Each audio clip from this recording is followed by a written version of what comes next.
One corner, near a small fire, sat an old man leaning his head on his hands in a disconsolate attitude.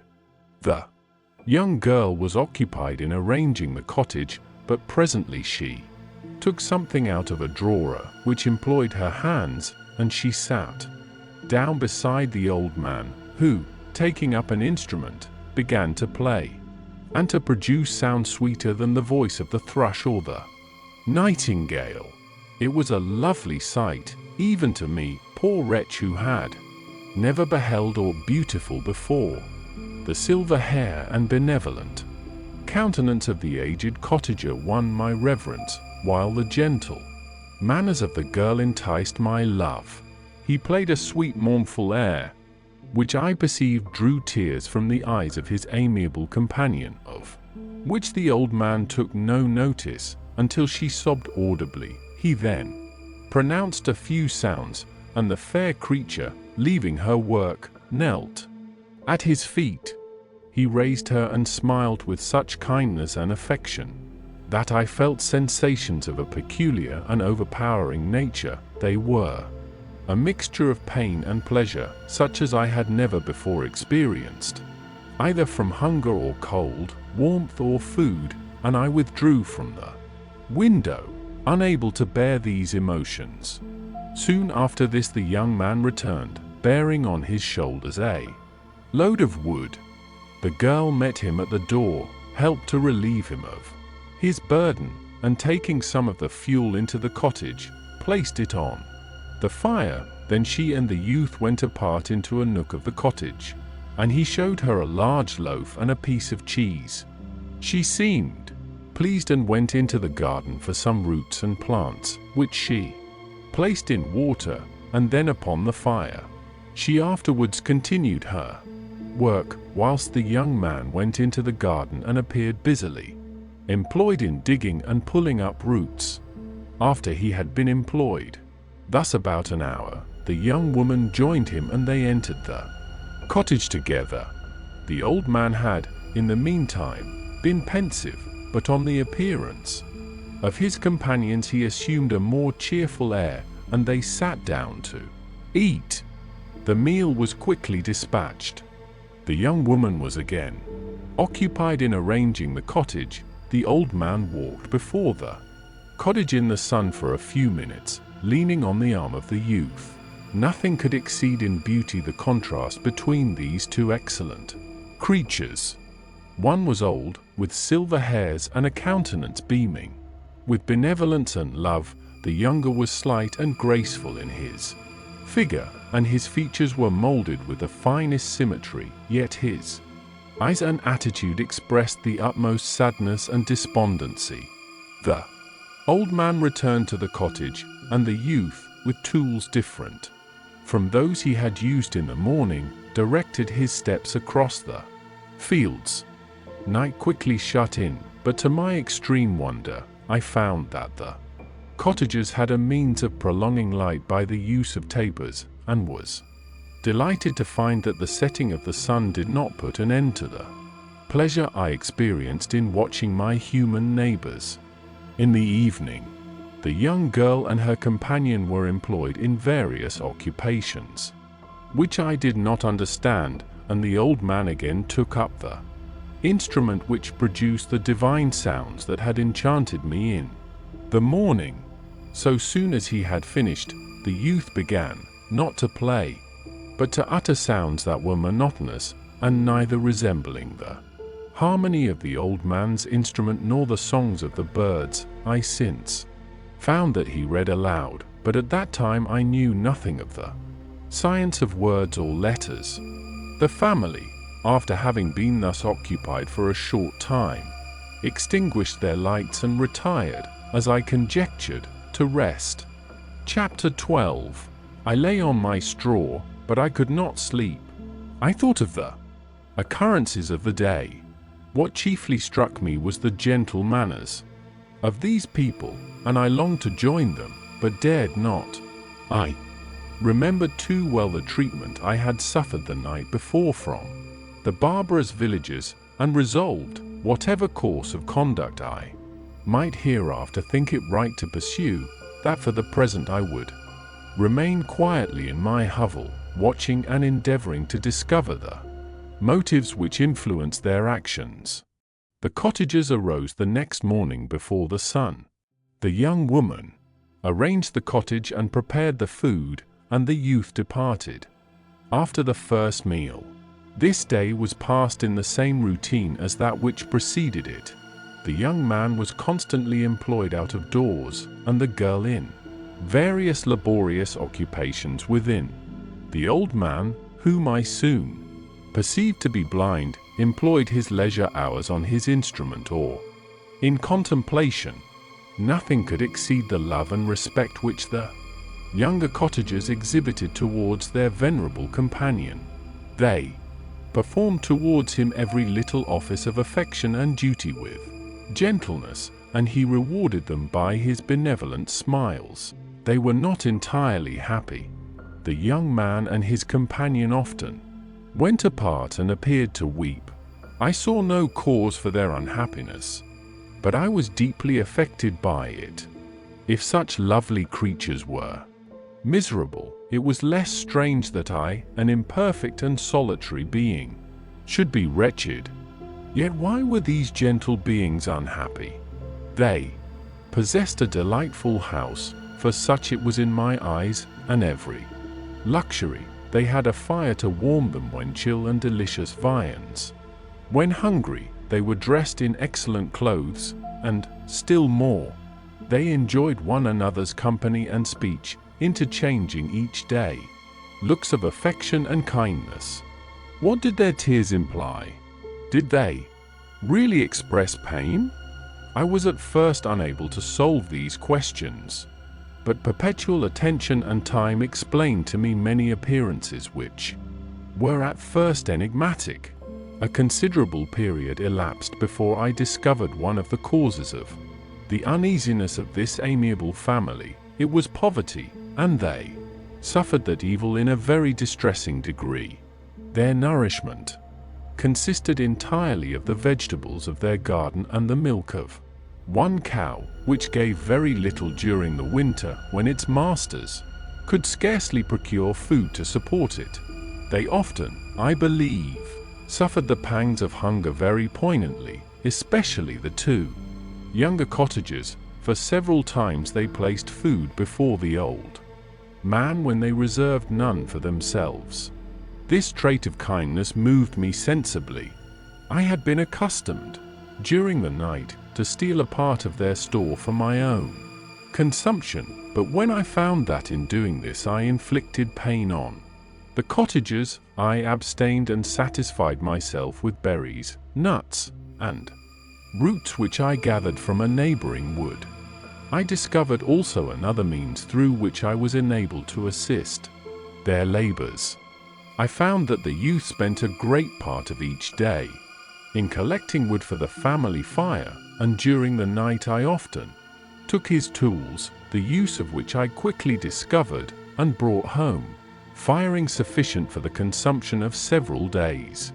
I remember the first time that I did this, the young woman, when she opened the door in the morning, appeared greatly astonished on seeing a great pile of wood on the outside. She uttered some words in a loud voice, and the youth joined her, who also expressed surprise. I observed, with pleasure, that he did not go to the forest that day, but spent it in repairing the cottage and cultivating the garden. By degrees I made a discovery of still greater moment. I found that these people possessed a method of communicating their experience and feelings to one another by articulate sounds. I perceived that the words they spoke sometimes produced pleasure or pain, smiles or sadness, in the minds and countenances of the hearers. This was indeed a godlike science, and I ardently desired to become acquainted with it. But I was baffled in every attempt I made for this purpose. Their pronunciation was quick, and the words they uttered, not having any apparent connection with visible objects, I was unable to discover any clue by which I could unravel the mystery of their reference. By great application, however, and after having remained during the space of several revolutions of the moon in my hovel, I discovered the names that were given to some of the most familiar objects of discourse. I learned and applied the words _fire, milk, bread and _wood . I learned also the names of the cottagers themselves. The youth and his companion had each of them several names, but the old man had only one, which was _father. The girl was called _sister or _Agatha and the youth _Felix, brother or _son . I cannot describe the delight I felt when I learned the ideas appropriated to each of these sounds and was able to pronounce them. I distinguished several other words without being able as yet to understand or apply them, such as _good, dearest, unhappy . I spent the winter in this manner. The gentle manners and beauty of the cottagers greatly endeared them to me. When they were unhappy, I felt depressed. When they rejoiced, I sympathized in their joys. I saw few human beings besides them, and if any other happened to enter the cottage, their harsh manners and rude gait only enhanced to me the superior accomplishments of my friends. The old man, I could perceive, often endeavored to encourage his children, as sometimes I found that he called them to cast off their melancholy. He would talk in a cheerful accent, with an expression of goodness that bestowed pleasure even upon me. Agatha listened with respect, her eyes sometimes filled with tears, which she endeavored to wipe away unperceived, but I generally found that her countenance and tone were more cheerful after having listened to the exhortations of her father. It was not thus with Felix. He was always the saddest of the group, and even to my unpracticed senses, he appeared to have suffered more deeply than his friends.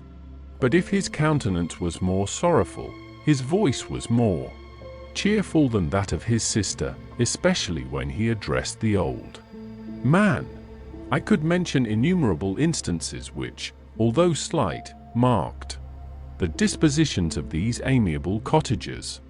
In the midst of poverty and want, Felix carried with pleasure to his sister the first little white flower that peeped out from beneath the snowy ground. Early in the morning, before she had risen, he cleared away the snow that obstructed her path to the milk house, drew water from the well, and brought the wood from the outhouse, where, to his perpetual astonishment, he found his store always replenished by an invisible hand. In the day, I believe, he worked sometimes for a neighboring farmer, because he often went forth and did not return until dinner, yet brought no wood with him. At other times he worked in the garden, but as there was little to do in the frosty season, he read to the old man and Agatha.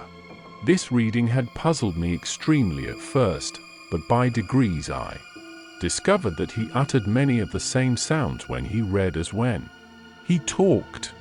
I conjectured, therefore, that he found on the paper signs for speech which he understood, and I ardently longed to comprehend these also. But how was that possible when I did not even understand the sounds for which they stood as signs?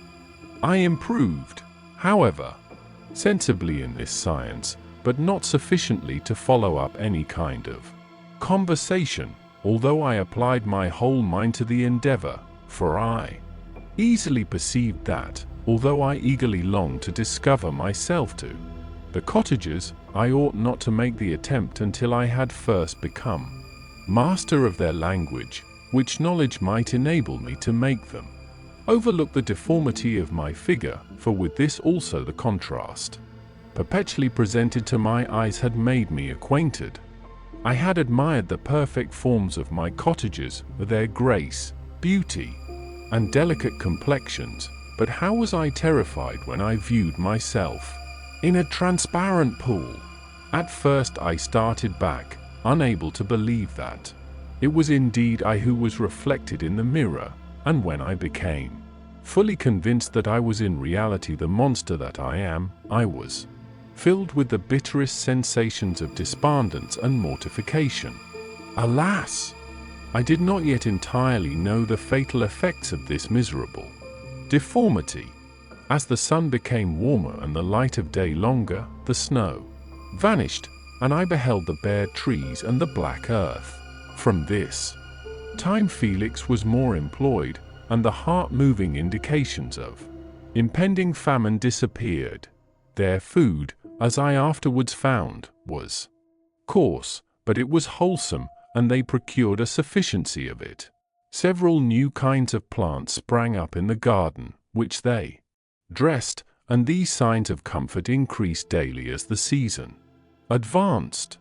The old man, leaning on his son, walked each day at noon, when it did not rain, as I found it was called when the heavens poured forth its waters.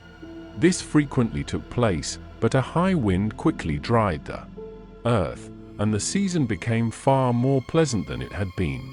My mode of life in my hovel was uniform. During the morning I attended the motions of the cottagers, and when they were dispersed in various occupations, I slept. The remainder of the day was spent in observing my friends. When they had retired to rest, if there was any moon or the night was starlight, I went into the woods and collected my own food and fuel for the cottage. When I returned, as often as it was necessary, I cleared their path from the snow and performed those offices that I had seen done by Felix. I afterwards found that these labors, performed by an invisible hand, greatly astonished them, and once or twice I heard them, on these occasions, utter the words _good spirit, wonderful _, but I did not then understand the signification of these terms. My thoughts now became more active, and I longed to discover the motives and feelings of these lovely creatures. I was inquisitive to know why Felix appeared so miserable and Agatha so sad. I thought, foolish wretch, that it might be in my power to restore happiness to these deserving people.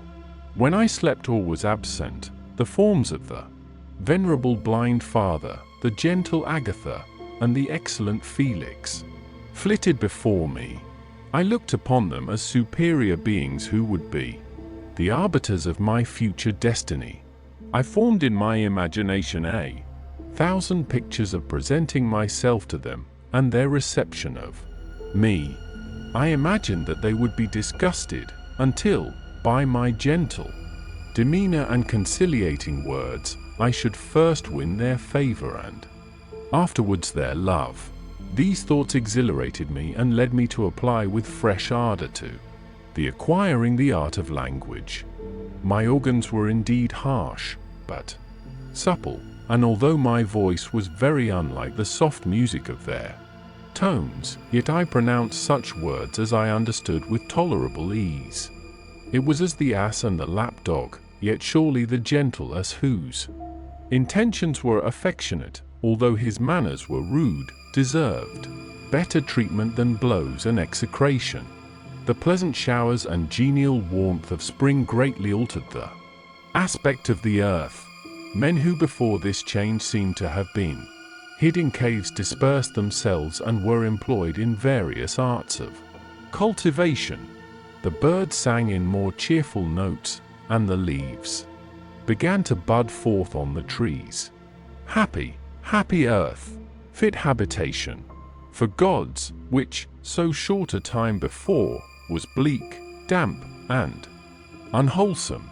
My spirits were elevated by the enchanting appearance of nature. The past was blotted from my memory, the present was tranquil, and the future gilded by bright rays of hope and anticipations of joy. Chapter 13.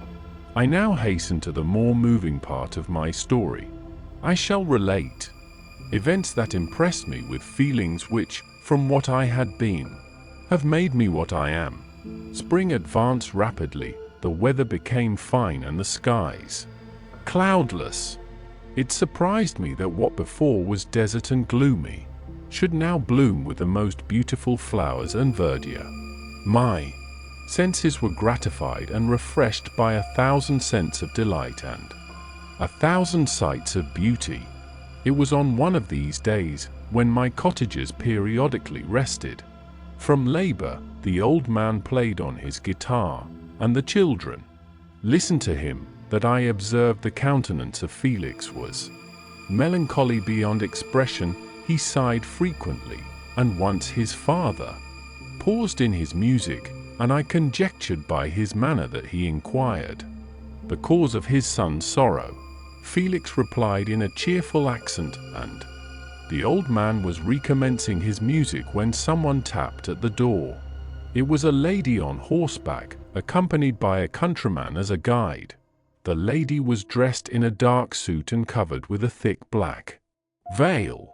Agatha asked a question, to which the stranger only replied by pronouncing, in a sweet accent, the name of Felix. Her voice was musical but unlike that of either of my friends. On hearing this word, Felix came up hastily to the lady, who, when she saw him, threw up her veil, and I beheld a countenance of angelic beauty and expression. Her hair of a shining raven black, and curiously braided, her eyes were dark, but gentle, although animated, her features of irregular proportion, and her complexion wondrously fair, each cheek tinged with a lovely pink. Felix seemed ravished with delight when he saw her. Every trait of sorrow vanished from his face, and it instantly expressed a degree of ecstatic joy of which I could hardly have believed it capable. His eye sparkled as his cheek flushed with pleasure, and at that moment I thought him as beautiful as the stranger. She appeared affected by different feelings. Wiping a few tears from her lovely eyes, she held out her hand to Felix, who kissed it rapturously and called her, as well as I could distinguish, his sweet Arabian. She did not appear to understand him, but smiled. He assisted her to dismount and, dismissing her guide, conducted her into the cottage. Some conversation took place between him and his father, and the young stranger knelt at the old man's feet and would have kissed his hand, but he raised her and embraced her affectionately. I soon perceived that although the stranger uttered articulate sounds, and appeared to have a language of her own, she was neither understood by nor herself understood the cottagers. They made many signs which I did not comprehend, but I saw that her presence diffused gladness through the cottage, dispelling their sorrow as the sun dissipates the morning mists. Felix seemed peculiarly happy and with smiles of delight welcomed his Arabian. Agatha, the ever-gentle Agatha, kissed the hands of the lovely stranger, and pointing to her brother, made signs which appeared to me to mean that he had been sorrowful until she came. Some hours passed thus, while they, by their countenances, expressed joy, the cause of which I did not comprehend. Presently I found, by the frequent recurrence of some sound which the stranger repeated after them, that she was endeavoring to learn their language, and the idea instantly occurred to me that I should make use of the same instructions to the same end. The stranger learned about 20 words at the first lesson. Most of them, indeed, were those which I had before understood, but I profited by the others. As night came on, Agatha and the Arabian retired early. When they separated, Felix kissed the hand of the stranger and said, "Good night, sweet Safie." He sat up much longer, conversing with his father, and by the frequent repetition of her name I conjectured that their lovely guest was the subject of their conversation. I ardently desired to understand them, and bent every faculty towards that purpose. but found it utterly impossible. The next morning Felix went out to his work, and after the usual occupations of Agatha were finished, the Arabian sat at the feet of the old man, and taking his guitar, played some airs so entrancingly beautiful that they at once drew tears of sorrow and delight from my eyes.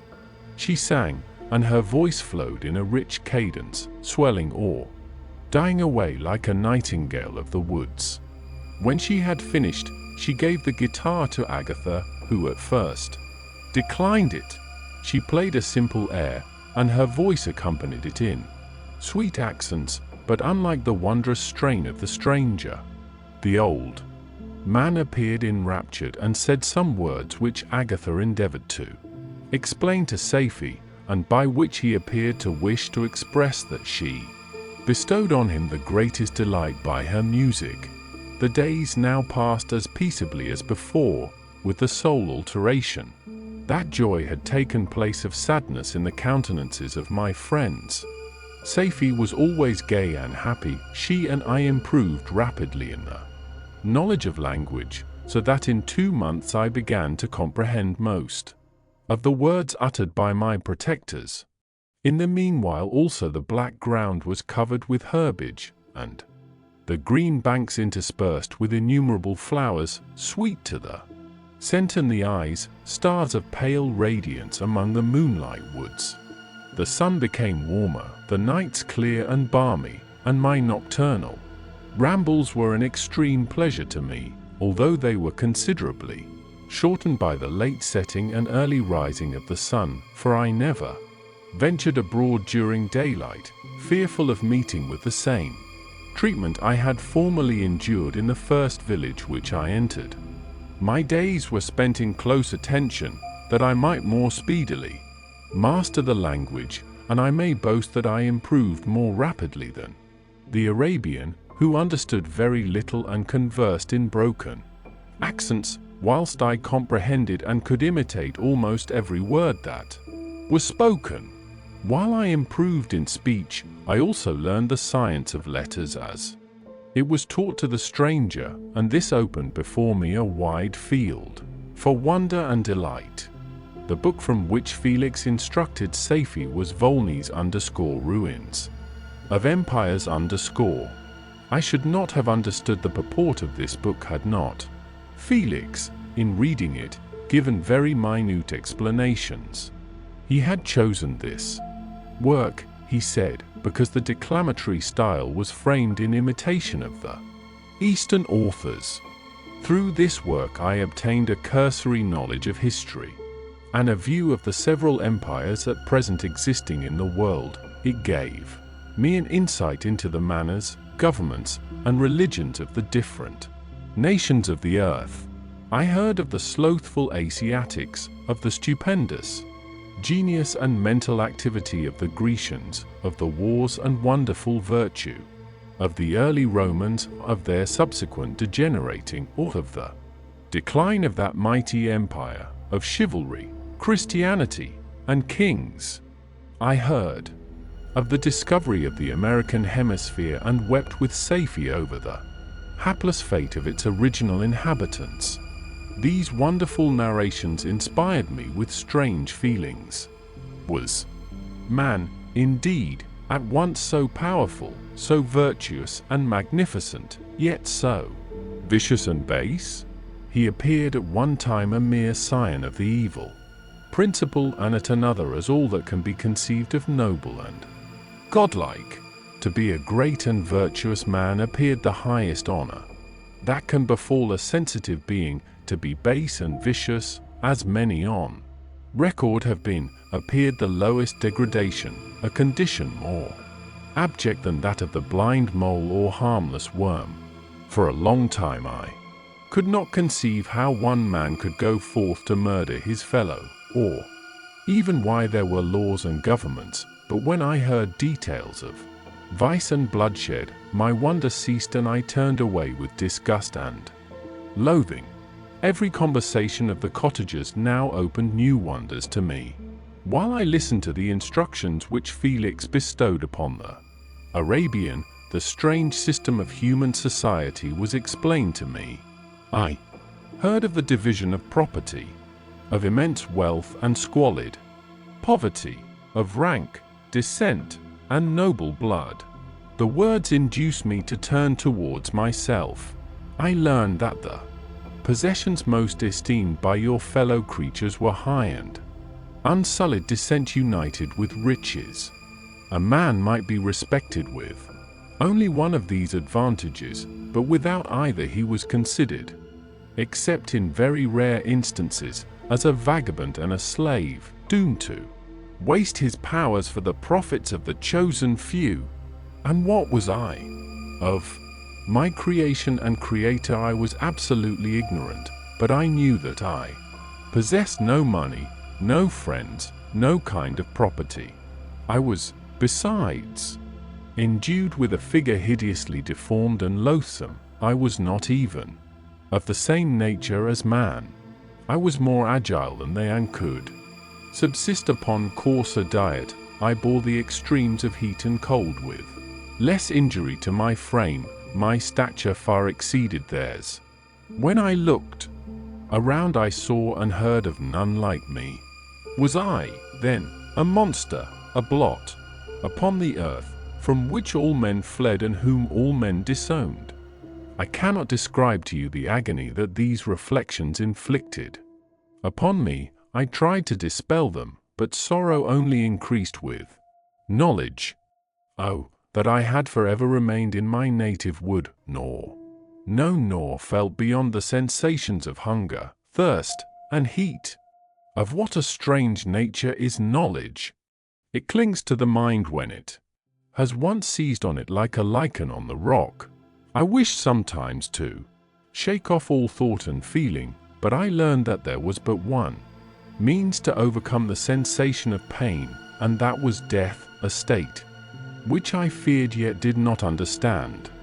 I admired virtue and good feelings and loved the gentle manners and amiable qualities of my cottagers, but I was shut out from intercourse with them, except through means which I obtained by stealth when I was unseen and unknown, and which rather increased than satisfied the desire I had of becoming one among my fellows. The gentle words of Agatha and the animated smiles of the charming Arabian were not for me. The mild exhortations of the old man and the lively conversation of the loved Felix were not for me. Miserable, unhappy wretch! Other lessons were impressed upon me even more deeply. I heard of the difference of sexes and the birth and growth of children, how the father doted on the smiles of the infant and the lively sallies of the older child, how all the life and cares of the mother were wrapped up in the precious charge, how the mind of youth expanded and gained knowledge of brother, sister, and all the various relationships which bind one human being to another in mutual bonds.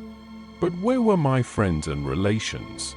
No father had watched my infant days, no mother had blessed me with smiles and caresses, or if they had, all my past life was now a blot, a blind vacancy in which I distinguished nothing. From my earliest remembrance I had been as I then was in height and proportion. I had never yet seen a being resembling me or who claimed any intercourse with me. What was I? The question again recurred, to be answered only with groans. I will soon explain to what these feelings tended, but allow me now to return to the cottagers, whose story excited in me such various feelings of indignation, delight, and wonder, but which all terminated in additional love and reverence for my protectors, for so I loved, in an innocent, half-painful self-deceit, to call them. Chapter 14. Some time elapsed before I learned the history of my friends. It was one which could not fail to impress itself deeply on my mind, unfolding, as it did, a number of circumstances, each interesting and wonderful to one so utterly inexperienced as I was. The name of the old man was de Lacy. He was descended from a good family in France, where he had lived for many years in affluence, respected by his superiors and beloved by his equals. His son was bred in the service of his country, and Agatha had ranked with ladies of the highest distinction. A few months before my arrival they had lived in a large and luxurious city called Paris, surrounded by friends and possessed of every enjoyment which virtue, refinement of intellect, or taste, accompanied by a moderate fortune, could afford. The father of Safie had been the cause of their ruin.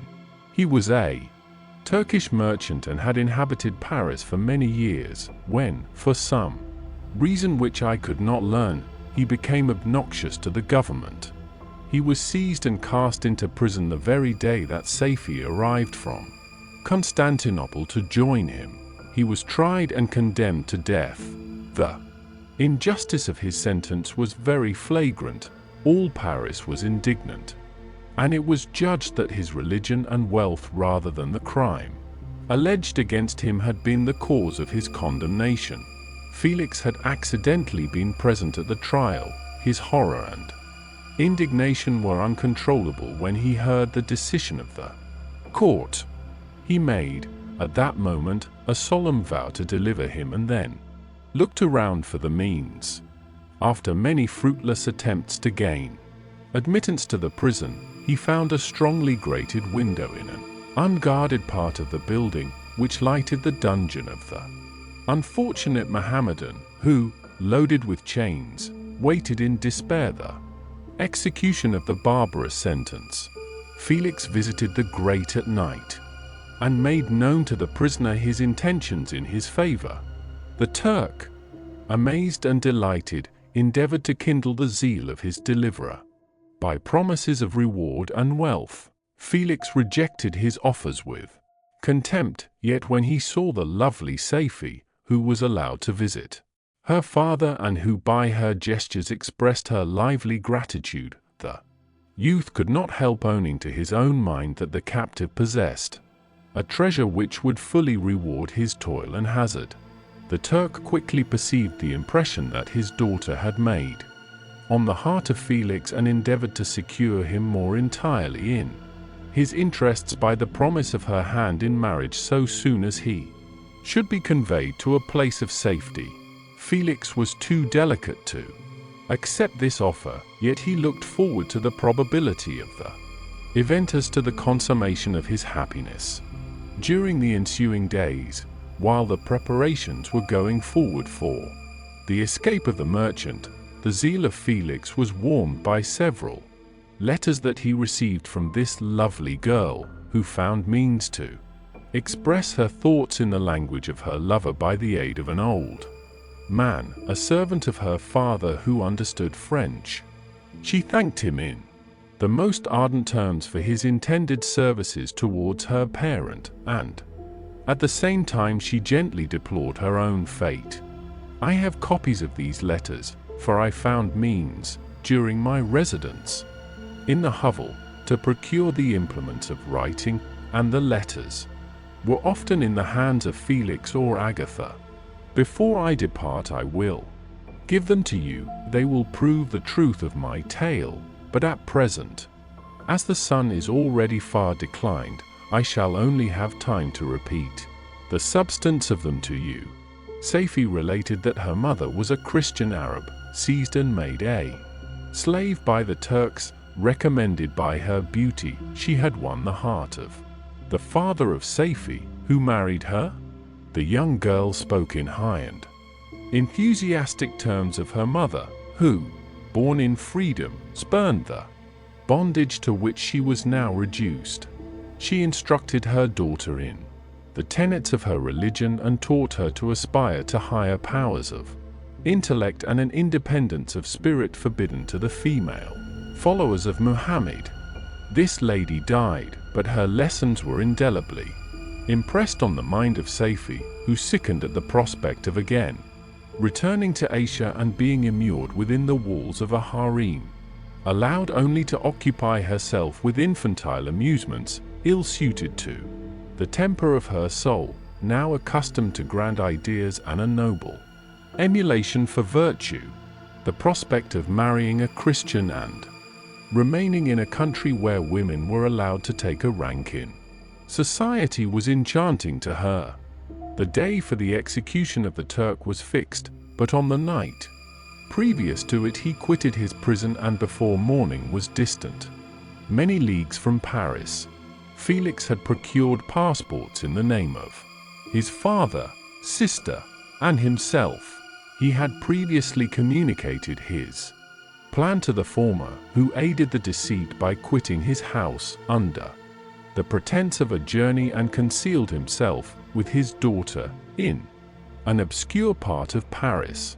Felix conducted the fugitives through France to Lyons and across Morne Cenis to Lagorne, where the merchant had decided to wait a favorable opportunity of passing into some part of the Turkish dominions. Safie resolved to remain with her father until the moment of his departure, before which time the Turk renewed his promise that she should be united to his deliverer, and Felix remained with them in expectation of that event, and in the meantime he enjoyed the society of the Arabian, who exhibited towards him the simplest and tenderest affection. They conversed with one another through the means of an interpreter, and sometimes with the interpretation of looks, and Safie sang to him the divine airs of her native country. The Turk allowed this intimacy to take place and encouraged the hopes of the youthful lovers, while in his heart he had formed far other plans. He loathed the idea that his daughter should be united to a Christian, but he feared the resentment of Felix if he should appear lukewarm, for he knew that he was still in the power of his deliverer. If he should choose to betray him to the Italian state which they inhabited, he revolved 1,000 plans by which he should be enabled to prolong the deceit until it might be no longer necessary, and secretly to take his daughter with him when he departed. His plans were facilitated by the news which arrived from Paris. The government of France were greatly enraged at the escape of their victim and spared no pains to detect and punish his deliverer. The plot of Felix was quickly discovered, and Lacey and Agatha were thrown into prison. The news reached Felix and roused him from his dream of pleasure. His blind and aged father and his gentle sister lay in a noisome dungeon while he enjoyed the free air and the society of her whom he loved. This idea was torture to him. He quickly arranged with the Turk that if the latter should find a favorable opportunity for escape before Felix could return to Italy, Safie should remain as a boarder at a convent at Lagorne, and then, quitting the lovely Arabian, he hastened to Paris and delivered himself up to the vengeance of the law, hoping to free de Lacy and Agatha by this proceeding. He did not succeed.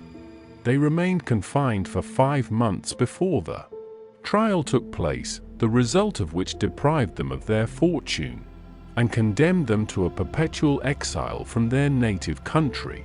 They found a miserable asylum in the cottage in Germany, where I discovered them. Felix soon learned that the treacherous Turk, for whom he and his family endured such unheard-of oppression, on discovering that his deliverer was thus reduced to poverty and ruin, became a traitor to good feeling and honor and had quitted Italy with his daughter, insultingly sending Felix a pittance of money to aid him, as he said, in some plan of future maintenance.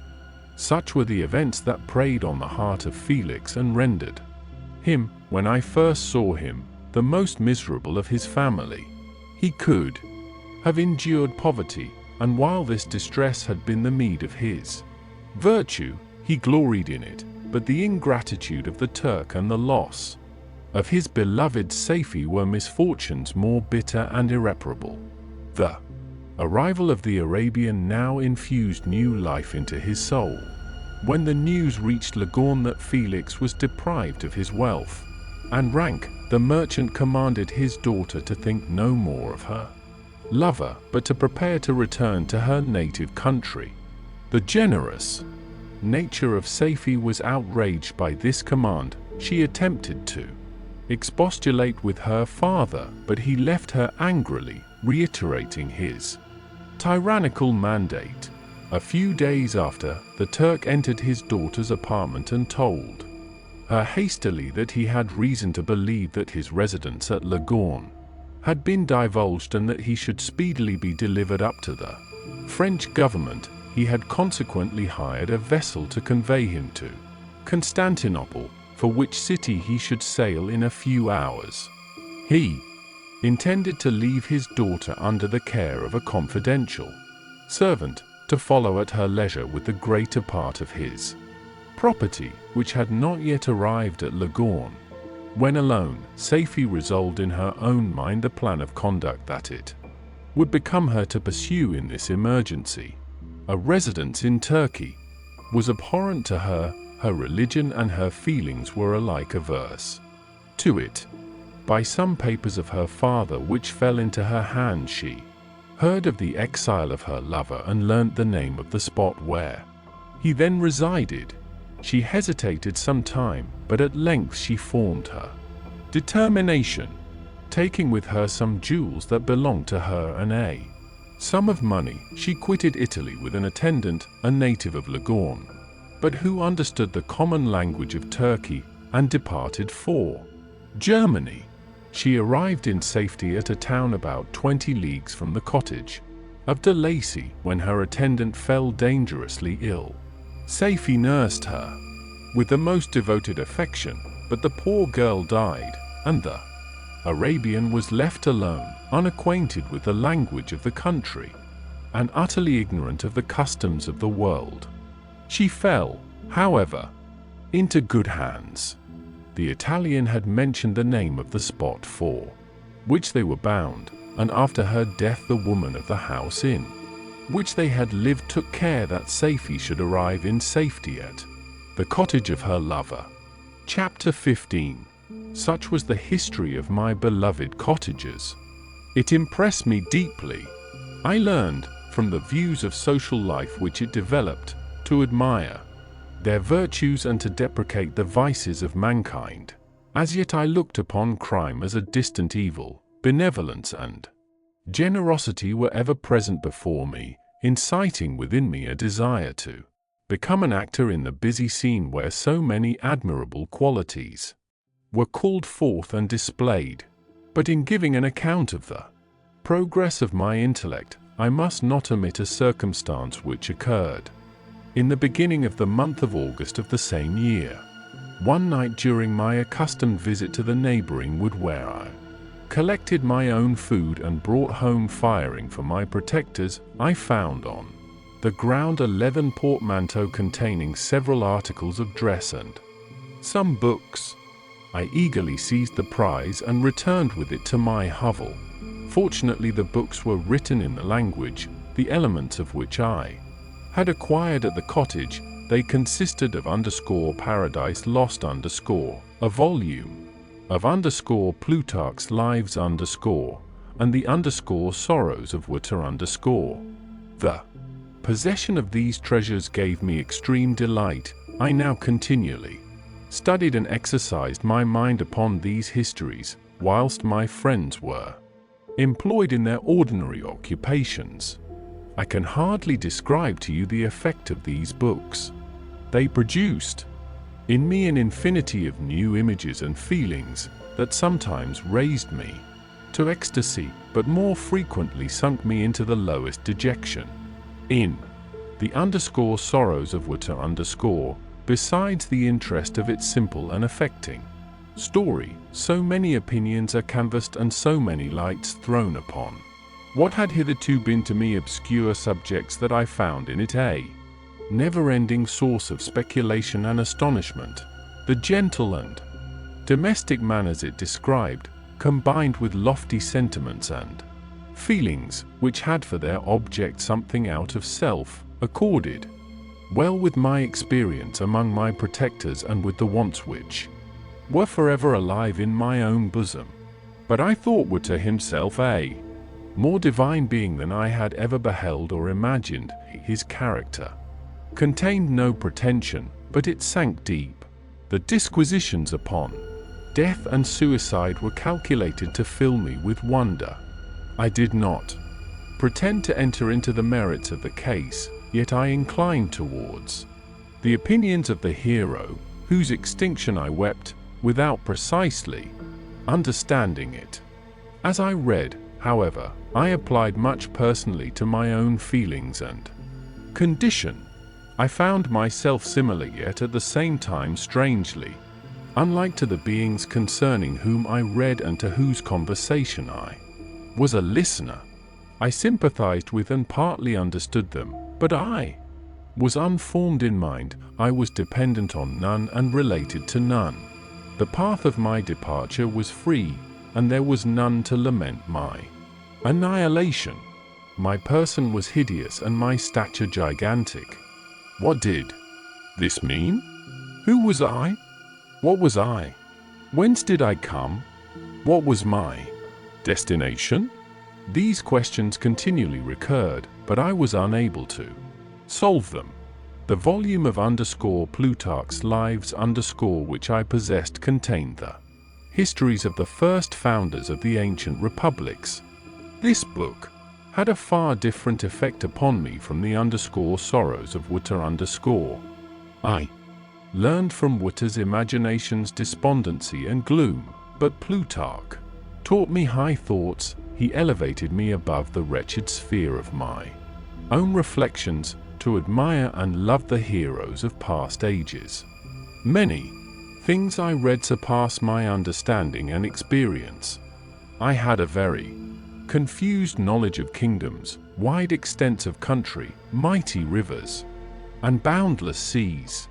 But I was perfectly unacquainted with towns and large assemblages of men. The cottage of my protectors had been the only school in which I had studied human nature, but this book developed new and mightier scenes of action. I read of men concerned in public affairs, governing or massacring their species.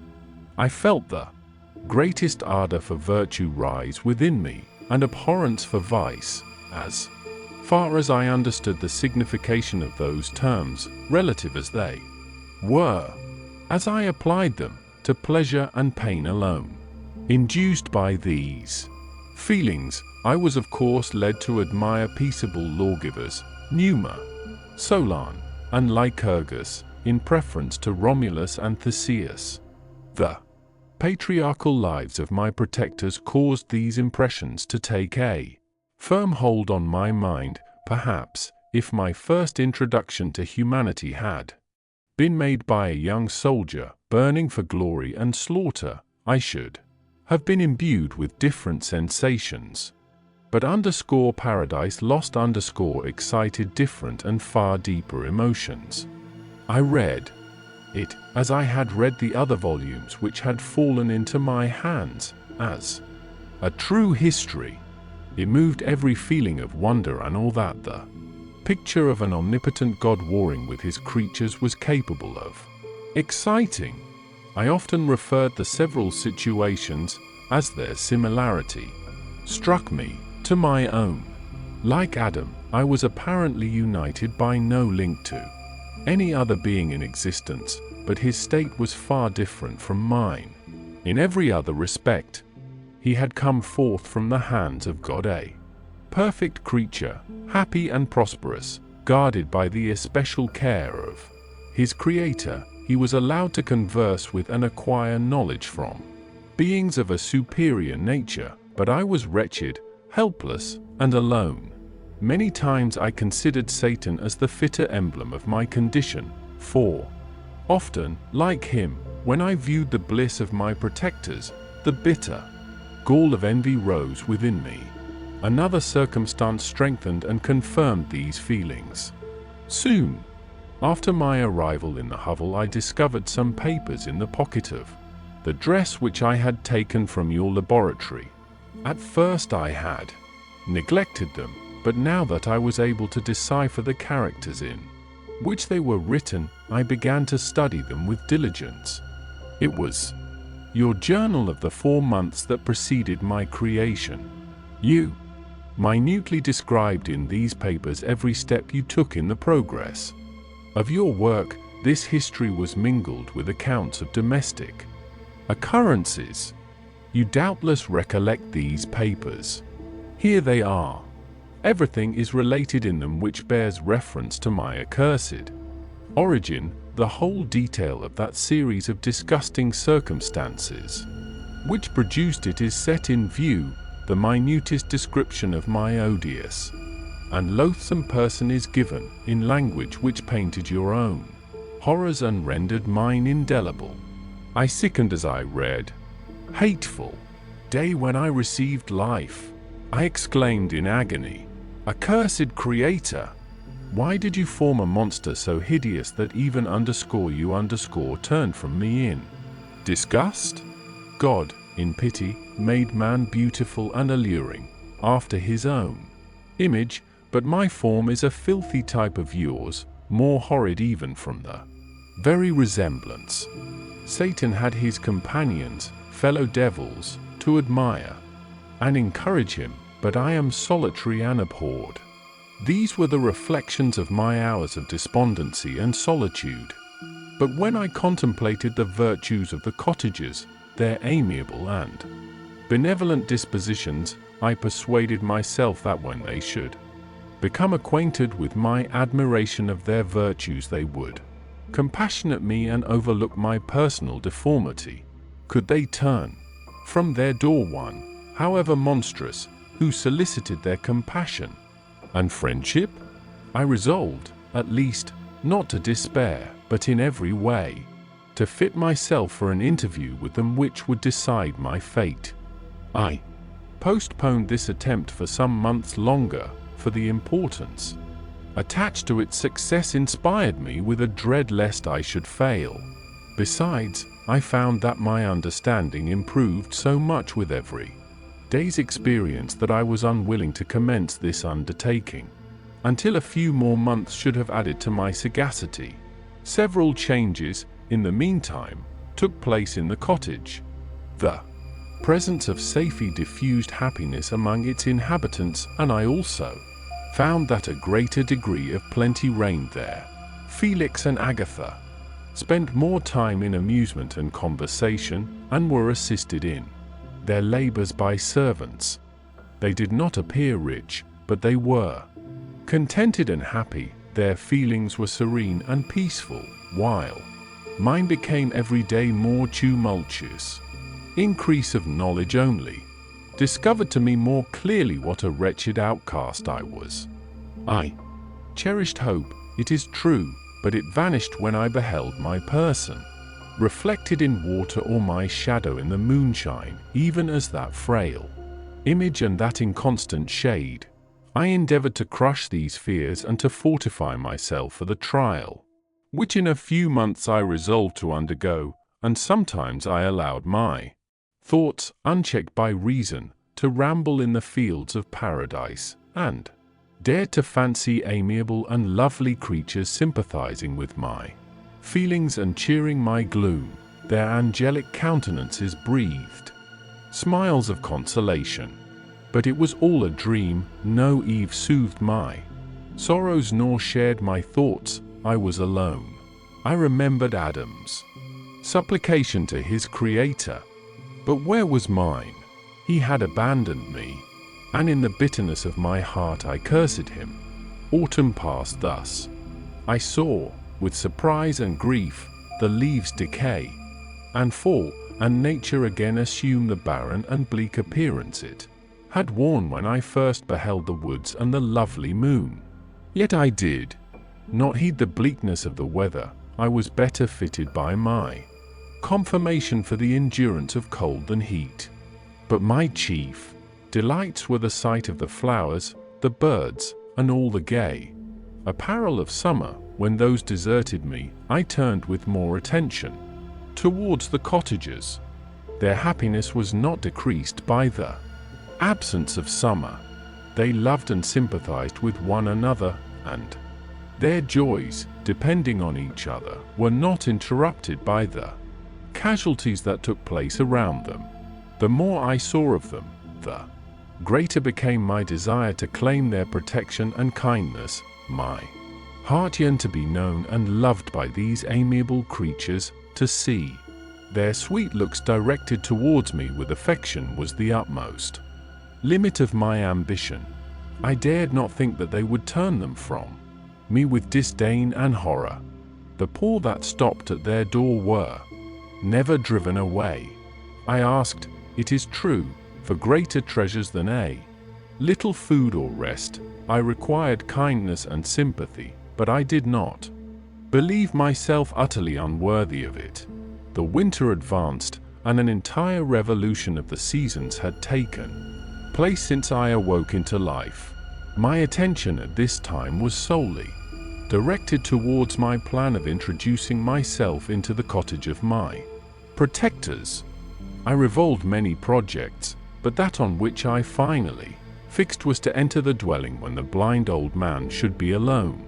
I had sagacity enough to discover that the unnatural hideousness of my person was the chief object of horror with those who had formerly beheld me. My voice, although harsh, had nothing terrible in it. I thought, therefore, that if in the absence of his children I could gain the goodwill and mediation of the old de Lacy, I might by his means be tolerated by my younger protectors.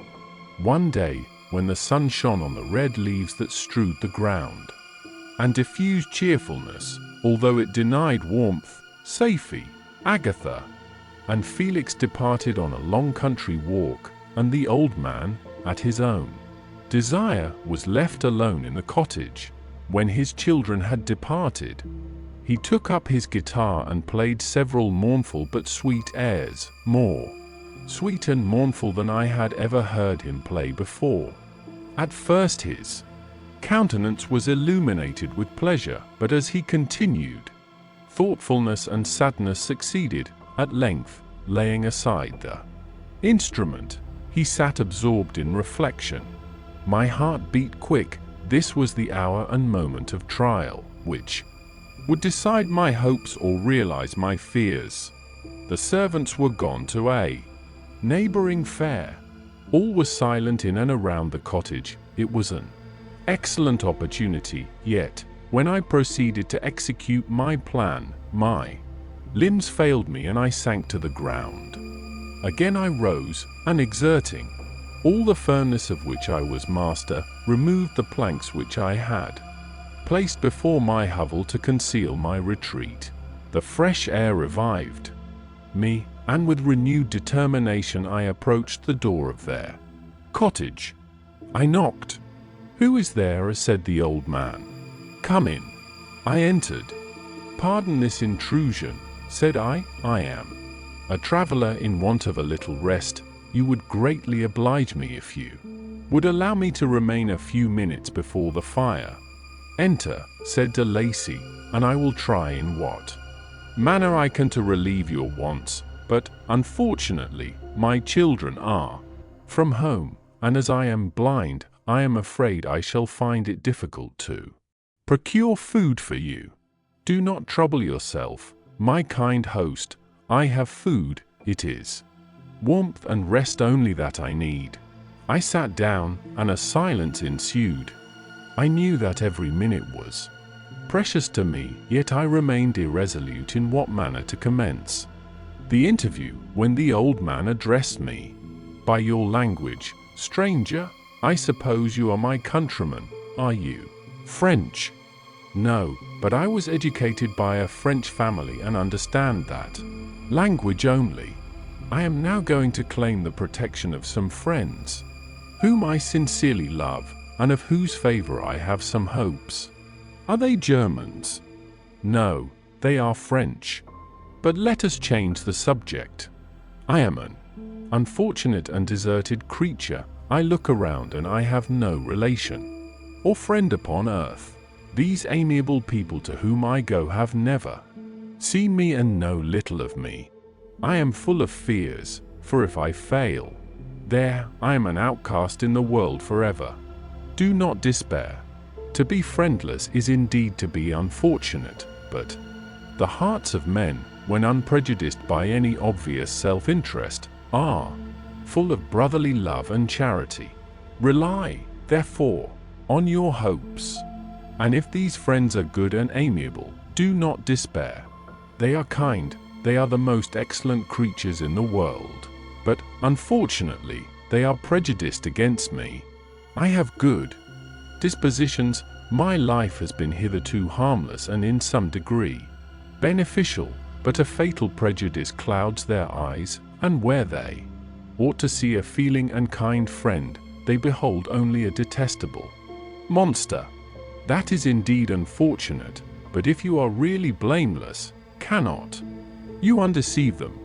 I am about to undertake that task, and it is on that account that I feel so many overwhelming terrors.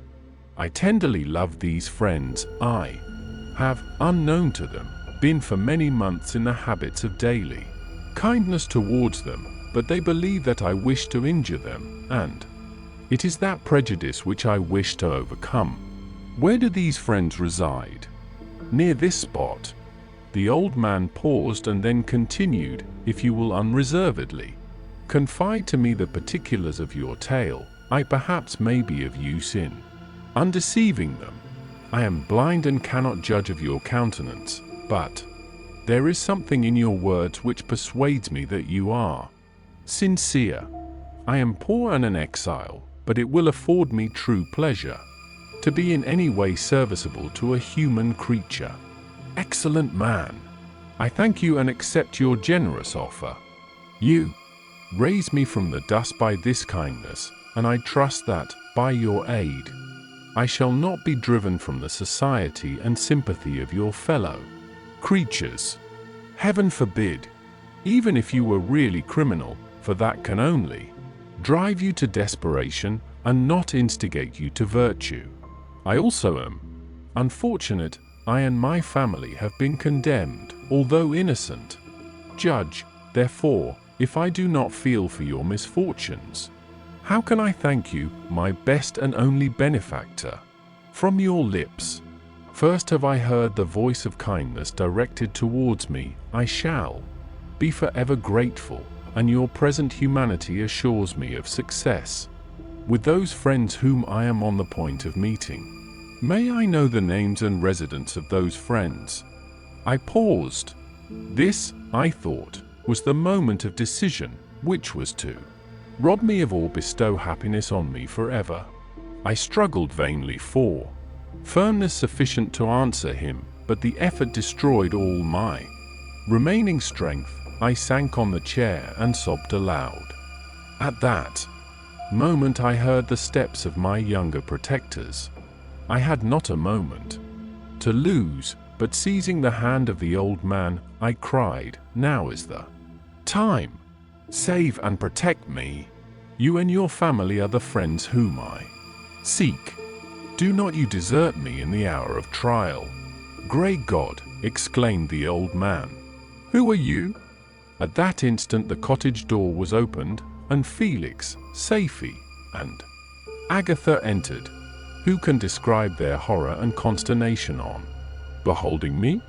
Agatha fainted, and Safie, unable to attend to her friend, rushed out of the cottage. Felix darted forward, and with supernatural force tore me from his father, to whose knees I clung. In a transport of fury, he dashed me to the ground and struck me violently with a stick.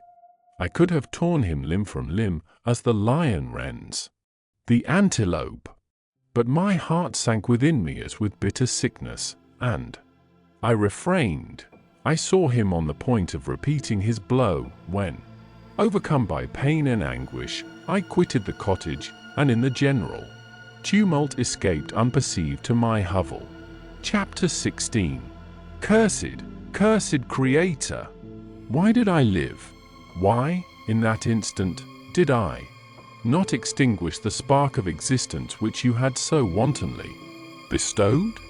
I know not. Despair had not yet taken possession of me, and my feelings were those of rage and revenge. I could with pleasure have destroyed the cottage and its inhabitants, and have glutted myself with their shrieks and misery.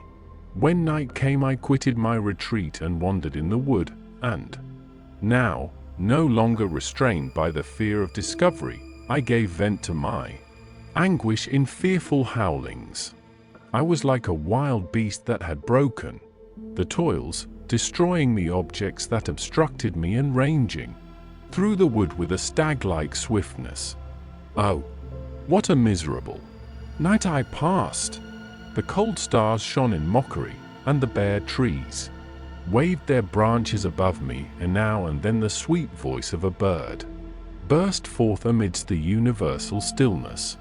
All, save I, were at rest, or in enjoyment. I, like the arch-fiend, bore a hell within me, and, finding myself unsympathized with, wished to tear up the trees, spread havoc and destruction around me, and then to have sat down and enjoyed the ruin. But this was a luxury of sensation that could not endure. I became fatigued with excessive bodily exertion and sank on the damp grass in the sick impotence of despair. There was none among the myriads of men that existed who would pity or assist me, and should I feel kindness towards my enemies?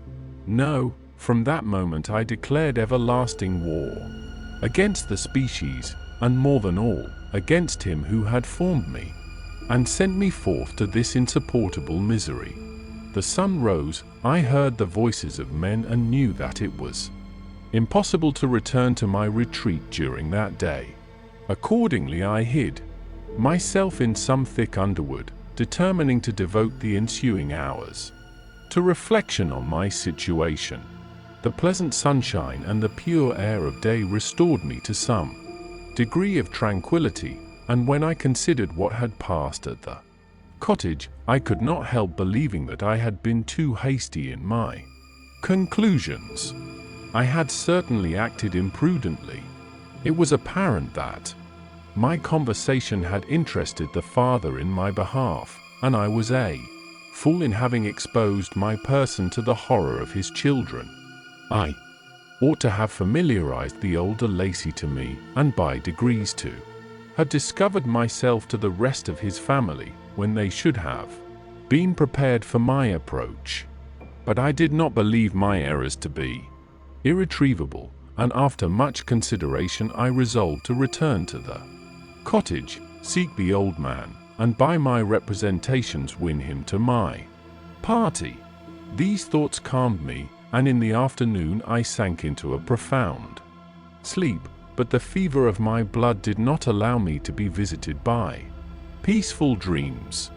The horrible scene of the preceding day was forever acting before my eyes. The females were flying, and the enraged Felix tearing me from his father's feet. I awoke exhausted, and finding that it was already night, I crept forth from my hiding place, and went in search of food. When my hunger was appeased, I directed my steps towards the well-known path that conducted to the cottage. All there was at peace. I crept into my hovel and remained in silent expectation of the accustomed hour when the family arose. That hour passed. The sun mounted high in the heavens, but the cottagers did not appear. I trembled violently, apprehending some dreadful misfortune. The inside of the cottage was dark, and I heard no motion. I cannot describe the agony of this suspense. Presently 2 countrymen passed by, but pausing near the cottage, they entered into conversation, using violent gesticulations, but I did not understand what they said, as they spoke the language of the country, which differed from that of my protectors. Soon after, however, Felix approached with another man. I was surprised, as I knew that he had not quitted the cottage that morning, and waited anxiously to discover from his discourse the meaning of these unusual appearances. "Do you consider," said his companion to him, "that you will be obliged to pay 3 months' rent and to lose the produce of your garden?"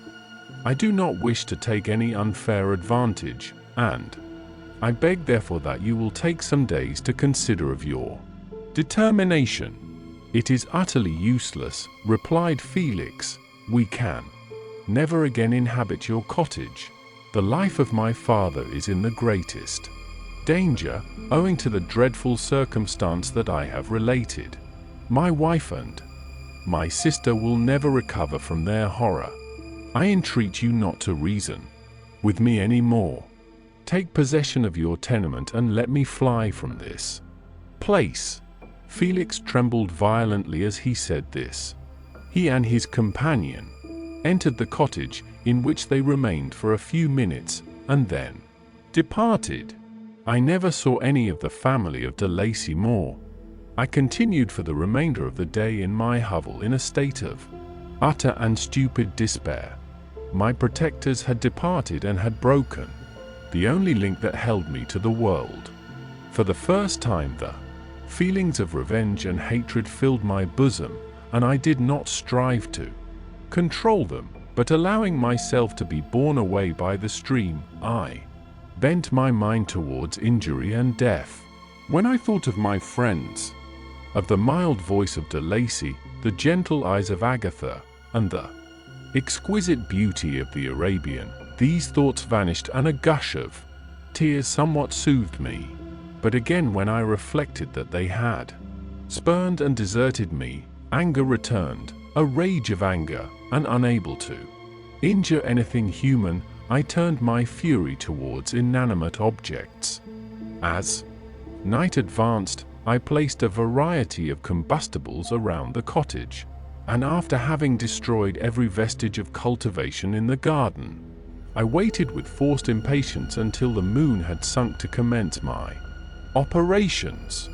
As the night advanced, a fierce wind arose from the woods and quickly dispersed the clouds that had loitered in the heavens. The blast tore along like a mighty avalanche and produced a kind of insanity in my spirits that burst all bounds of reason and reflection. I lighted the dry branch of a tree and danced with fury around the devoted cottage, my eyes still fixed on the western horizon, the edge of which the moon nearly touched.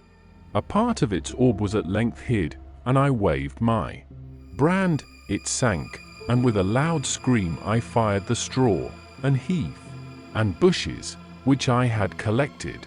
The wind fanned the fire, and the cottage was quickly enveloped by the flames, which clung to it and licked it with their forked and destroying tongues. As soon as I was convinced that no assistance could save any part of the habitation, I quitted the scene and sought for refuge in the woods. And now, with the world before me, whither should I bend my steps? I resolved to fly far from the scene of my misfortunes, but to me, hated and despised, every country must be equally horrible. At length the thought of you crossed my mind. I learned from your papers that you were my father, my creator, and to whom could I apply with more fitness than to him who had given me life? Among the lessons that Felix had bestowed upon Safie, geography had not been omitted. I had learned from these the relative situations of the different countries of the earth. You had mentioned Geneva as the name of your native town, and towards this place I resolved to proceed. But how was I to direct myself? I knew that I must travel in a southwesterly direction to reach my destination, but the sun was my only guide. I did not know the names of the towns that I was to pass through, nor could I ask information from a single human being, but I did not despair. From you only could I hope for succor, although towards you I felt no sentiment but that of hatred. Unfeeling, heartless creator, you had endowed me with perceptions and passions, and then cast me abroad an object for the scorn and horror of mankind. But on you only had I any claim for pity and redress, and from you I determined to seek that justice which I vainly attempted to gain from any other being that wore the human form. My travels were long and the sufferings I endured intense. It was late in autumn when I quitted the district where I had so long resided. I traveled only at night, fearful of encountering the visage of a human being. Nature decayed around me, and the sun became heatless. Rain and snow poured around me, mighty rivers were frozen, the surface of the earth was hard and chill and bare, and I found no shelter. Oh, earth! How often did I imprecate curses on the cause of my being? The mildness of my nature had fled, and all within me was turned to gall and bitterness. The nearer I approached to your habitation, the more deeply did I feel the spirit of revenge enkindled in my heart. Snow fell, and the waters were hardened, but I rested not. A few incidents now and then directed me, and I possessed a map of the country, but I often wandered wide from my path. The agony of my feelings allowed me no respite. No incident occurred from which my rage and misery could not extract its food, but a circumstance that happened when I arrived on the confines of Switzerland, when the sun had recovered its warmth, and the earth again began to look green, confirmed in an especial manner the bitterness and horror of my feelings. I generally rested during the day and traveled only when I was secured by night from the view of man. One morning, however, finding that my path lay through a deep wood, I ventured to continue my journey. After the sun had risen, the day, which was one of the first of spring, cheered even me by the loveliness of its sunshine and the balminess of the air. I felt emotions of gentleness and pleasure that had long appeared dead revive within me. Half surprised by the novelty of these sensations, I allowed myself to be borne away by them, and, forgetting my solitude and deformity, dared to be happy.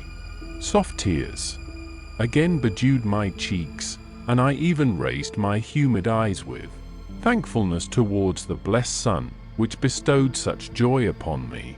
I continued to wind among the paths of the wood until I came to its boundary, which was skirted by a deep and rapid river, into which many of the trees bent their branches, now budding with the fresh spring. Here I paused, not exactly knowing what path to pursue, when I heard the sound of voices that induced me to conceal myself under the shade of a cypress. I was scarcely hid when a young girl came running towards the spot where I was concealed, laughing as if she ran from someone in sport. She continued her course along the precipitous sides of the river, when suddenly her foot slipped and she fell into the rapid stream. I rushed from my hiding place and with extreme labor, from the force of the current, saved her and dragged her to shore. She was senseless, and I endeavored by every means in my power to restore animation, when I was suddenly interrupted by the approach of a rustic, who was probably the person from whom she had playfully fled. On seeing me, he darted towards me, and tearing the girl from my arms, hastened towards the deeper parts of the wood. I followed speedily. I hardly knew why, but when the man saw me draw near, he aimed a gun, which he carried, at my body and fired. I sank to the ground, and my injurer, with increased swiftness, escaped into the wood. This was then the reward of my benevolence. I had saved a human being from destruction, and as a recompense I now writhed under the miserable pain of a wound which shattered the flesh and bone. The feelings of kindness and gentleness which I had entertained but a few moments before gave place to hellish rage and gnashing of teeth. Inflamed by pain, I vowed eternal hatred and vengeance to all mankind. But the agony of my wound overcame me, and my pulses paused, and I fainted. For some weeks I led a miserable life in the woods, endeavoring to cure the wound which I had received. The ball had entered my shoulder, and I knew not whether it had remained there or passed through. At any rate, I had no means of extracting it. My sufferings were augmented also by the oppressive sense of the injustice and ingratitude of their infliction. My daily vows rose for revenge, a deep and deadly revenge, such as would alone compensate for the outrages and anguish I had endured. After some weeks my wound healed, and I continued my journey. The labors I endured were no longer to be alleviated by the bright sun or gentle breezes of spring. All joy was but a mockery which insulted my desolate state and made me feel more painfully that I was not made for the enjoyment of pleasure. But my toils now drew near a close, and in 2 months from this time I reached the environs of Geneva. It was evening when I arrived, and I retired to a hiding place among the fields that surround it to meditate in what manner I should apply to you. I was oppressed by fatigue and hunger, and far too unhappy to enjoy the gentle breezes of evening or the prospect of the sun setting behind the stupendous mountains of Jura. At this time a slight sleep relieved me from the pain of reflection, which was disturbed by the approach of a beautiful child, who came running into the recess I had chosen with all the sportiveness of infancy. Suddenly, as I gazed on him, an idea seized me that this little creature was unprejudiced and had lived too short a time to have imbibed a horror of deformity. If, therefore, I could seize him and educate him as my companion and friend, I should not be so desolate in this peopled earth. Urged by this impulse, I seized on the boy as he passed and drew him towards me. As soon as he beheld my form, he placed his hands before his eyes and uttered a shrill scream. I drew his hand forcibly from his face and said, "Child, what is the meaning of this? I do not intend to hurt you. Listen to me." He struggled violently. "Let me go," he cried. "Monster! Ugly wretch! You wish to eat me and tear me to pieces. You are an ogre. Let me go, or I will tell my papa. Boy, you will never see your father again. You must come with me. Hideous monster! Let me go. My papa is a syndic. He is Frankenstein. He will punish you. You dare not keep me. Frankenstein! You belong then to my enemy, to him towards whom I have sworn eternal revenge. You shall be my first victim." The child still struggled and loaded me with epithets which carried despair to my heart. I grasped his throat to silence him, and in a moment he lay dead at my feet. I gazed on my victim, and my heart swelled with exultation and hellish triumph. Clapping my hands, I exclaimed, "I too can create desolation. My enemy is not invulnerable. This death will carry despair to him, and 1,000 other miseries shall torment and destroy him." As I fixed my eyes on the child, I saw something glittering on his breast. I took it. It was a portrait of a most lovely woman. In spite of my malignity, it softened and attracted me. For a few moments I gazed with delight on her dark eyes, fringed by deep lashes, and her lovely lips, but presently my rage returned. I remembered that I was forever deprived of the delights that such beautiful creatures could bestow, and that she whose resemblance I contemplated would, in regarding me, have changed that air of divine benignity to one expressive of disgust and affright. Can you wonder that such thoughts transported me with rage?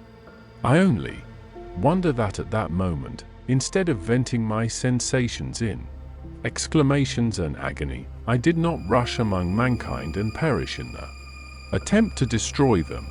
While I was overcome by these feelings, I left the spot where I had committed the murder, and seeking a more secluded hiding place, I entered a barn which had appeared to me to be empty. A woman was sleeping on some straw. she was young, not indeed so beautiful as her, whose portrait I held, but of an agreeable aspect and blooming in the loveliness of youth and health. Here, I thought, is one of those whose joy-imparting smiles are bestowed on all but me. And then I bent over her and whispered, "Awake, fairest, thy lover is near, he who would give his life but to obtain one look of affection from thine eyes, my beloved, awake." The sleeper stirred, a thrill of terror ran through me. Should she indeed awake, and see me, and curse me, and denounce the murderer? Thus would she assuredly act if her darkened eyes opened and she beheld me. The thought was madness. It stirred the fiend within me, and not I, but she shall suffer the murder I have committed, because I am forever robbed of all that she could give me. She shall atone. The crime had its source in her, be hers the punishment.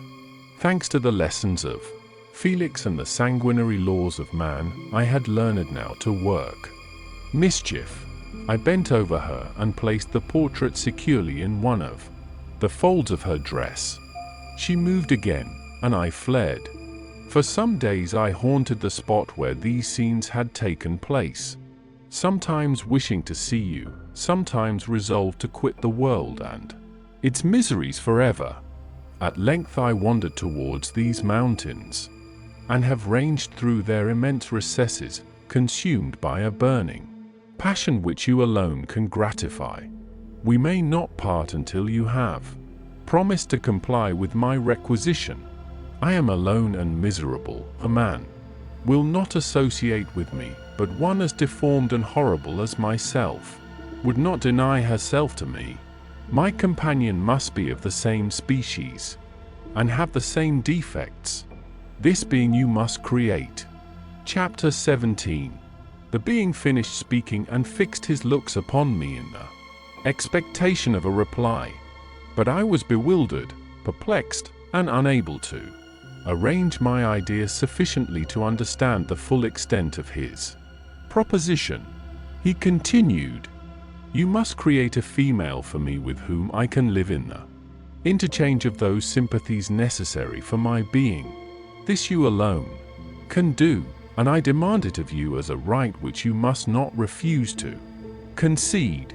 The latter part of his tale had kindled anew in me the anger that had died away while he narrated his peaceful life among the cottagers, and as he said this I could no longer suppress the rage that burned within me. "I do refuse it," I replied, "and no torture shall ever extort a consent from me. You may render me the most miserable of men, but you shall never make me base in my own eyes. Shall I create another like yourself, whose joint wickedness might desolate the world? Begone! I have answered you. You may torture me, but I will never consent." "You are in the wrong," replied the fiend, "and instead of threatening, I am content to reason with you. I am malicious because I am miserable. Am I not shunned and hated by all mankind? You, my creator, would tear me to pieces and triumph. Remember that, and tell me why I should pity man more than he pities me. You would not call it murder if you could precipitate me into one of those ice rifts and destroy my frame, the work of your own hands. Shall I respect man when he condemns me? Let him live with me in the interchange of kindness, and instead of injury I would bestow every benefit upon him with tears of gratitude at his acceptance. But that cannot be. The human senses are insurmountable barriers to our union. Yet mine shall not be the submission of abject slavery.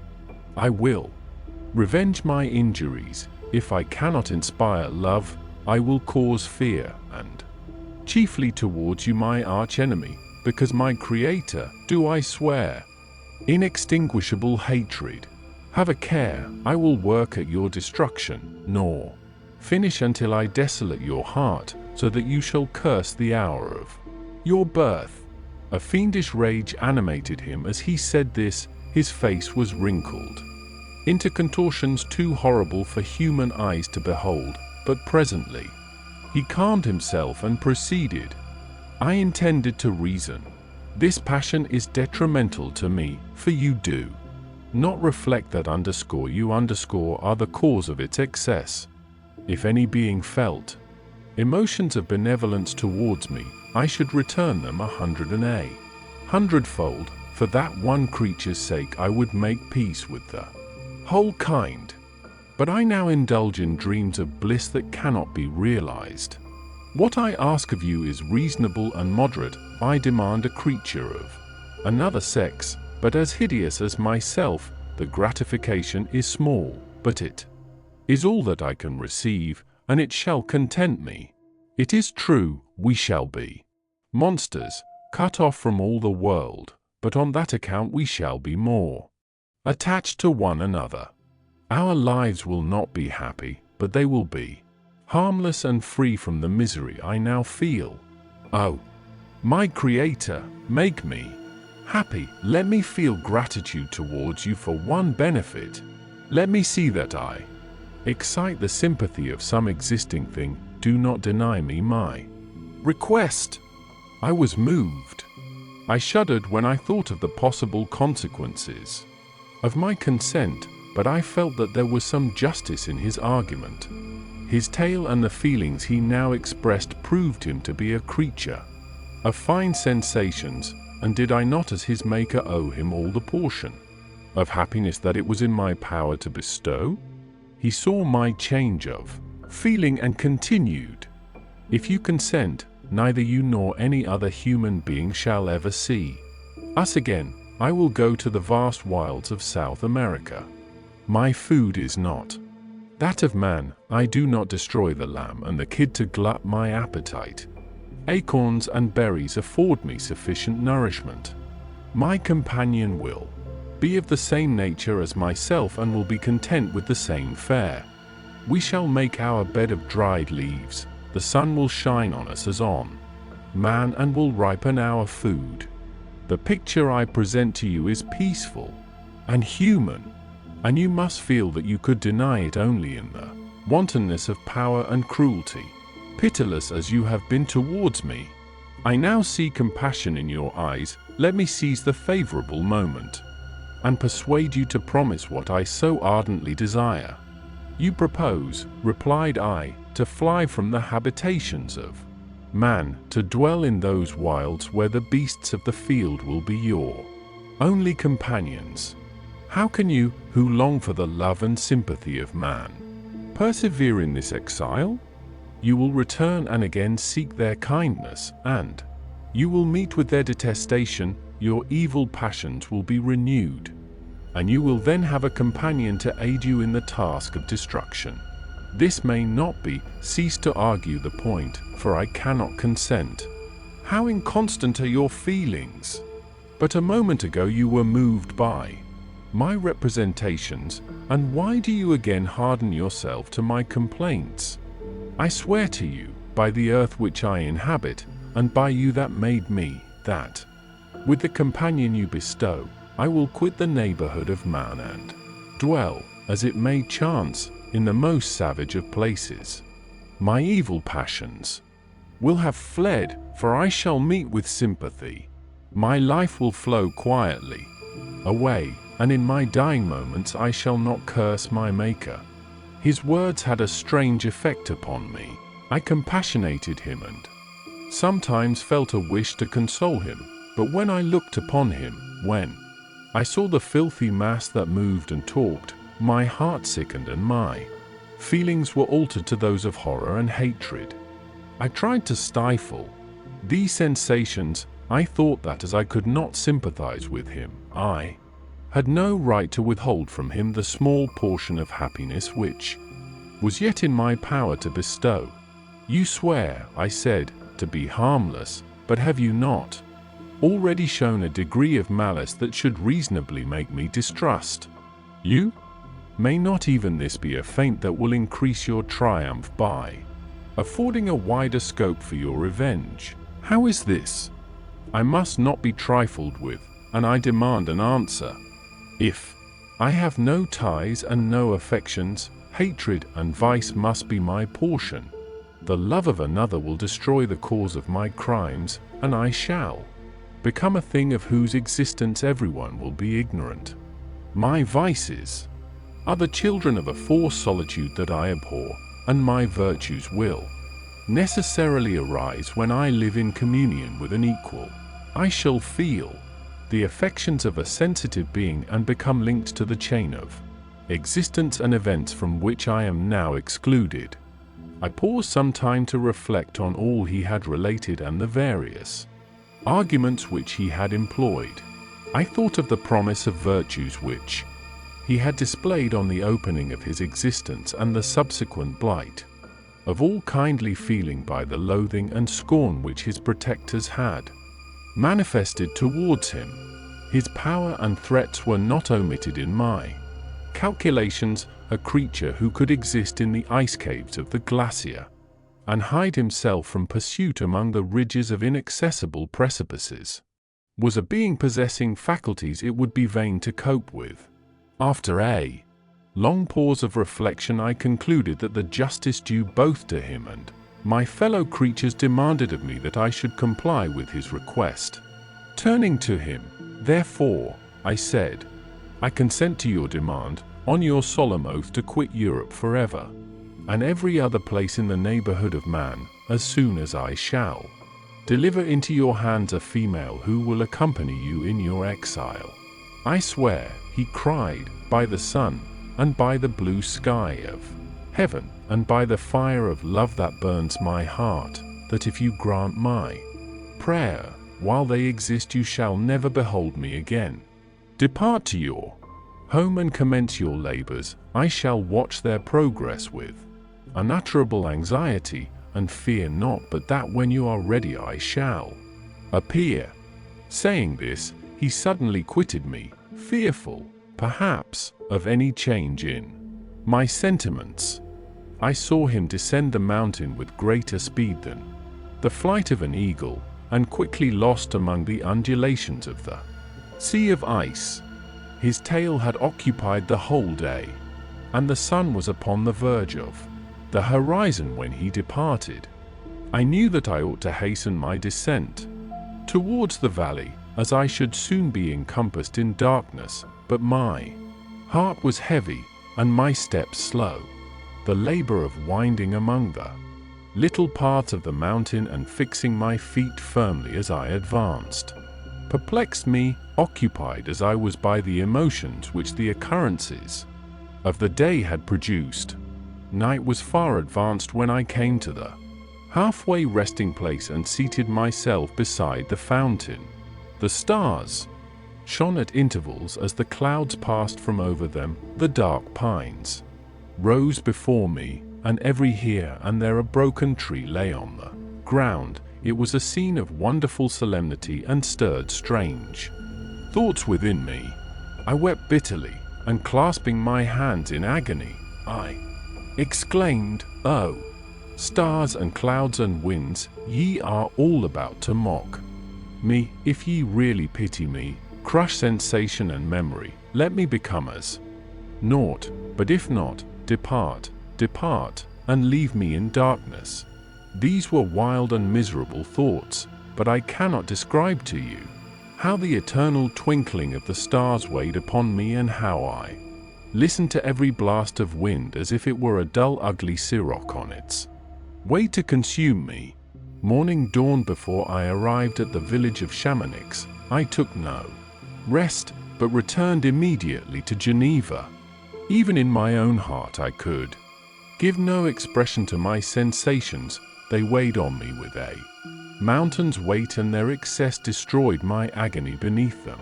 Thus I returned home, and entering the house, presented myself to the family. My haggard and wild appearance awoke intense alarm, but I answered no question. Scarcely did I speak.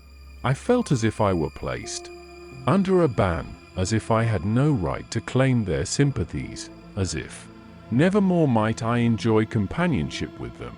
Yet even thus I loved them to adoration, and to save them I resolved to dedicate myself to my most abhorred task.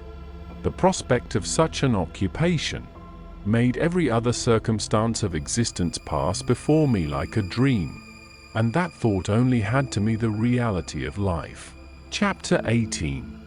Day after day, week after week, passed away on my return to Geneva, and I could not collect the courage to recommence my work. I feared the vengeance of the disappointed fiend, yet I was unable to overcome my repugnance to the task which was enjoined me. I found that I could not compose a female without again devoting several months to profound study and laborious disquisition. I had heard of some discoveries having been made by an English philosopher, the knowledge of which was material to my success, and I sometimes thought of obtaining my father's consent to visit England for this purpose, but I clung to every pretense of delay and shrank from taking the first step in an undertaking whose immediate necessity began to appear less absolute to me. A change indeed had taken place in me, and my health, which had hitherto declined, was now much restored, and my spirits, when unchecked by the memory of my unhappy promise, rose proportionably. My father saw this change with pleasure, and he turned his thoughts towards the best method of eradicating the remains of my melancholy, which every now and then would return by fits, and with a devouring blackness overcast the approaching sunshine.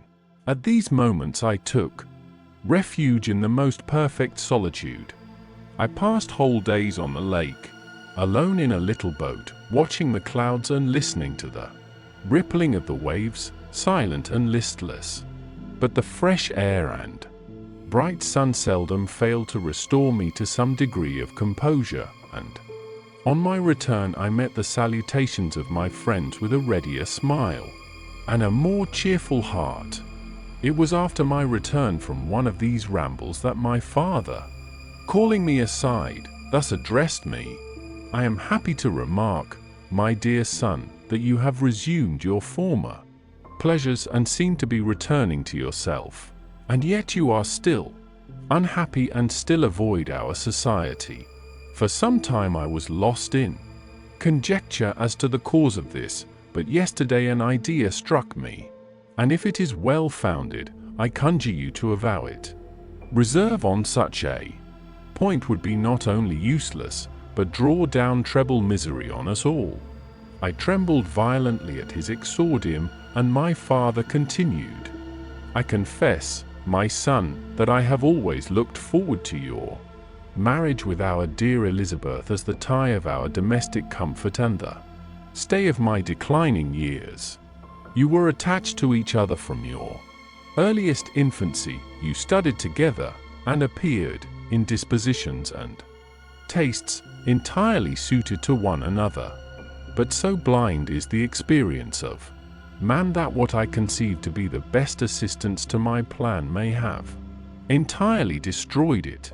You, perhaps, regard her as your sister, without any wish that she might become your wife. Nay, you may have met with another, whom you may love, and considering yourself as bound in honor to Elizabeth, this struggle may occasion the poignant misery which you appear to feel. My dear father, reassure yourself. I love my cousin tenderly and sincerely. I never saw any woman who excited, as Elizabeth does, my warmest admiration and affection. My future hopes and prospects are entirely bound up in the expectation of our union. The expression of your sentiments of this subject, my dear Victor, gives me more pleasure than I have for some time experienced. If you feel thus, we shall assuredly be happy, however present events may cast a gloom over us. But it is this gloom which appears to have taken so strong a hold of your mind that I wish to dissipate. Tell me, therefore, whether you object to an immediate solemnization of the marriage. We have been unfortunate, and recent events have drawn us from that everyday tranquility befitting my years and infirmities. You are younger, yet I do not suppose, possessed as you are of a competent fortune, that an early marriage would at all interfere with any future plans of honor and utility that you may have formed. Do not suppose, however, that I wish to dictate happiness to you or that a delay on your part would cause me any serious uneasiness. Interpret my words with candor and answer me, I conjure you, with confidence and sincerity. I listened to my father in silence and remained for some time incapable of offering any reply. I revolved rapidly in my mind a multitude of thoughts and endeavored to arrive at some conclusion. Alas! To me, the idea of an immediate union with my Elizabeth was one of horror and dismay. I was bound by a solemn promise which I had not yet fulfilled, and dared not break, or if I did, what manifold miseries might not impend over me and my devoted family. Could I enter into a festival with this deadly weight yet hanging round my neck and bowing me to the ground? I must perform my engagement and let the monster depart with his mate before I allowed myself to enjoy the delight of a union from which I expected peace. I remembered also the necessity imposed upon me of either journeying to England or entering into a long correspondence with those philosophers of that country whose knowledge and discoveries were of indispensable use to me in my present undertaking. The latter method of obtaining the desired intelligence was dilatory and unsatisfactory. Besides, I had an insurmountable aversion to the idea of engaging myself in my loathsome task in my father's house while in habits of familiar intercourse with those I loved.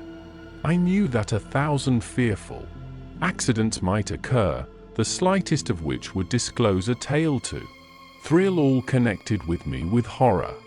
I was aware also that I should often lose all self-command, all capacity of hiding the harrowing sensations that would possess me during the progress of my unearthly occupation.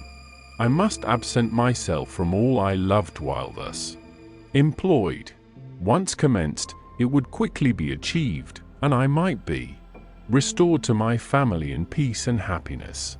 My promise fulfilled, the monster would depart forever, or, so my fond fancy imaged, some accident might meanwhile occur to destroy him and put an end to my slavery forever. These feelings dictated my answer to my father. I expressed a wish to visit England, but concealing the true reasons of this request, I clothed my desires under a guise which excited no suspicion, while I urged my desire with an earnestness that easily induced my father to comply. After so long a period of an absorbing melancholy that resembled madness in its intensity and effects, he was glad to find that I was capable of taking pleasure in the idea of such a journey, and he hoped that change of scene and varied amusement would, before my return, have restored me entirely to myself. The duration of my absence was left to my own choice. A few months, or at most a year, was the period contemplated. One paternal precaution he had taken to ensure my having a companion. Without previously communicating with me, he had, in concert with Elizabeth, arranged that Clerval should join me at Strasbourg.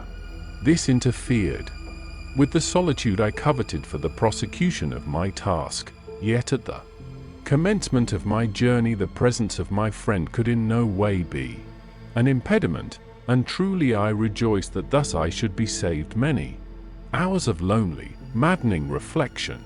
Nay, Henry might stand between me and the intrusion of my foe.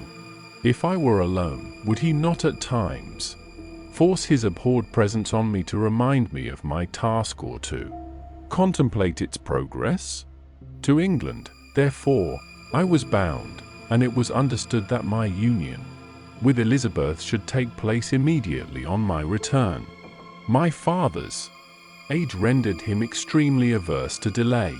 For myself, there was one reward I promised myself from my detested toils, one consolation for my unparalleled sufferings. It was the prospect of that day when, enfranchised from my miserable slavery, I might claim Elizabeth and forget the past in my union with her.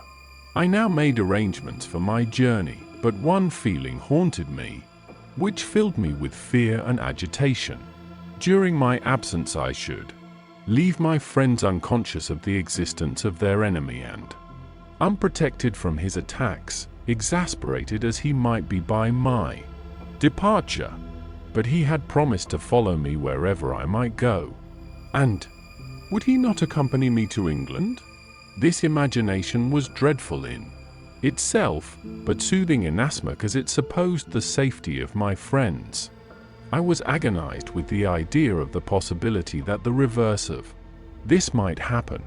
But through the whole period during which I was the slave of my creature, I allowed myself to be governed by the impulses of the moment, and my present sensations strongly intimated that the fiend would follow me and exempt my family from the danger of his machinations. It was in the latter end of September that I again quitted my native country. My journey had been my own suggestion, and Elizabeth therefore acquiesced, but she was filled with disquiet at the idea of my suffering away from her the inroads of misery and grief. It had been her care which provided me a companion in Clerval, and yet a man is blind to 1,000 circumstances which call forth a woman's sedulous attention. She longed to bid me hasten my return. 1,000 conflicting emotions rendered her mute as she bade me a tearful, silent farewell. I threw myself into the carriage that was to convey me away, hardly knowing whither I was going, and careless of what was passing around. I remembered only, and it was with a bitter anguish that I reflected on it, to order that my chemical instruments should be packed to go with me. Filled with dreary imaginations, I passed through many beautiful and majestic scenes, but my eyes were fixed and unobserving. I could only think of the bourne of my travels and the work which was to occupy me whilst they endured. After some days spent in listless indolence, during which I traversed many leagues, I arrived at Strasbourg, where I waited 2 days for Clerval. He came. Alas, how great was the contrast between us!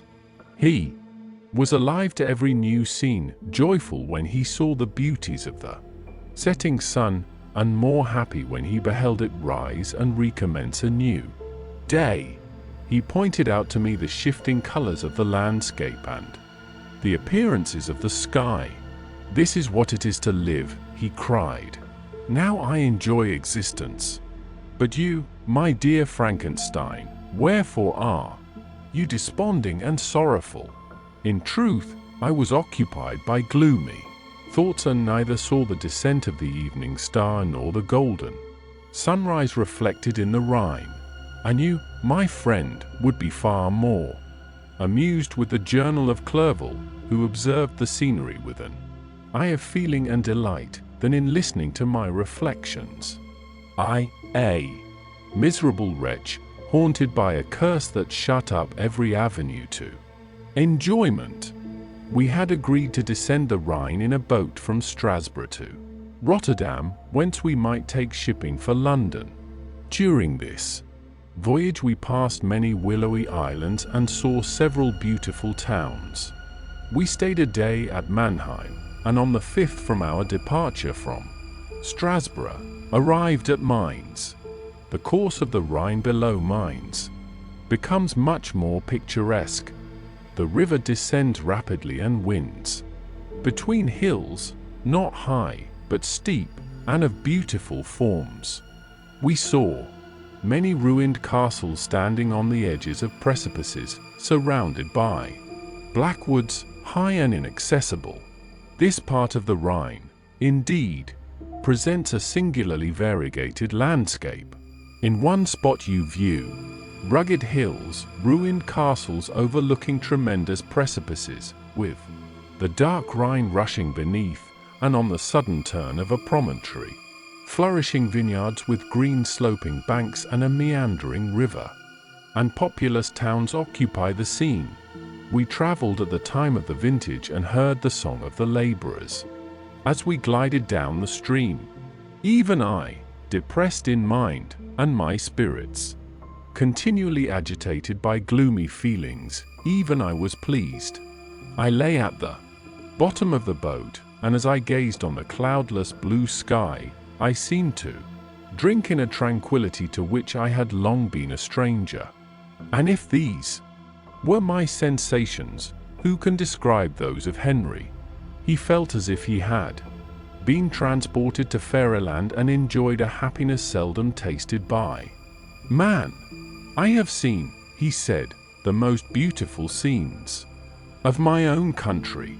I have visited the lakes of Lucerne and Uy, where the snowy mountains descend almost perpendicularly to the water, casting black and impenetrable shades, which would cause a gloomy and mournful appearance, were it not for the most verdant islands that relieve the eye by their gay appearance. I have seen this lake agitated by a tempest, when the wind tore up whirlwinds of water and gave you an idea of what the waterspout must be on the great ocean, and the waves dash with fury the base of the mountain, where the priest and his mistress were overwhelmed by an avalanche, and where their dying voices are still said to be heard amid the pauses of the nightly wind. I have seen the mountains of La Valard and the Pays de Vaud. But this country, Victor, pleases me more than all those wonders. The mountains of Switzerland are more majestic and strange, but there is a charm in the banks of this divine river that I never before saw equaled.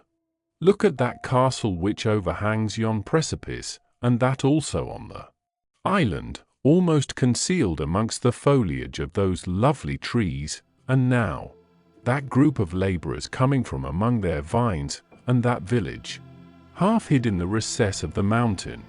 Oh, surely the spirit that inhabits and guards this place has a soul more in harmony with man than those who pile the glacier or retire to the inaccessible peaks of the mountains of our own country. Clerval, beloved friend, even now it delights me to record your words and to dwell on the praise of which you are so eminently deserving. He was a being formed in the very poetry of nature. His wild and enthusiastic imagination was chastened by the sensibility of his heart. His soul overflowed with ardent affections, and his friendship was of that devoted and wondrous nature that the worldly-minded teach us to look for only in the imagination. But even human sympathies were not sufficient to satisfy his eager mind. The scenery of external nature, which others regard only with admiration, he loved with ardor. The sounding cataract haunted him like a passion, the tall rock, the mountain, and the deep and gloomy wood. Their colors and their forms were then to him an appetite, a feeling, and a love that had no need of a remoter charm, by thought supplied, or any interest unborrowed from the eye. Wordsworth's Tintern Abbey. And where does he now exist? Is this gentle and lovely being lost forever? Has this mind, so replete with ideas, imaginations fanciful and magnificent, which formed a world whose existence depended on the life of its creator, has this mind perished? Does it now only exist in my memory? No, it is not thus. Your form, so divinely wrought and beaming with beauty, has decayed, but your spirit still visits and consoles your unhappy friend. Pardon this gush of sorrow. These ineffectual words are but a slight tribute to the unexampled worth of Henry, but they soothe my heart, overflowing with the anguish which his remembrance creates. I will proceed with my tale. Beyond Cologne we descended to the plains of Holland, and we resolved to post the remainder of our way, for the wind was contrary and the stream of the river was too gentle to aid us. Our journey here lost the interest arising from beautiful scenery, but we arrived in a few days at Rotterdam, whence we proceeded by sea to England. It was on a clear morning, in the latter days of December, that I first saw the white cliffs of Britain. The banks of the Thames presented a new scene. They were flat but fertile, and almost every town was marked by the remembrance of some story. We saw Tilbury Fort and remembered the Spanish Armada, Gravesend, Woolwich, and Greenwich, places which I had heard of even in my country. At length we saw the numerous steeples of London, St. Paul's towering above all, and the tower famed in English history. Chapter 19. London was our present point of rest. We determined to remain several months in this wonderful and celebrated city. Clerval desired the intercourse of the men of genius and talent who flourished at this time, but this was with me a secondary object. I was principally occupied with the means of obtaining the information necessary for the completion of my promise, and quickly availed myself of the letters of introduction that I had brought with me, addressed to the most distinguished natural philosophers. If this journey had taken place during my days of study and happiness, it would have afforded me inexpressible pleasure. But a blight had come over my existence, and I only visited these people for the sake of the information they might give me on the subject in which my interest was so terribly profound. Company was irksome to me. When alone, I could fill my mind with the sights of heaven and earth. The voice of Henry soothed me, and I could thus cheat myself into a transitory peace. But busy, uninteresting, joyous faces brought back despair to my heart. I saw an insurmountable barrier placed between me and my fellow men. This barrier was sealed with the blood of William and Justine, and to reflect on the events connected with those names filled my soul with anguish. But in Clerval I saw the image of my former self. He was inquisitive and anxious to gain experience and instruction. The difference of manners which he observed was to him an inexhaustible source of instruction and amusement. He was also pursuing an object he had long had in view. His design was to visit India, in the belief that he had, in his knowledge of its various languages, and in the views he had taken of its society, the means of materially assisting the progress of European colonization and trade. In Britain only could he further the execution of his plan. He was forever busy, and the only check to his enjoyments was my sorrowful and dejected mind. I tried to conceal this as much as possible, that I might not debar him from the pleasures natural to one who was entering on a new scene of life, undisturbed by any care or bitter recollection. I often refused to accompany him, alleging another engagement, that I might remain alone. I now also began to collect the materials necessary for my new creation, and this was to me like the torture of single drops of water continually falling on the head. Every thought that was devoted to it was an extreme anguish, and every word that I spoke in allusion to it caused my lips to quiver and my heart to palpitate. After passing some months in London, we received a letter from a person in Scotland who had formerly been our visitor at Geneva. He mentioned the beauties of his native country and asked us if those were not sufficient allurements to induce us to prolong our journey as far north as Perth, where he resided. Clerval eagerly desired to accept this invitation, and I, although I abhorred society, wished to view again mountains and streams and all the wondrous works with which nature adorns her chosen dwelling places. We had arrived in England at the beginning of October, and it was now February. We accordingly determined to commence our journey towards the north at the expiration of another month. In this expedition we did not intend to follow the great road to Edinburgh, but to visit Windsor, Oxford, Matlock, and the Cumberland Lakes, resolving to arrive at the completion of this tour about the end of July. I packed up my chemical instruments and the materials I had collected, resolving to finish my labours in some obscure nook in the northern highlands of Scotland.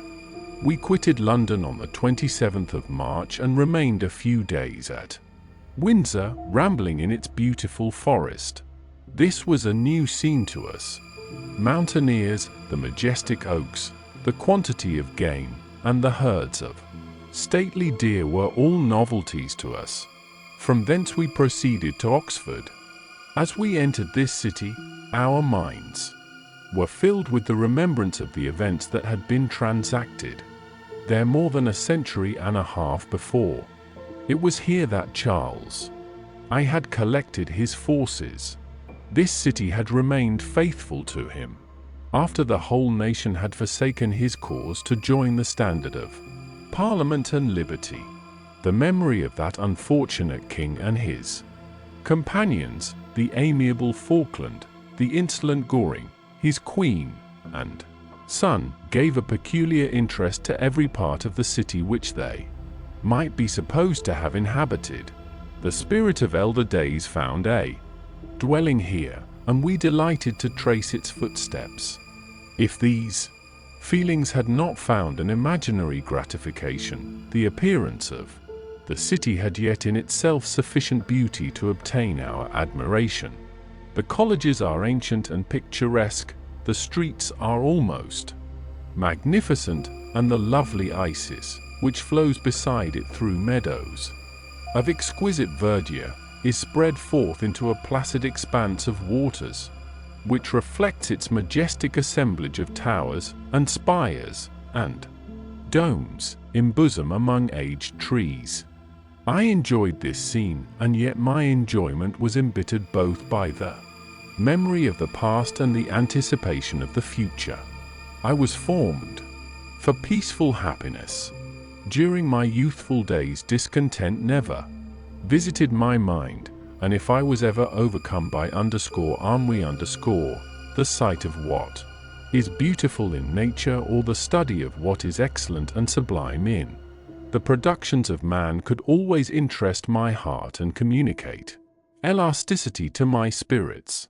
But I am a blasted tree, the bolt has entered my soul, and I felt then that I should survive to exhibit what I shall soon cease to be. I'm a miserable spectacle of wrecked humanity, pitiable to others and intolerable to myself. We passed a considerable period at Oxford, rambling among its environs, and endeavoring to identify every spot which might relate to the most animating epoch of English history.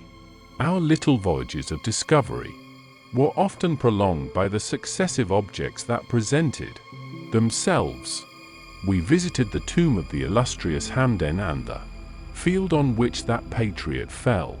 For a moment my soul was elevated from its debasing and miserable fears to contemplate the divine ideas of liberty and self-sacrifice of which these sites were the monuments and the remembrances.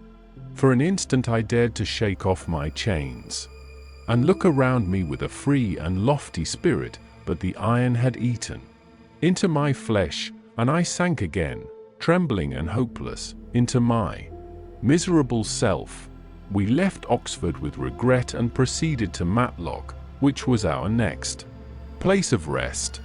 The country in the neighborhood of this village resembled, to a greater degree, the scenery of Switzerland, but everything is on a lower scale, and the green hills want the crown of distant white Alps which always attend on the piney mountains of my native country. We visited the wondrous cave and the little cabinets of natural history, where the curiosities are disposed in the same manner as in the collections at Servox and Chamonix. The latter name made me tremble when pronounced by Henry, and I hastened to quit Matlock, with which that terrible scene was thus associated. From Derby, still journeying northwards, we passed 2 months in Cumberland and Westmoreland. I could now almost fancy myself among the Swiss mountains. The little patches of snow which yet lingered on the northern sides of the mountains, the lakes, and the dashing of the rocky streams were all familiar and dear sights to me. Here also we made some acquaintances who almost contrived to cheat me into happiness. The delight of Clerval was proportionably greater than mine. His mind expanded in the company of men of talent, and he found in his own nature greater capacities and resources than he could have imagined himself to have possessed while he associated with his inferiors. I could pass my life here, said he to me, and among these mountains I should scarcely regret Switzerland and the Rhine. But he found that a traveller's life is one that includes much pain. Amidst its enjoyments, his feelings are forever on the stretch, and when he begins to sink into repose, he finds himself obliged to quit that on which he rests in pleasure for something new, which again engages his attention, and which also he forsakes for other novelties. We had scarcely visited the various lakes of Cumberland and Westmoreland, and conceived an affection for some of the inhabitants when the period of our appointment with our Scotch friend approached, and we left them to travel on. For my own part, one was not sorry. I had now neglected my promise for some time, and I feared the effects of the demon's disappointment. He might remain in Switzerland and wreak his vengeance on my relatives. This idea pursued me and tormented me at every moment, from which I might otherwise have snatched repose and peace. I waited for my letters with feverish impatience. If they were delayed, I was miserable and overcome by 1,000 fears, and when they arrived and I saw the superscription of Elizabeth or my father, I hardly dared to read and ascertain my fate. Sometimes I thought that the fiend followed me and might expedite my remissness by murdering my companion. When these thoughts possessed me, I would not quit Henry for a moment, but followed him as his shadow, to protect him from the fancied rage of his destroyer. I felt as if I had committed some great crime, the consciousness of which haunted me. I was guiltless, but I had indeed drawn down a horrible curse upon my head, as mortal as that of crime. I visited Edinburgh with languid eyes and mind, and yet that city might have interested the most unfortunate being. Clerval did not like it so well as Oxford, for the antiquity of the latter city was more pleasing to him. But the beauty and regularity of the new town of Edinburgh, its romantic castle and its environs, the most delightful in the world, Arthur's Seat, St. Bernard's Well, and the Pentland Hills, compensated him for the change and filled him with cheerfulness and admiration. But I was impatient to arrive at the termination of my journey. We left Edinburgh in a week, passing through Cooper, St. Andrews, and along the banks of the Tay, to Perth, where our friend expected us. But I was in no mood to laugh and talk with strangers or enter into their feelings or plans with the good humor expected from a guest, and accordingly I told Clerval that I wished to make the tour of Scotland alone. Do you, said I, enjoy yourself, and let this be our rendezvous. I may be absent a month or two, but do not interfere with my motions. I entreat you, leave me to peace and solitude for a short time, and when I return, I hope it will be with a lighter heart, more congenial to your own temper. Henry wished to dissuade me, but seeing me bent on this plan, ceased to remonstrate. He entreated me to write often. I had rather be with you, he said, in your solitary rambles, than with these Scotch people, whom I do not know. Hasten, then, my dear friend, to return, that I may again feel myself somewhat at home, which I cannot do in your absence. Having parted from my friend, I determined to visit some remote spot of Scotland and finish my work in solitude. I did not doubt but that the monster followed me and would discover himself to me when I should have finished, that he might receive his companion. With this resolution I traversed the northern highlands and fixed on one of the remotest of the Orkneys as the scene of my labours. It was a place fitted for such a work, being hardly more than a rock whose high sides were continually beaten upon by the waves. The soil was barren, scarcely affording pasture for a few miserable cows and oatmeal for its inhabitants, which consisted of 5 persons, whose gaunt and scraggy limbs gave tokens of their miserable fare. Vegetables and bread, when they indulged in such luxuries, and even fresh water was to be procured from the mainland, which was about 5 miles distant. On the whole island there were but 3 miserable huts, and one of these was vacant when I arrived. This I hired. It contained but 2 rooms, and these exhibited all the squalidness of the most miserable penury. The thatch had fallen in, the walls were unplastered, and the door was off its hinges.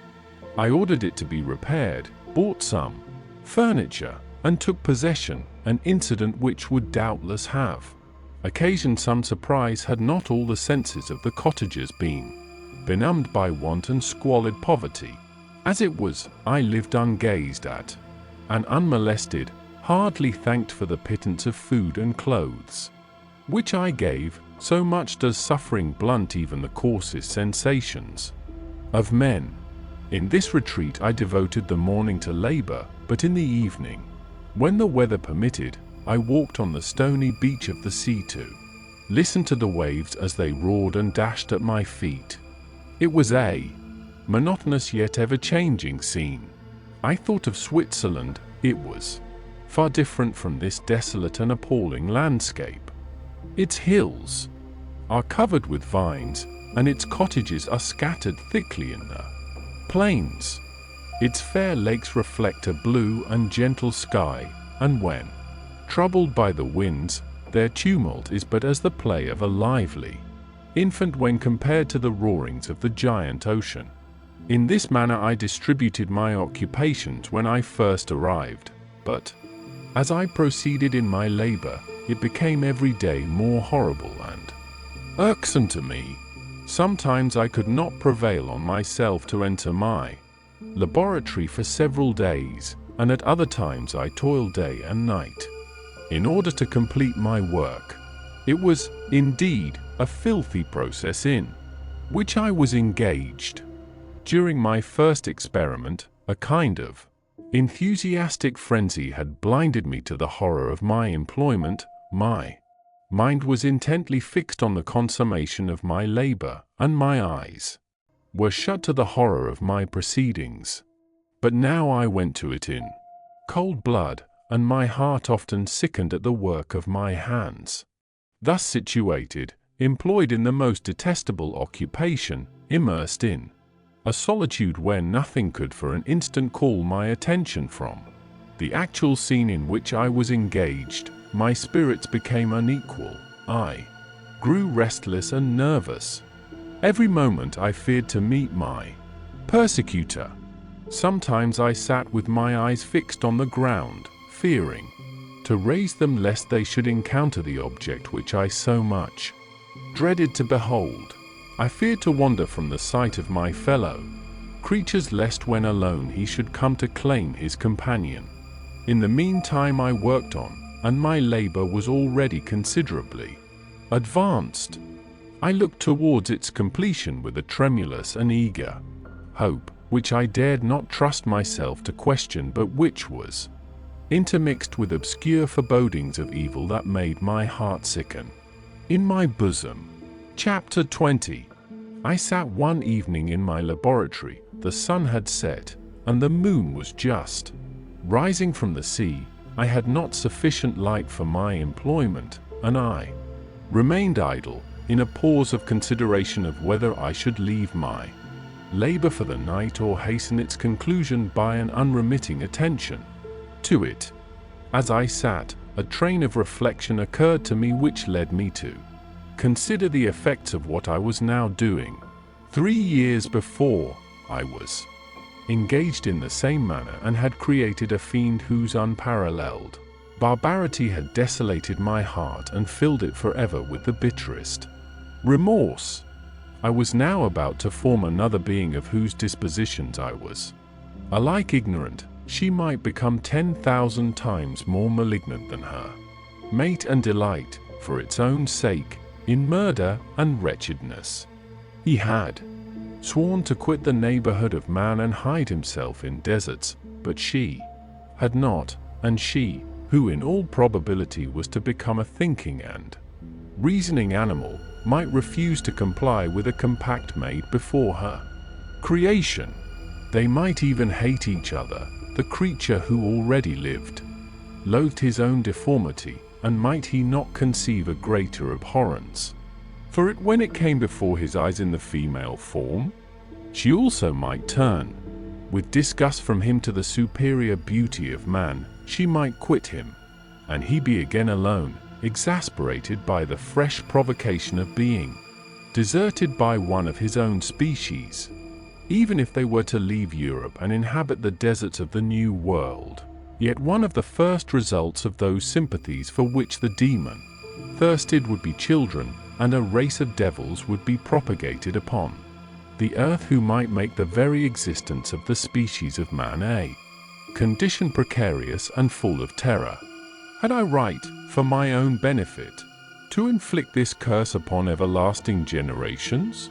I had before been moved by the sophisms of the being I had created. I had been struck senseless by his fiendish threats, but now, for the first time, the wickedness of my promise burst upon me. I shuddered to think that future ages might curse me as their pest, whose selfishness had not hesitated to buy its own peace at the price, perhaps, of the existence of the whole human race.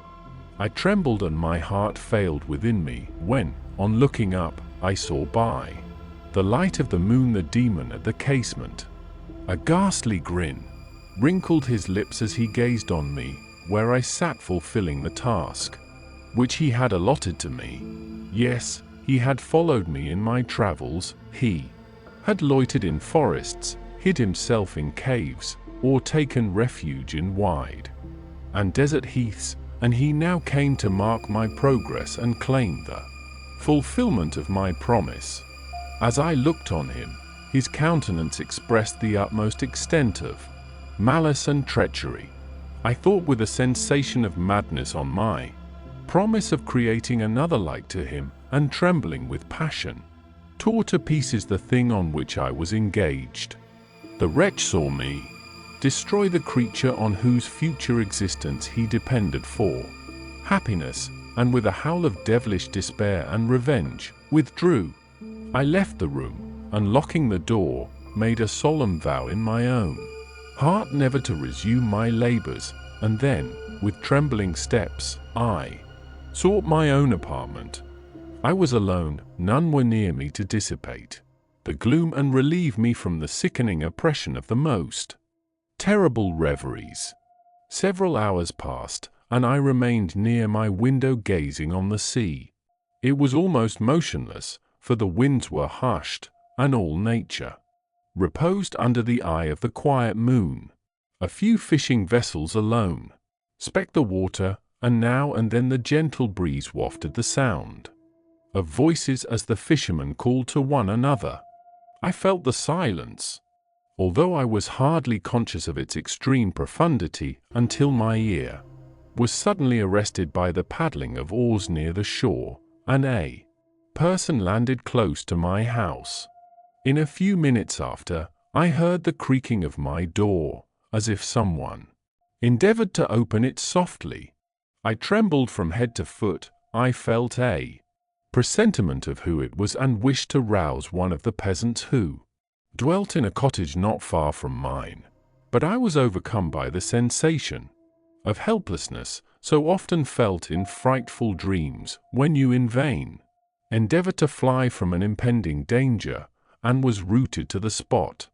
Presently I heard the sound of footsteps along the passage, the door opened, and the wretch whom I dreaded appeared.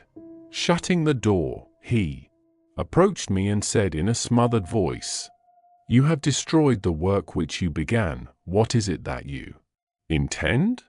Do you dare to break your promise?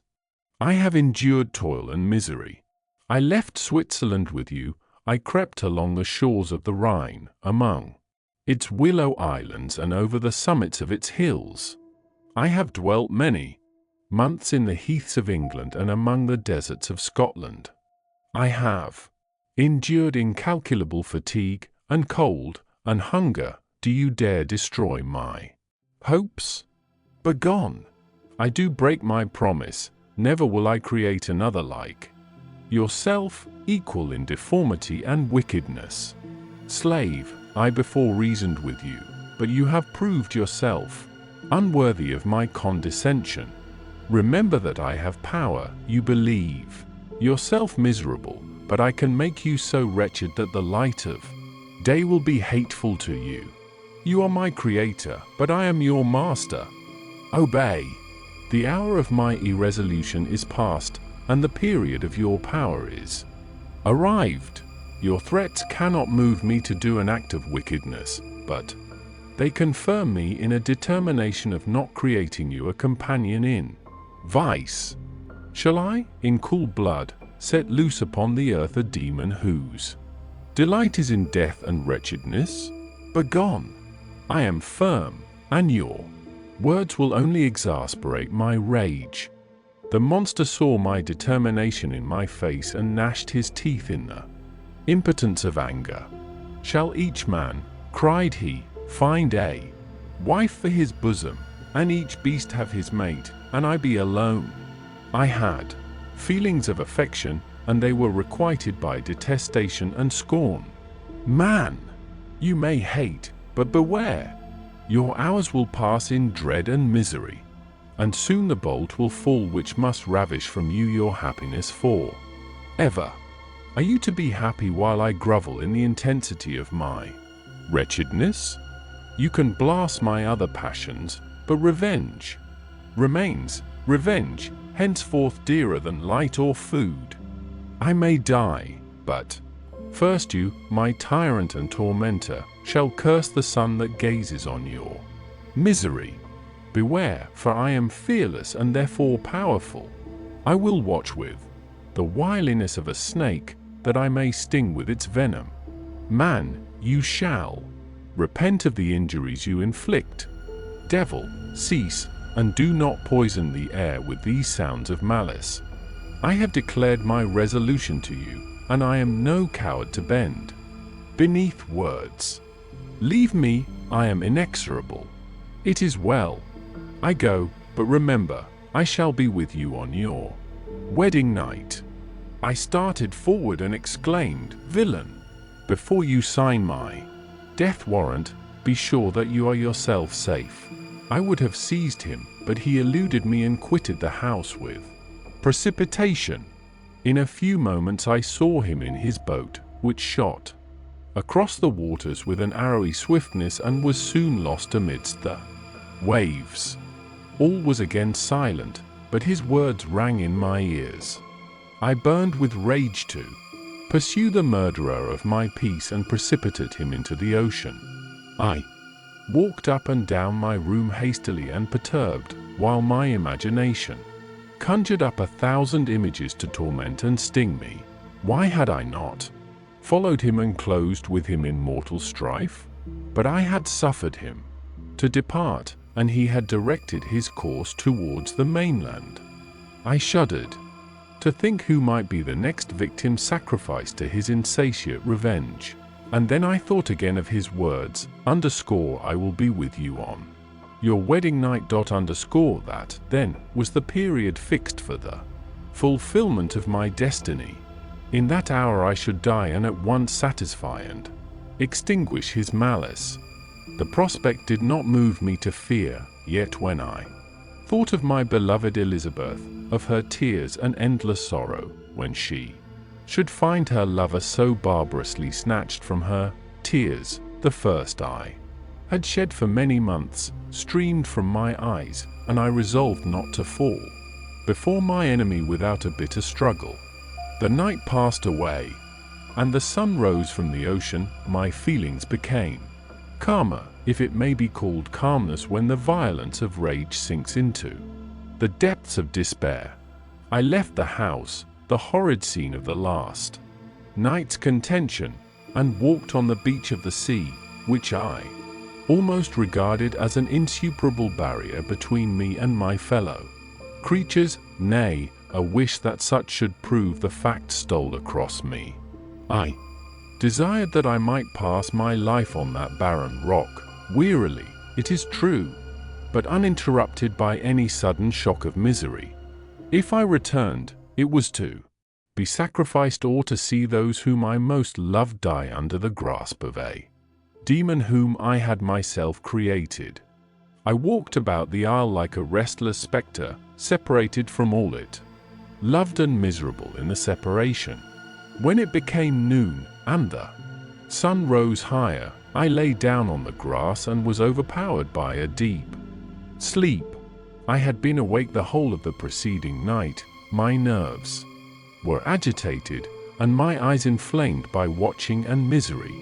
The sleep into which I now sank refreshed me, and when I awoke, I again felt as if I belonged to a race of human beings like myself, and I began to reflect upon what had passed with greater composure. Yet still the words of the fiend rang in my ears like a death knell. They appeared like a dream, yet distinct and oppressive as a reality.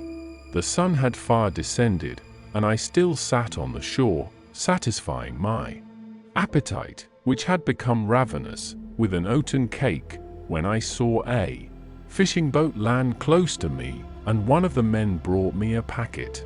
It contained letters from Geneva, and one from Clerval entreating me to join him. He said that he was wearing away his time fruitlessly where he was, that letters from the friends he had formed in London desired his return to complete the negotiation they had entered into for his Indian enterprise. He could not any longer delay his departure, but as his journey to London might be followed even sooner than he now conjectured by his longer voyage, he entreated me to bestow as much of my society on him as I could spare. He besought me, therefore, to leave my solitary isle and to meet him at Perth, that we might proceed southwards together. This letter in a degree recalled me to life, and I determined to quit my island at the expiration of 2 days. Yet, before I departed, there was a task to perform, on which I shuddered to reflect. I must pack up my chemical instruments, and for that purpose I must enter the room which had been the scene of my odious work, and I must handle those utensils the sight of which was sickening to me. The next morning, at daybreak, I summoned sufficient courage and unlocked the door of my laboratory. The remains of the half-finished creature, whom I had destroyed, lay scattered on the floor, and I almost felt as if I had mangled the living flesh of a human being. I paused to collect myself and then entered the chamber. With trembling hand I conveyed the instruments out of the room, but I reflected that I ought not to leave the relics of my work to excite the horror and suspicion of the peasants, and I accordingly put them into a basket with a great quantity of stones, and laying them up, determined to throw them into the sea that very night. And in the meantime I sat upon the beach, employed in cleaning and arranging my chemical apparatus. Nothing could be more complete than the alteration that had taken place in my feelings since the night of the appearance of the demon. I had before regarded my promise with a gloomy despair as a thing that, with whatever consequences must be fulfilled, but I now felt as if a film had been taken from before my eyes and that I for the first time saw clearly. The idea of renewing my labors did not for one instant occur to me. The threat I had heard weighed on my thoughts, but I did not reflect that a voluntary act of mine could avert it. I had resolved in my own mind that to create another like the fiend I had first made would be an act of the basest and most atrocious selfishness, and I banished from my mind every thought that could lead to a different conclusion. Between 2 and 3 in the morning the moon rose, and I then, putting my basket aboard a little skiff, sailed out about 4 miles from the shore. The scene was perfectly solitary. A few boats were returning towards land, but I sailed away from them. I felt as if I was about the commission of a dreadful crime and avoided with shuddering anxiety any encounter with my fellow creatures. At one time the moon, which had before been clear, was suddenly overspread by a thick cloud, and I took advantage of the moment of darkness and cast my basket into the sea. I listened to the gurgling sound as it sank and then sailed away from the spot. The sky became clouded, but the air was pure, although chilled by the northeast breeze that was then rising. But it refreshed me and filled me with such agreeable sensations that I resolved to prolong my stay on the water, and fixing the rudder in a direct position, stretched myself at the bottom of the boat. Clouds hid the moon, everything was obscure, and I heard only the sound of the boat as its keel cut through the waves. The murmur lulled me, and in a short time I slept soundly. I do not know how long I remained in this situation, but when I awoke I found that the sun had already mounted considerably. The wind was high, and the waves continually threatened the safety of my little skiff. I found that the wind was northeast and must have driven me far from the coast from which I had embarked. I endeavored to change my course, but quickly found that if I again made the attempt the boat would be instantly filled with water. Thus situated, my only resource was to drive before the wind. I confess that I felt a few sensations of terror. I had no compass with me, and was so slenderly acquainted with the geography of this part of the world that the sun was of little benefit to me. I might be driven into the wide Atlantic and feel all the tortures of starvation, or be swallowed up in the immeasurable waters that roared and buffeted around me. I had already been out many hours and felt the torment of a burning thirst, a prelude to my other sufferings. I looked on the heavens, which were covered by clouds that flew before the wind, only to be replaced by others. I looked upon the sea. It was to be my grave. "Fiend," I exclaimed, "your task is already fulfilled." I thought of Elizabeth, of my father, and of Clerval, all left behind, on whom the monster might satisfy his sanguinary and merciless passions.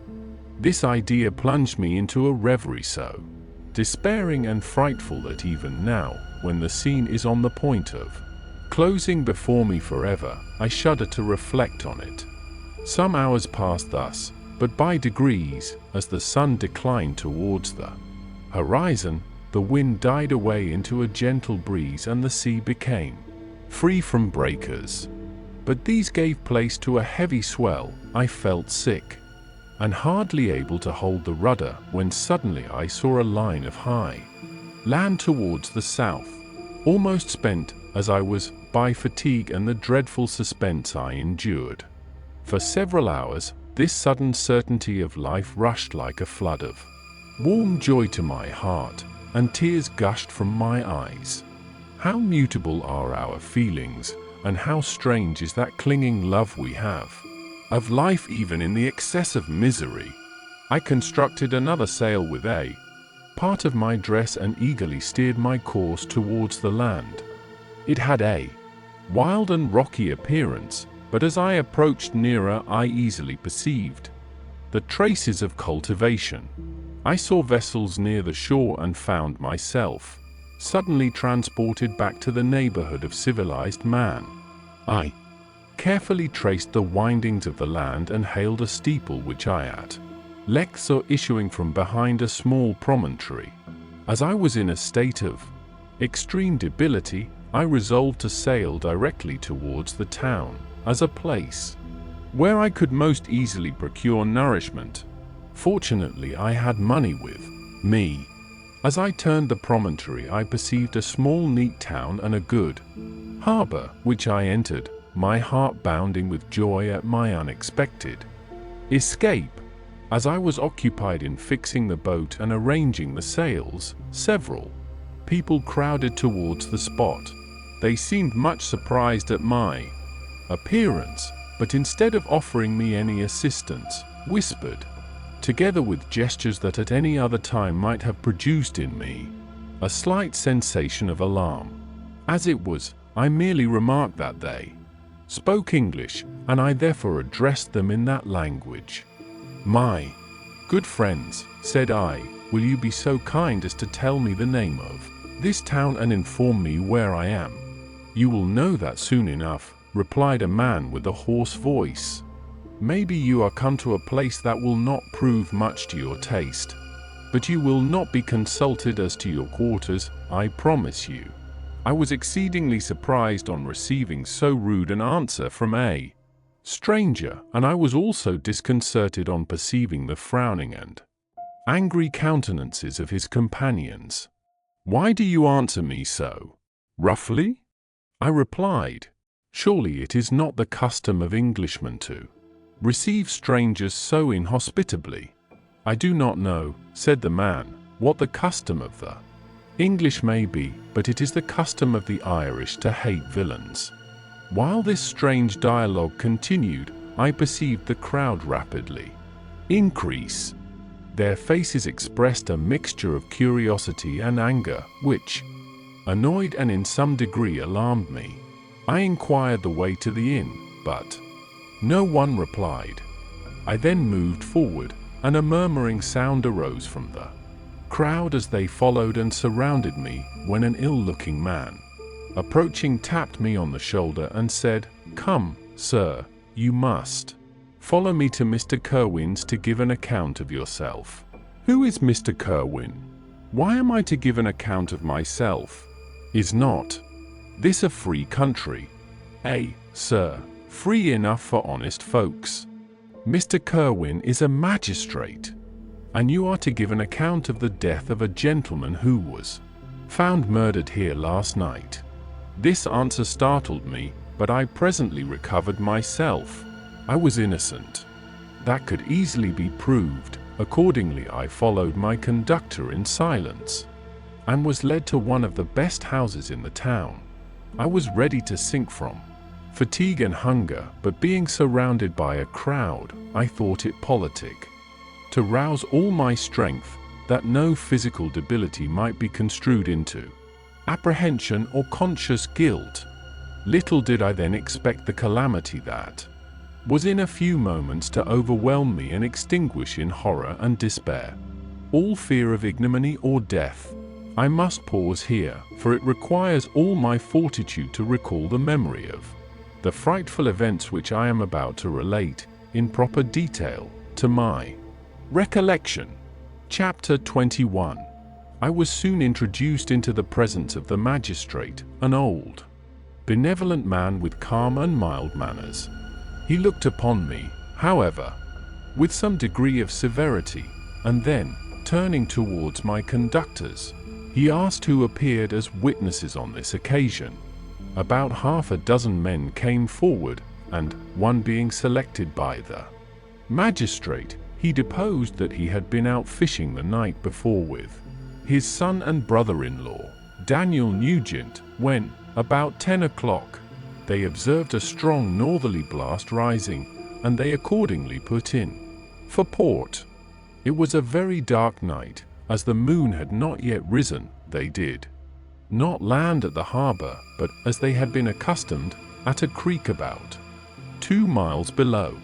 He walked on first, carrying a part of the fishing tackle, and his companions followed him at some distance. As he was proceeding along the sands, he struck his foot against something and fell at his length on the ground. His companions came up to assist him, and by the light of their lantern they found that he had fallen on the body of a man, who was to all appearance dead. Their first supposition was that it was the corpse of some person who had been drowned and was thrown on shore by the waves, but on examination they found that the clothes were not wet and even that the body was not then cold. They instantly carried it to the cottage of an old woman near the spot and endeavored, but in vain, to restore it to life.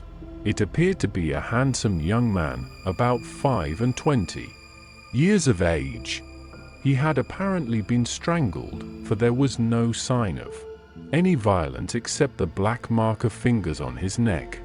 The first part of this deposition did not in the least interest me, but when the mark of the fingers was mentioned I remembered the murder of my brother and felt myself extremely agitated. My limbs trembled, and a mist came over my eyes, which obliged me to lean on a chair for support.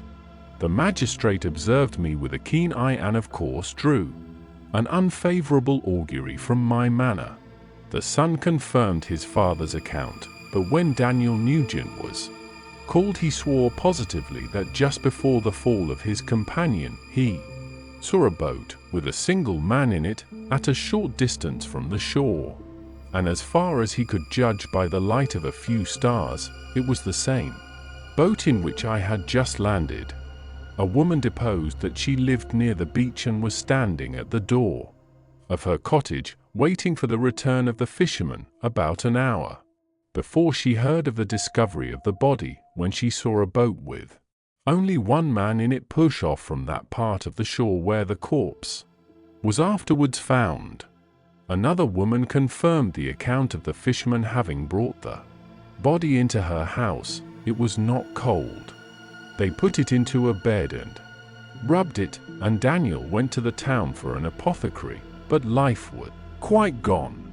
Several other men were examined concerning my landing, and they agreed that, with the strong north wind that had arisen during the night, it was very probable that I had beaten about for many hours and had been obliged to return nearly to the same spot from which I had departed. Besides, they observed that it appeared that I had brought the body from another place, and it was likely that, as I did not appear to know the shore, I might have put into the harbor ignorant of the distance of the town from the place where I had deposited the corpse. Mr. Kerwin, on hearing this evidence, desired that I should be taken into the room where the body lay for interment, that it might be observed what effect the sight of it would produce upon me. This idea was probably suggested by the extreme agitation I had exhibited when the mode of the murder had been described. I was accordingly conducted by the magistrate and several other persons to the inn. I could not help being struck by the strange coincidences that had taken place during this eventful night, but knowing that I had been conversing with several persons in the island I had inhabited about the time that the body had been found, I was perfectly tranquil as to the consequences of the affair. I entered the room where the corpse lay and was led up to the coffin. How can I describe my sensations on beholding it? I feel yet parched with horror, nor can I reflect on that terrible moment without shuddering and agony. The examination, the presence of the magistrate and witnesses, passed like a dream from my memory when I saw the lifeless form of Henry Clerval stretched before me. I gasped for breath, and throwing myself on the body, I exclaimed, "Have my murderous machinations deprived you also, my dearest Henry, of life? 2 I have already destroyed, other victims await their destiny, but you, Clerval, my friend, my benefactor, The human frame could no longer support the agonies that I endured, and I was carried out of the room in strong convulsions. A fever succeeded to this. I lay for 2 months on the point of death. My ravings, as I afterwards heard, were frightful. I called myself the murderer of William, of Justine, and of Clerval.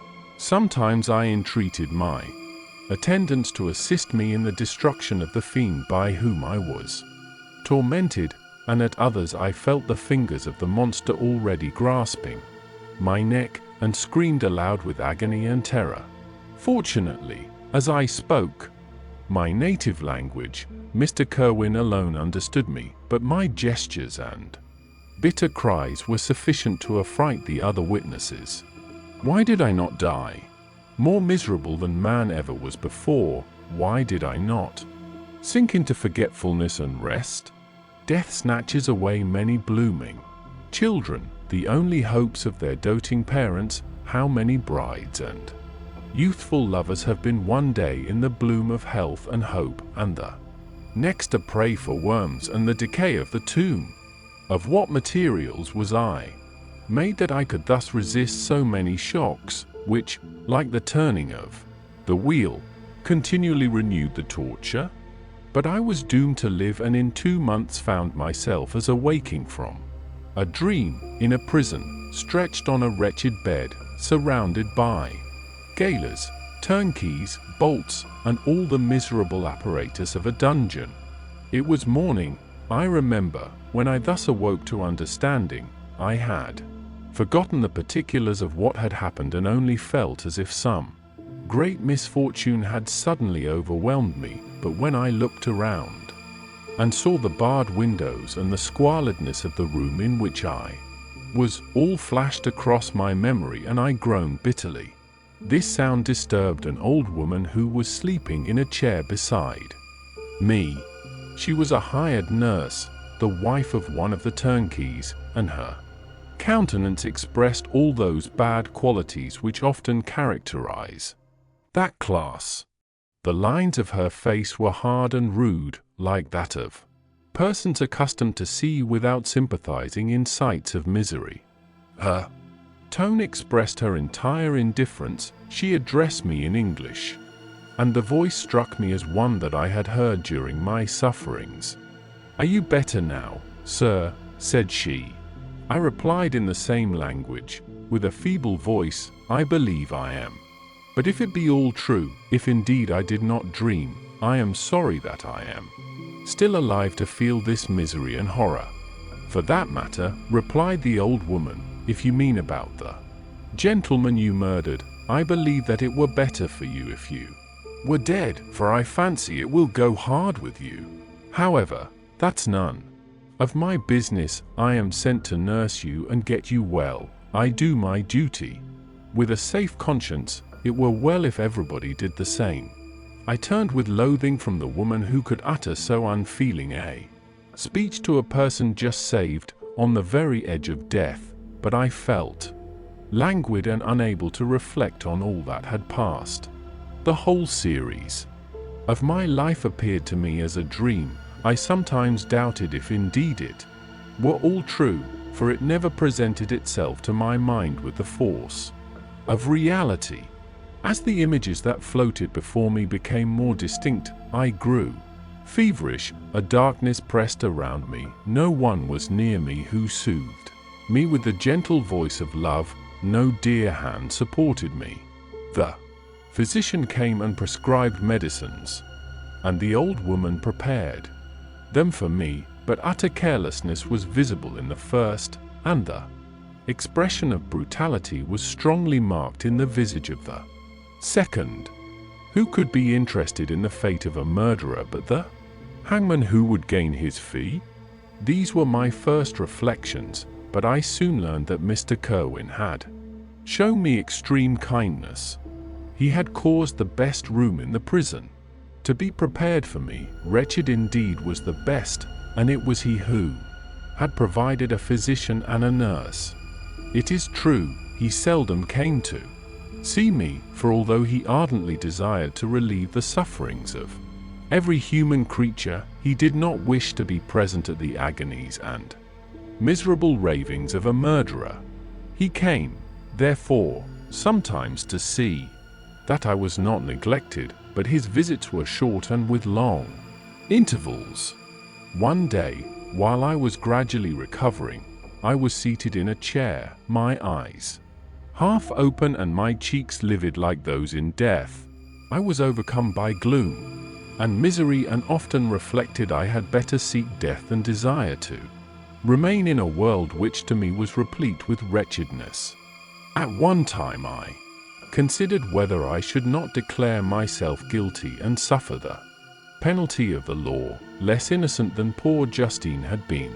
Such were my thoughts when the door of my apartment was opened and Mr. Kerwin entered. His countenance expressed sympathy and compassion. He drew a chair close to mine and addressed me in French. "I fear that this place is very shocking to you. Can I do anything to make you more comfortable?" "I thank you, but all that you mention is nothing to me. On the whole, earth, there is no comfort which I am capable of receiving. I know that the sympathy of a stranger can be but of little relief to one borne down as you are by so strange a misfortune.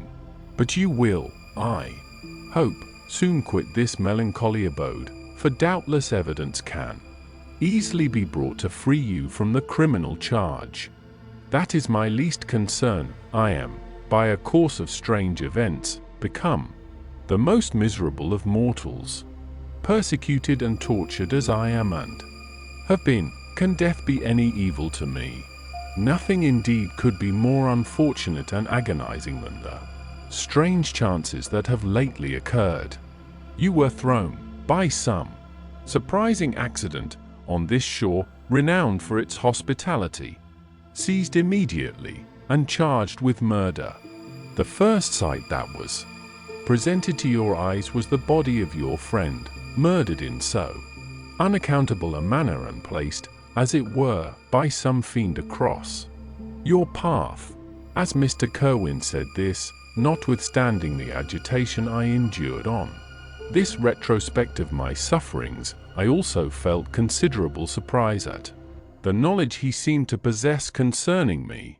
I suppose some astonishment was exhibited in my countenance, for Mr. Kerwin hastened to say, "Immediately upon your being taken ill, all the papers that were on your person were brought me, and I examined them that I might discover some trace by which I could send to your relations an account of your misfortune and illness.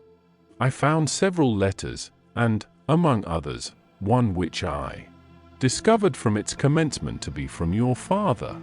I instantly wrote to Geneva. Nearly 2 months have elapsed since the departure of my letter. But you are ill, even now you tremble, you are unfit for agitation of any kind. This suspense is 1,000 times worse than the most horrible event. Tell me what new scene of death has been acted, and whose murder I am now to lament." "Your family is perfectly well," said Mr. Kerwin with gentleness, "and someone, a friend, is come to visit you. I know not by what chain of thought the idea presented itself, but it instantly darted into my mind that the murderer had come to mock at my misery and taunt me with the death of Clerval, as a new incitement for me to comply with his hellish desires. I put my hand before my eyes and cried out in agony, 'Oh, take him away! I cannot see him. For God's sake, do not let him enter.' Mr. Kerwin regarded me with a troubled countenance. He could not help regarding my exclamation as a presumption of my guilt, and said in rather a severe tone, 'I should have thought, young man, that the presence of your father would have been welcome instead of inspiring such violent repugnance.' 'My father!' cried I, while every feature and every muscle was relaxed from anguish to pleasure. 'Is my father indeed come? How kind, how very kind! But where is he? Why does he not hasten to me? My change of manner surprised and pleased the magistrate, and perhaps he thought that my former exclamation was a momentary return of delirium, and now he instantly resumed his former benevolence. He rose and quitted the room with my nurse, and in a moment my father entered it. Nothing, at this moment, could have given me greater pleasure than the arrival of my father. I stretched out my hand to him and cried, "Are you then safe, Anne Elizabeth, and Ernest?" My father calmed me with assurances of their welfare and endeavored, by dwelling on these subjects so interesting to my heart, to raise my desponding spirits, but he soon felt that a prison cannot be the abode of cheerfulness. "What a place is this that you inhabit, my son?" said he, looking mournfully at the barred windows and wretched appearance of the room. "You travel to seek happiness, but a fatality seems to pursue you. And poor Clerval!" The name of my unfortunate and murdered friend was an agitation too great to be endured in my weak state. I shed tears. "Alas! Yes, my father," replied I, "some destiny of the most horrible kind hangs over me, and I must live to fulfill it, or surely I should have died on the coffin of Henry." We were not allowed to converse for any length of time, for the precarious state of my health rendered every precaution necessary that could ensure tranquility.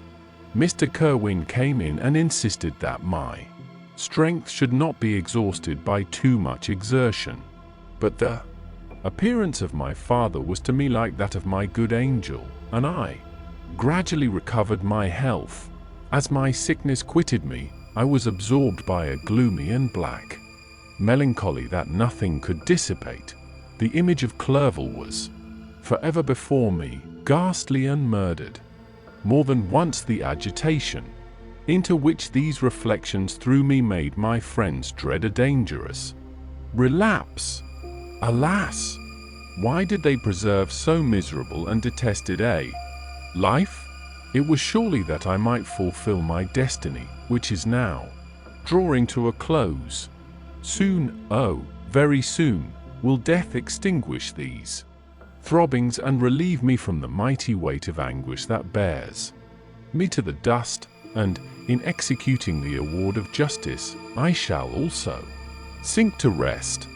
Then the appearance of death was distant, although the wish was ever present to my thoughts, and I often sat for hours, motionless and speechless, wishing for some mighty revolution that might bury me and my destroyer in its ruins. The season of the assizes approached. I had already been 3 months in prison, and although I was still weak and in continual danger of a relapse, I was obliged to travel nearly 100 miles to the country town where the court was held. Mr. Kerwin charged himself with every care of collecting witnesses and arranging my defense. I was spared the disgrace of appearing publicly as a criminal, as the case was not brought before the court that decides on life and death.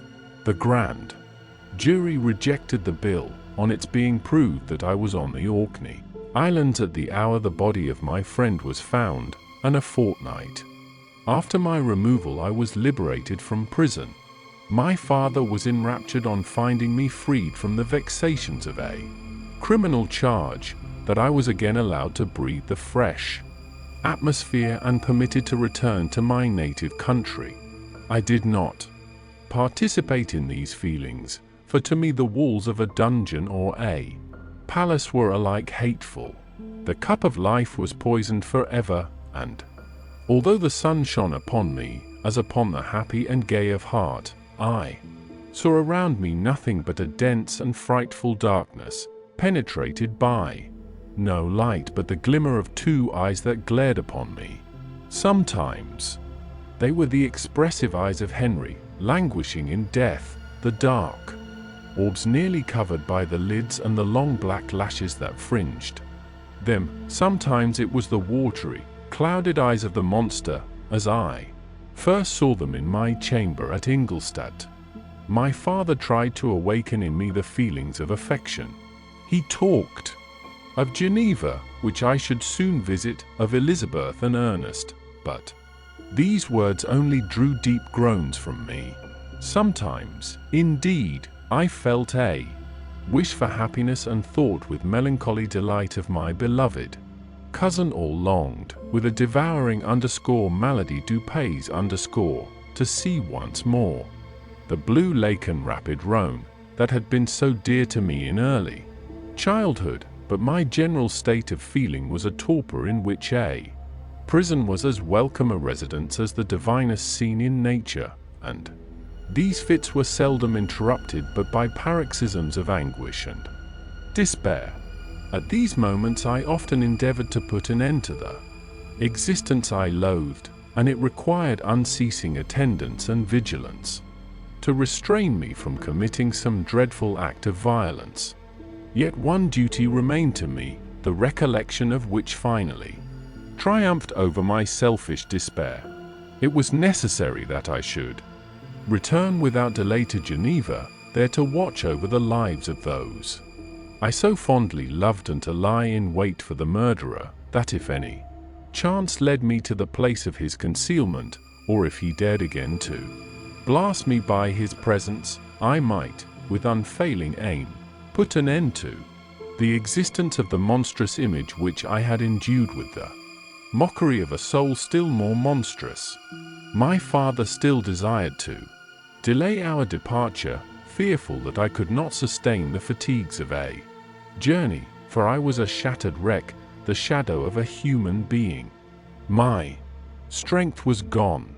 I was a mere skeleton, and fever night and day preyed upon my wasted frame. Still, as I urged our leaving Ireland with such inquietude and impatience, my father thought it best to yield. We took our passage on board a vessel bound for Havre-de-Grace, and sailed with a fair wind from the Irish shores. It was midnight. I lay on the deck looking at the stars and listening to the dashing of the waves. I hailed the darkness that shut Ireland from my sight, and my pulse beat with a feverish joy when I reflected that I should soon see Geneva. The past appeared to me in the light of a frightful dream. Yet the vessel in which I was, the wind that blew me from the detested shore of Ireland, and the sea which surrounded me, told me too forcibly that I was deceived by no vision, and that Clerval, my friend and dearest companion, had fallen a victim to me and the monster of my creation. I repassed in my memory my whole life, my quiet happiness while residing with my family in Geneva, the death of my mother, and my departure for Ingolstadt. I remembered, shuddering, the mad enthusiasm that hurried me on to the creation of my hideous enemy, and I called to mind the night in which he first lived. I was unable to pursue the train of thought. A thousand feelings pressed upon me, and I wept bitterly. Ever since my recovery from the fever, I had been in the custom of taking every night a small quantity of laudanum, for it was by means of this drug only that I was enabled to gain the rest necessary for the preservation of life. Oppressed by the recollection of my various misfortunes, I now swallowed double my usual quantity and soon slept profoundly. But sleep did not afford me respite from thought and misery. My dreams presented a thousand objects that scared me. Towards morning I was possessed by a kind of nightmare. I felt the fiend's grasp in my neck and could not free myself from it. Groans and cries rang in my ears. My father, who was watching over me, perceiving my restlessness, awoke me. The dashing waves were around, the cloudy sky above. The fiend was not here. A sense of security, a feeling that a truce was established between the present hour and the irresistible, disastrous future imparted to me a kind of calm forgetfulness, of which the human mind is by its structure peculiarly susceptible. Chapter 22. The voyage came to an end. We landed, and proceeded to Paris. I soon found that I had overtaxed my strength and that I must repose before I could continue my journey. My father's care and attentions were indefatigable, but he did not know the origin of my sufferings and sought erroneous methods to remedy the incurable ill. He wished me to seek amusement in society. I abhorred the face of man. Oh, not abhorred. They were my brethren, my fellow beings, and I felt attracted even to the most repulsive among them, as to creatures of an angelic nature and celestial mechanism. But I felt that I had no right to share their intercourse. I had unchained an enemy among them whose joy it was to shed their blood and to revel in their groans. How they would, each and all, abhor me and hunt me from the world, did they know my unhallowed acts and the crimes which had their source in me. My father yielded at length to my desire to avoid society and strove by various arguments to banish my despair. Sometimes he thought that I felt deeply the degradation of being obliged to answer a charge of murder, and he endeavored to prove to me the futility of pride. Alas! My father, said I, how little do you know me? Human beings, their feelings and passions, would indeed be degraded if such a wretch as I felt pride. Justine, poor unhappy Justine, was as innocent as I, and she suffered the same charge. She died for it, and I am the cause of this. I murdered her. William, Justine, and Henry, they all died by my hands. My father had often, during my imprisonment, heard me make the same assertion. When I thus accused myself, he sometimes seemed to desire an explanation, and at others he appeared to consider it as the offspring of delirium, and that, during my illness, some idea of this kind had presented itself to my imagination, the remembrance of which I preserved in my convalescence.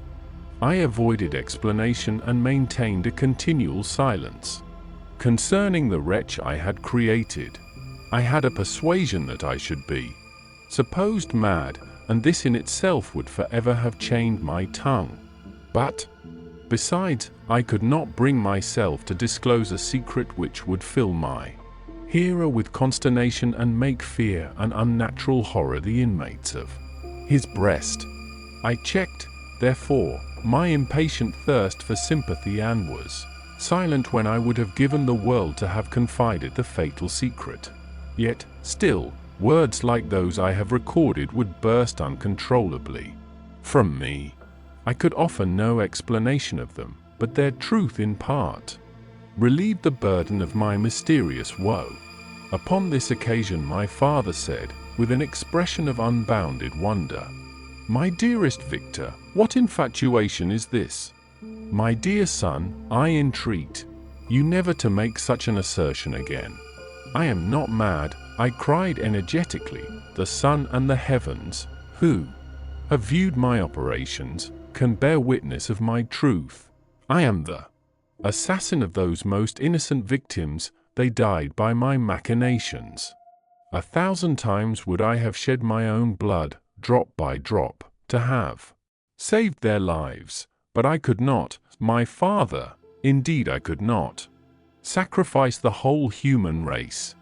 The conclusion of this speech convinced my father that my ideas were deranged, and he instantly changed the subject of our conversation and endeavored to alter the course of my thoughts. He wished as much as possible to obliterate the memory of the scenes that had taken place in Ireland, and never alluded to them or suffered me to speak of my misfortunes. As time passed away I became more calm. Misery had her dwelling in my heart, but I no longer talked in the same incoherent manner of my own crimes. Sufficient for me was the consciousness of them. By the utmost self-violence I curbed the imperious voice of wretchedness, which sometimes desired to declare itself to the whole world, and my manners were calmer and more composed than they had ever been since my journey to the Sea of Ice. A few days before we left Paris on our way to Switzerland, I received the following letter from Elizabeth. My dear friend, it gave me the greatest pleasure to receive a letter from my uncle, dated at Paris.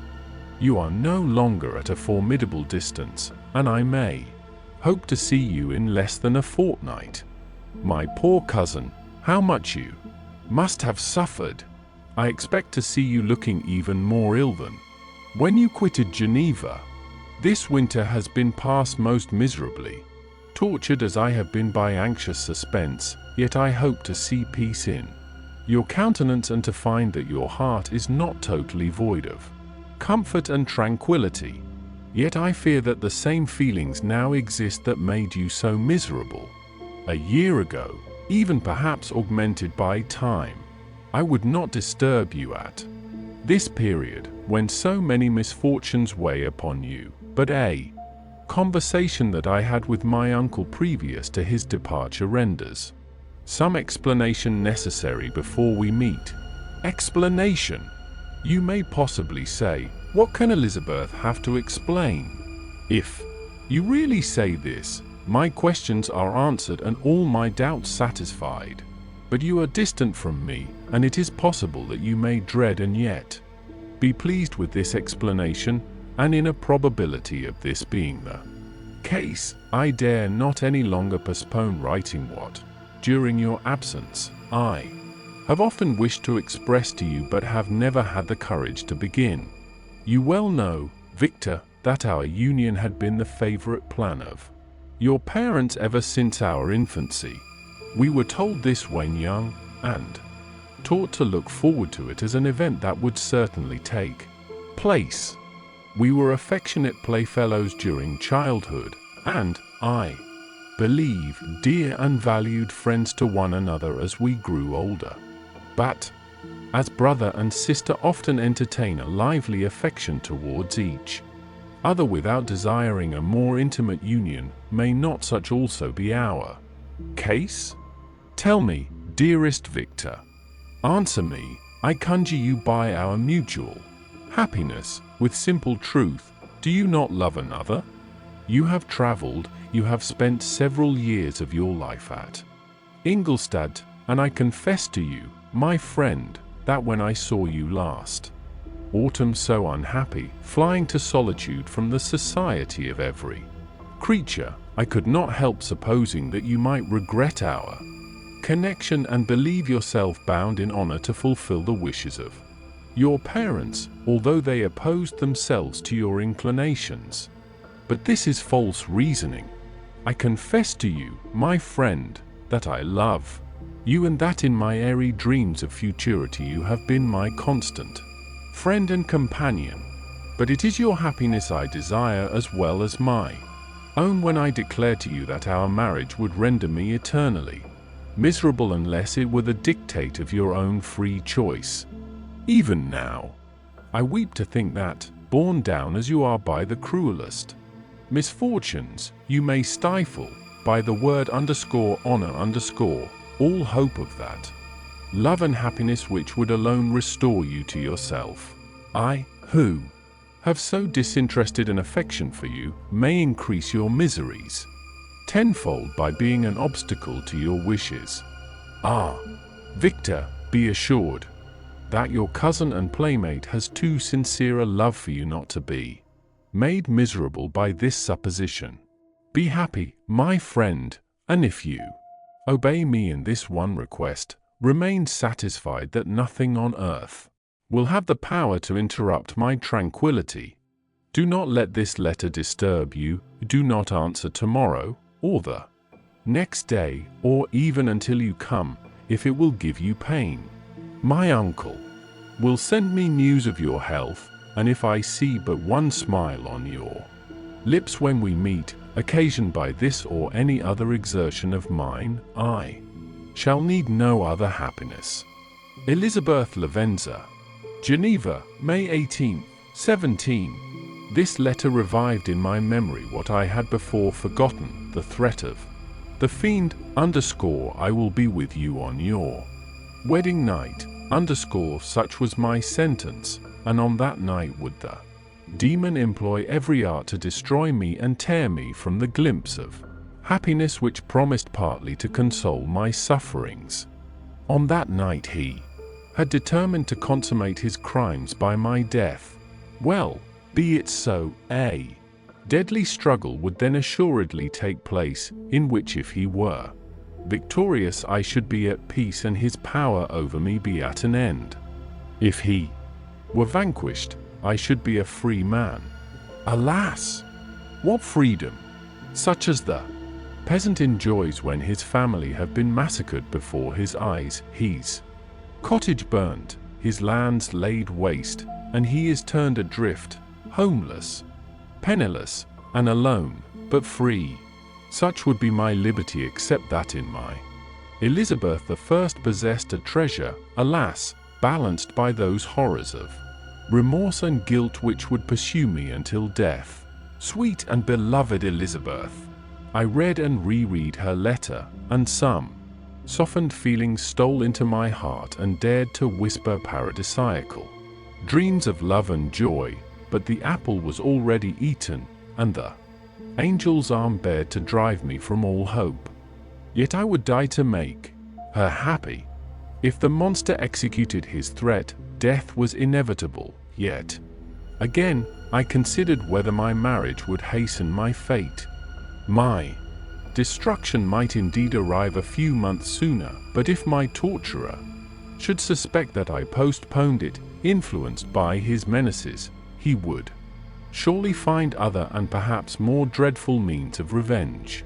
He had vowed to be with me on my wedding night yet he did not consider that threat as binding him to peace in the meantime, for as if to show me that he was not yet satiated with blood, he had murdered Clerval immediately after the enunciation of his threats. I resolved, therefore, that if my immediate union with my cousin would conduce either to hers or my father's happiness, my adversary's designs against my life should not retard it a single hour. In this state of mind I wrote to Elizabeth. My letter was calm and affectionate.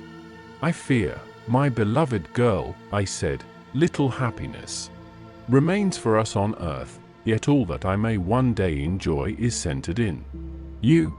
Chase away your idle fears. To you alone do I consecrate my life and my endeavors for contentment. I have one secret, Elizabeth, a dreadful one. When revealed to you, it will chill your frame with horror, and then, far from being surprised at my misery, you will only wonder that I survive what I have endured. I will confide this tale of misery and terror to you the day after our marriage shall take place. For, my sweet cousin, there must be perfect confidence between us. But, until then, I conjure you, do not mention or allude to it. This I most earnestly entreat, and I know you will comply.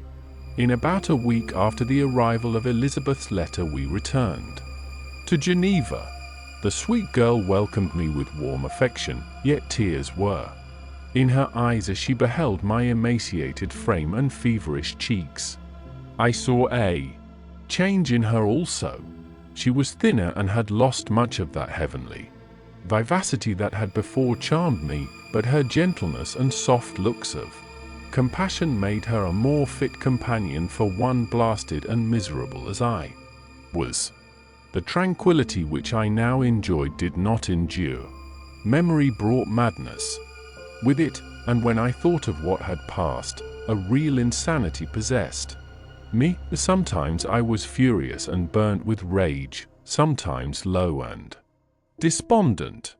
I neither spoke nor looked at anyone, but sat motionless, bewildered by the multitude of miseries that overcame me.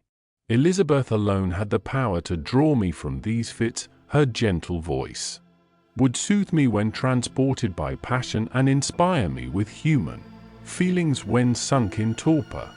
She wept with me and for me when reason returned, she would remonstrate and endeavor to inspire me with resignation. Ah, it is well for the unfortunate to be resigned, but for the guilty there is no peace.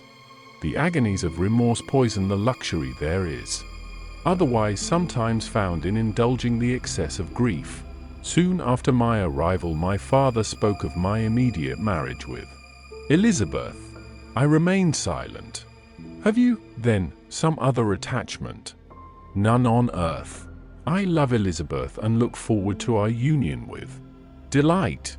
Let the day therefore be fixed, and on it I will consecrate myself, in life or death, to the happiness of my cousin. My dear Victor, do not speak thus. Heavy misfortunes have befallen us, but let us only cling closer to what remains and transfer our love for those whom we have lost to those who yet live. Our circle will be small but bound close by the ties of affection and mutual misfortune. And when time shall have softened your despair, new and dear objects of care will be born to replace those of whom we have been so cruelly deprived. Such were the lessons of my father. But to me the remembrance of the threat returned, nor can you wonder that, omnipotent as the fiend had yet been in his deeds of blood, I should almost regard him as invincible, and that when he had pronounced the words "I shall be with you on your wedding night I should regard the threatened fate as unavoidable. But death was no evil to me if the loss of Elizabeth were balanced with it, and I therefore, with a contented and even cheerful countenance, agreed with my father that if my cousin would consent, the ceremony should take place in 10 days, and thus put, as I imagined, the seal to my fate. Great God!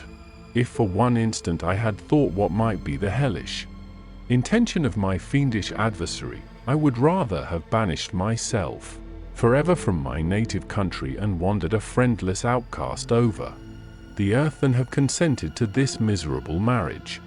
But, as if possessed of magic powers, the monster had blinded me to his real intentions, and when I thought that I had prepared only my own death, I hastened that of a far dearer victim. As the period fixed for our marriage drew nearer, whether from cowardice or a prophetic feeling, I felt my heart sink within me. But I concealed my feelings by an appearance of hilarity that brought smiles and joy to the countenance of my father, but hardly deceived the ever-watchful and nicer eye of Elizabeth. She looked forward to our union with placid contentment, not unmingled with a little fear, which past misfortunes had impressed, that what now appeared certain and tangible happiness might soon dissipate into an airy dream and leave no trace but deep and everlasting regret. Preparations were made for the event, congratulatory visits were received, and all wore a smiling appearance. I shut up, as well as I could, in my own heart the anxiety that preyed there, and entered with seeming earnestness into the plans of my father, although they might only serve as the decorations of my tragedy. Through my father's exertions, a part of the inheritance of Elizabeth had been restored to her by the Austrian government. A small possession on the shores of Como belonged to her. It was agreed that, immediately after our union, we should proceed to Villa Lavenza and spend our first days of happiness beside the beautiful lake, near which it stood. In the meantime I took every precaution to defend my person in case the fiend should openly attack me. I carried pistols and a dagger constantly about me, and was ever on the watch to prevent artifice, and by these means gained a greater degree of tranquillity. Indeed, as the period approached, the threat appeared more as a delusion, not to be regarded as worthy to disturb my peace, while the happiness I hoped for in my marriage wore a greater appearance of certainty as the day fixed for its solemnization drew nearer, and I heard it continually spoken of as an occurrence which no accident could possibly prevent. Elizabeth seemed happy. My tranquil demeanor contributed greatly to calm her mind. But on the day that was to fulfill my wishes and my destiny, she was melancholy, and a presentiment of evil pervaded her. And perhaps also she thought of the dreadful secret which I had promised to reveal to her on the following day.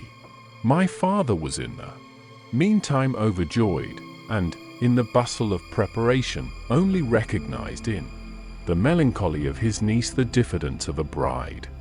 After the ceremony was performed, a large party assembled at my father's, but it was agreed that Elizabeth and I should commence our journey by water, sleeping that night at Evian and continuing our voyage on the following day. The day was fair, the wind favorable. All smiled on our nuptial embarkation. Those were the last moments of my life during which I enjoyed the feeling of happiness. We passed rapidly along. The sun was hot, but we were sheltered from its rays by a kind of canopy while we enjoyed the beauty of the scene, sometimes on one side of the lake, where we saw Mont-Salive, the pleasant banks of Montalegre, and at a distance, surmounting all, the beautiful Mont Blanc, and the assemblage of snowy mountains that in vain endeavor to emulate her. Sometimes coasting the opposite banks, we saw the mighty Jura opposing its dark side to the ambition that would quit its native country, and an almost insurmountable barrier to the invader who should wish to enslave it. I took the hand of Elizabeth. "You are sorrowful, my love. Ah, if you knew what I have suffered and what I may yet endure, you would endeavor to let me taste the quiet and freedom from despair that this one day at least permits me to enjoy." "Be happy, my dear Victor," replied Elizabeth. "There is, I hope, nothing to distress you, and be assured that if a lively joy is not painted in my face, my heart is contented. Something whispers to me not to depend too much on the prospect that is open before us, but I will not listen to such a sinister voice. Observe how fast we move along, and how the clouds, which sometimes obscure and sometimes rise above the dome of Mont Blanc, render this scene of beauty still more interesting. Look also at the innumerable fish that are swimming in the clear waters, where we can distinguish every pebble that lies at the bottom. What a divine day! How happy and serene all nature appears!" Thus Elizabeth endeavored to divert her thoughts and mine from all reflection upon melancholy subjects. But her temper was fluctuating. Joy for a few instants shone in her eyes, but it continually gave place to distraction and reverie. The sun sank lower in the heavens. We passed the river Drance and observed its path through the chasms of the higher and the glens of the lower hills. The Alps here come closer to the lake, and we approached the amphitheater of mountains which forms its eastern boundary. The spire of Evian shone under the woods that surrounded it and the range of mountain above mountain by which it was overhung. The wind, which had hitherto carried us along with amazing rapidity, sank at sunset to a light breeze. The soft air just ruffled the water and caused a pleasant motion among the trees as we approached the shore, from which it wafted the most delightful scent of flowers and hay.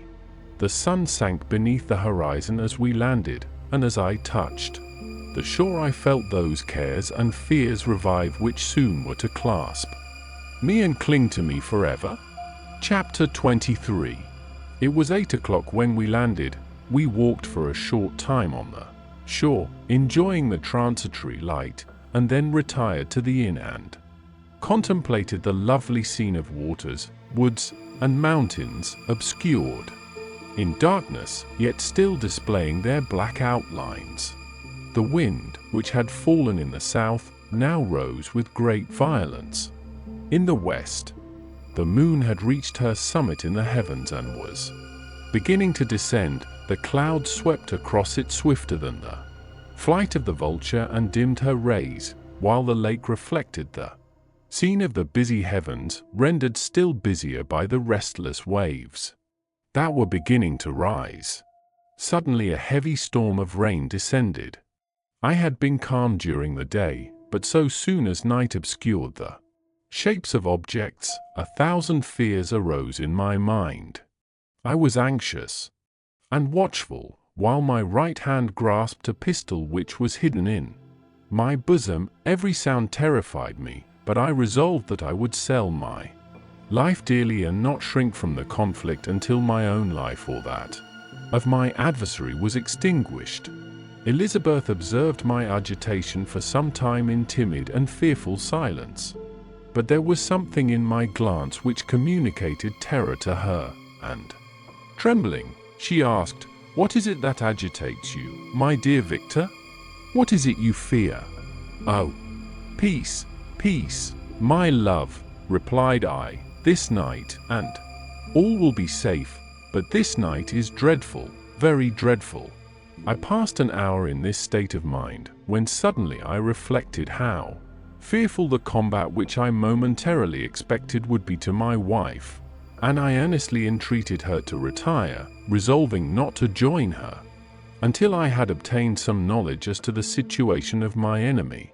She left me, and I continued some time walking up and down the passages of the house and inspecting every corner that might afford a retreat to my adversary. But I discovered no trace of him and was beginning to conjecture that some fortunate chance had intervened to prevent the execution of his menaces, when suddenly I heard a shrill and dreadful scream. It came from the room into which Elizabeth had retired. As I heard it, the whole truth rushed into my mind. My arms dropped. The motion of every muscle and fiber was suspended. I could feel the blood trickling in my veins and tingling in the extremities of my limbs. This state lasted but for an instant. The scream was repeated, and I rushed into the room. Great God! Why did I not then expire? Why am I here to relate the destruction of the best hope and the purest creature on earth? She was there, lifeless and inanimate, thrown across the bed, her head hanging down, and her pale and distorted features half covered by her hair. Everywhere I turn I see the same figure, her bloodless arms and relaxed form flung by the murderer on its bridal bier. Could I behold this and live? Alas! Life is obstinate and clings closest where it is most hated. For a moment only did I lose recollection. I fell senseless on the ground. When I recovered, I found myself surrounded by the people of the inn. Their countenances expressed a breathless terror, but the horror of others appeared only as a mockery, a shadow of the feelings that oppressed me. I escaped from them to the room where lay the body of Elizabeth, my love, my wife, so lately living, so dear, so worthy. She had been moved from the posture in which I had first beheld her, and now, as she lay, her head upon her arm and a handkerchief thrown across her face and neck, I might have supposed her asleep. I rushed towards her and embraced her with ardor, but the deadly languor and coldness of the limbs told me that what I now held in my arms had ceased to be the Elizabeth whom I had loved and cherished. The murderous mark of the fiend's grasp was on her neck, and the breath had ceased to issue from her lips. While I still hung over her in the agony of despair, I happened to look up. The windows of the room had before been darkened, and I felt a kind of panic on seeing the pale yellow light of the moon illuminate the chamber. The shutters had been thrown back, and with a sensation of horror not to be described, I saw at the open window a figure the most hideous and abhorred. A grin was on the face of the monster. He seemed to jeer, as with his fiendish finger he pointed towards the corpse of my wife. I rushed towards the window, and drawing a pistol from my bosom, fired, but he eluded me, leaped from his station, and running with the swiftness of lightning, plunged into the lake. The report of the pistol brought a crowd into the room. I pointed to the spot where he had disappeared, and we followed the track with boats. Nets were cast, but in vain. After passing several hours, we returned hopeless, most of my companions believing it to have been a form conjured up by my fancy. After having landed, they proceeded to search the country, parties going in different directions among the woods and vines. I attempted to accompany them and proceeded a short distance from the house, but my head whirled round, my steps were like those of a drunken man. I fell at last in a state of utter exhaustion, a film covered my eyes, and my skin was parched with the heat of fever. In this state I was carried back and placed on a bed, hardly conscious of what had happened. My eyes wandered round the room as if to seek something that I had lost. After an interval I arose, and as if by instinct, crawled into the room where the corpse of my beloved lay. There were women weeping around. I hung over it and joined my sad tears to theirs. All this time no distinct idea presented itself to my mind, but my thoughts rambled to various subjects, reflecting confusedly on my misfortunes and their cause. I was bewildered, in a cloud of wonder and horror. The death of William, the execution of Justine, the murder of Clerval, and lastly, of my wife. Even at that moment I knew not that my only remaining friends were safe from the malignity of the fiend. My father even now might be writhing under his grasp, and Ernest might be dead at his feet. This idea made me shudder and recalled me to action. I started up and resolved to return to Geneva with all possible speed. There were no horses to be procured, and I must return by the lake, but the wind was unfavorable, and the rain fell in torrents. However, it was hardly morning, and I might reasonably hope to arrive by night. I hired men to row and took an oar myself, for I had always experienced relief from mental torment in bodily exercise. But the overflowing misery I now felt, and the excessive agitation that I endured, rendered me incapable of any exertion. I threw down the oar, and leaning my head upon my hands, gave way to every gloomy idea that arose. If I looked up, I saw scenes which were familiar to me in my happier time, and which I had contemplated but the day before in the company of her who was now but a shadow and a recollection. Tears streamed from my eyes. The rain had ceased for a moment, and I saw the fish play in the waters as they had done a few hours before. They had then been observed by Elizabeth. Nothing is so painful to the human mind as a great and sudden change. The sun might shine or the clouds might lower, but nothing could appear to me as it had done the day before. A fiend had snatched from me every hope of future happiness. No creature had ever been so miserable as I was. So frightful an event is single in the history of man. But why should I dwell upon the incidents that followed this last overwhelming event? Mine has been a tale of horrors. I have reached there. _acme_, and what I must now relate can but be tedious to you. Know that, one by one, my friends were snatched away. I was left desolate. My own strength is exhausted, and I must tell, in a few words, what remains of my hideous narration. I arrived at Geneva. My father and Ernest yet lived, but the former sunk under the tidings that I bore. I see him now, excellent and venerable old man. His eyes wandered in vacancy, for they had lost their charm and their delight. His Elizabeth, his more than daughter, whom he doted on with all that affection which a man feels, who in the decline of life, having few affections, clings more earnestly to those that remain. Cursed, cursed, be the fiend that brought misery on his grey hairs and doomed him to waste in wretchedness. He could not live under the horrors that were accumulated around him. The springs of existence suddenly gave way. He was unable to rise from his bed, and in a few days he died in my arms. What then became of me? I know not. I lost sensation, and chains and darkness were the only objects that pressed upon me. Sometimes, indeed, I dreamt that I wandered in flowery meadows and pleasant vales with the friends of my youth, but I awoke and found myself in a dungeon. Melancholy followed, but by degrees I gained a clear conception of my miseries and situation, and was then released from my prison. For they had called me mad, and during many months, as I understood, a solitary cell had been my habitation. Liberty, however, had been a useless gift to me, had I not, as I awakened to reason, at the same time awakened to revenge.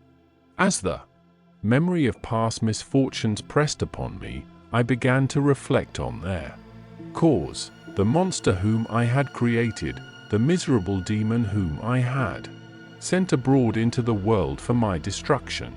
I was possessed by a maddening rage when I thought of him, and desired and ardently prayed that I might have him within my grasp to wreak a great and signal revenge on his cursed head.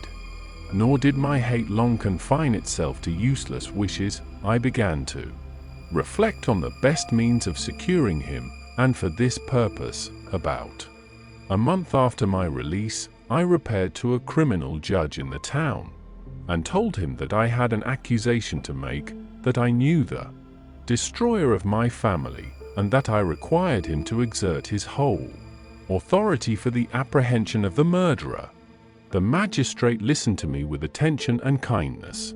"Be assured, sir," said he, "no pains or exertions on my part shall be spared to discover the villain." "I thank you," replied I. "Listen, therefore, to the deposition that I have to make. It is indeed a tale so strange that I should fear you would not credit it were there not something in truth, which, however wonderful, forces conviction. The story is too connected to be mistaken for a dream, and I have no motive for falsehood." My manner as I thus addressed him was impressive but calm. I had formed in my own heart a resolution to pursue my destroyer to death, and this purpose quieted my agony and for an interval reconciled me to life. I now related my history briefly but with firmness and precision, marking the dates with accuracy and never deviating into invective or exclamation. The magistrate appeared at first perfectly incredulous, but as I continued, he became more attentive and interested. I saw him sometimes shudder with horror, at others a lively surprise, unmingled with disbelief, was painted on his countenance. When I had concluded my narration, I said, "This is the being whom I accuse, and for whose seizure and punishment I call upon you to exert your whole power. It is your duty as a magistrate, and I believe and hope that your feelings as a man will not revolt from the execution of those functions on this occasion." This address caused a considerable change in the physiognomy of my own auditor. He had heard my story with that half kind of belief that is given to a tale of spirits and supernatural events, but when he was called upon to act officially in consequence, the whole tide of his incredulity returned. He, however, answered mildly, "I would willingly afford you every aid in your pursuit, but the creature of whom you speak appears to have powers which would put all my exertions to defiance. Who can follow an animal which can traverse the sea of ice and inhabit caves and dens where no man would venture to intrude? Besides, some months have elapsed since the commission of his crimes, and no one can conjecture to what place he has wandered or what region he may now inhabit. I do not doubt that he hovers near the spot which I inhabit, and if he has indeed taken refuge in the Alps, he may be hunted like the chamois, and destroyed as a beast of prey. But I perceive your thoughts, you do not credit my narrative and do not intend to pursue my enemy with the punishment which is his desert.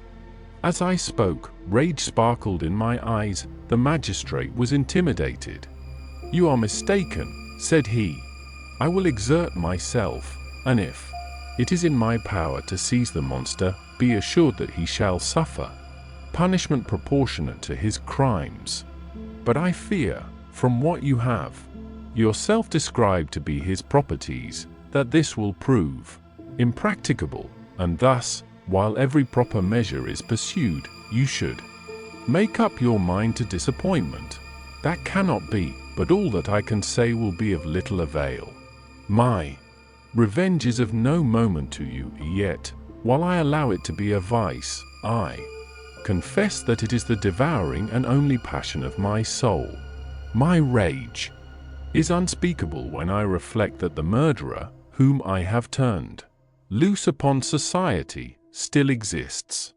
You refuse my just demand. I have but one resource, and I devote myself, either in my life or death, to his destruction. I trembled with excessive agitation as I said this. There was a frenzy in my manner, and something, I doubt not, of that haughty fierceness which the martyrs of old are said to have possessed. But to a Genevan magistrate, whose mind was occupied by far other ideas than those of devotion and heroism, this elevation of mind had much the appearance of madness. He endeavored to soothe me as a nurse does a child, and reverted to my tale as the effects of delirium.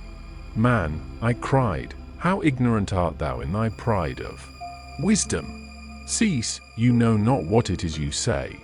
I broke from the house angry and disturbed and retired to meditate on some other mode of action. Chapter 24. My present situation was one in which all voluntary thought was swallowed up and lost. I was hurried away by fury. Revenge alone endowed me with strength and composure. It molded my feelings and allowed me to be calculating and calm at periods when otherwise delirium or death would have been my portion. My first resolution was to quit Geneva forever, my country, which, when I was happy and beloved, was dear to me, now, in my adversity, became hateful. I provided myself with a sum of money, together with a few jewels, which had belonged to my mother, and departed. And now my wanderings began, which are to cease but with life. I have traversed a vast portion of the earth and have endured all the hardships which travelers in deserts and barbarous countries are wont to meet. How I have lived I hardly know. Many times have I stretched my failing limbs upon the sandy plain and prayed for death. But revenge kept me alive. I dared not die and leave my adversary in being. When I quitted Geneva, my first labor was to gain some clue by which I might trace the steps of my fiendish enemy. But my plan was unsettled, and I wandered many hours round the confines of the town, uncertain what path I should pursue. As night approached, I found myself at the entrance of the cemetery where William, Elizabeth, and my father reposed. I entered it and approached the tomb which marked their graves. Everything was silent except the leaves of the trees, which were gently agitated by the wind. The night was nearly dark, and the scene would have been solemn and affecting even to an uninterested observer. The spirits of the departed seemed to flit around and to cast a shadow, which was felt but not seen, around the head of the mourner. The deep grief which this scene had at first excited quickly gave way to rage and despair. They were dead, and I lived. Their murderer also lived, and to destroy him I must drag out my weary existence. I knelt on the grass and kissed the earth, and with quivering lips exclaimed, "By the sacred earth on which I kneel, by the shades that wander near me, by the deep and eternal grief that I feel, I swear, and by thee, O night, and the spirits that preside over thee, to pursue the demon who caused this misery, until he or I shall perish in mortal conflict. For this purpose I will preserve my life, to execute this dear revenge will I again behold the sun, and tread the green herbage of earth, which otherwise should vanish from my eyes forever. And I call on you, spirits of the dead, and on you, wandering ministers of vengeance, to aid and conduct me in my work. Let the cursed and hellish monster drink deep of agony, let him feel the despair that now torments me. I had begun my adjuration with solemnity and an awe which almost assured me that the shades of my murdered friends heard and approved my devotion, but the furies possessed me as I concluded, and rage choked my utterance. I was answered through the stillness of night by a loud and fiendish laugh. It rang on my ears long and heavily, the mountains re-echoed it, and I felt as if all hell surrounded me with mockery and laughter. Surely in that moment I should have been possessed by frenzy and have destroyed my miserable existence, but that my vow was heard and that I was reserved for vengeance. The laughter died away, when a well-known and abhorred voice, apparently close to my ear, addressed me in an audible whisper. I am satisfied, miserable wretch. You have determined to live, and I am satisfied. I darted towards the spot from which the sound proceeded, but the devil eluded my grasp. Suddenly the broad disk of the moon arose and shone full upon his ghastly and distorted shape as he fled with more than mortal speed. I pursued him, and for many months this has been my task. Guided by a slight clue, I followed the windings of the Rhone, but vainly.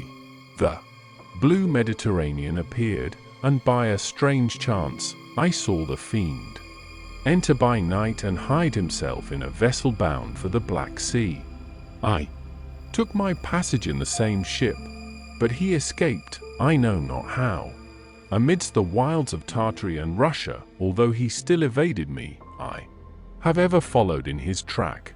Sometimes the peasants, scared by this horrid apparition, informed me of his path, sometimes he himself, who feared that if I lost all trace of him I should despair and die, left some mark to guide me.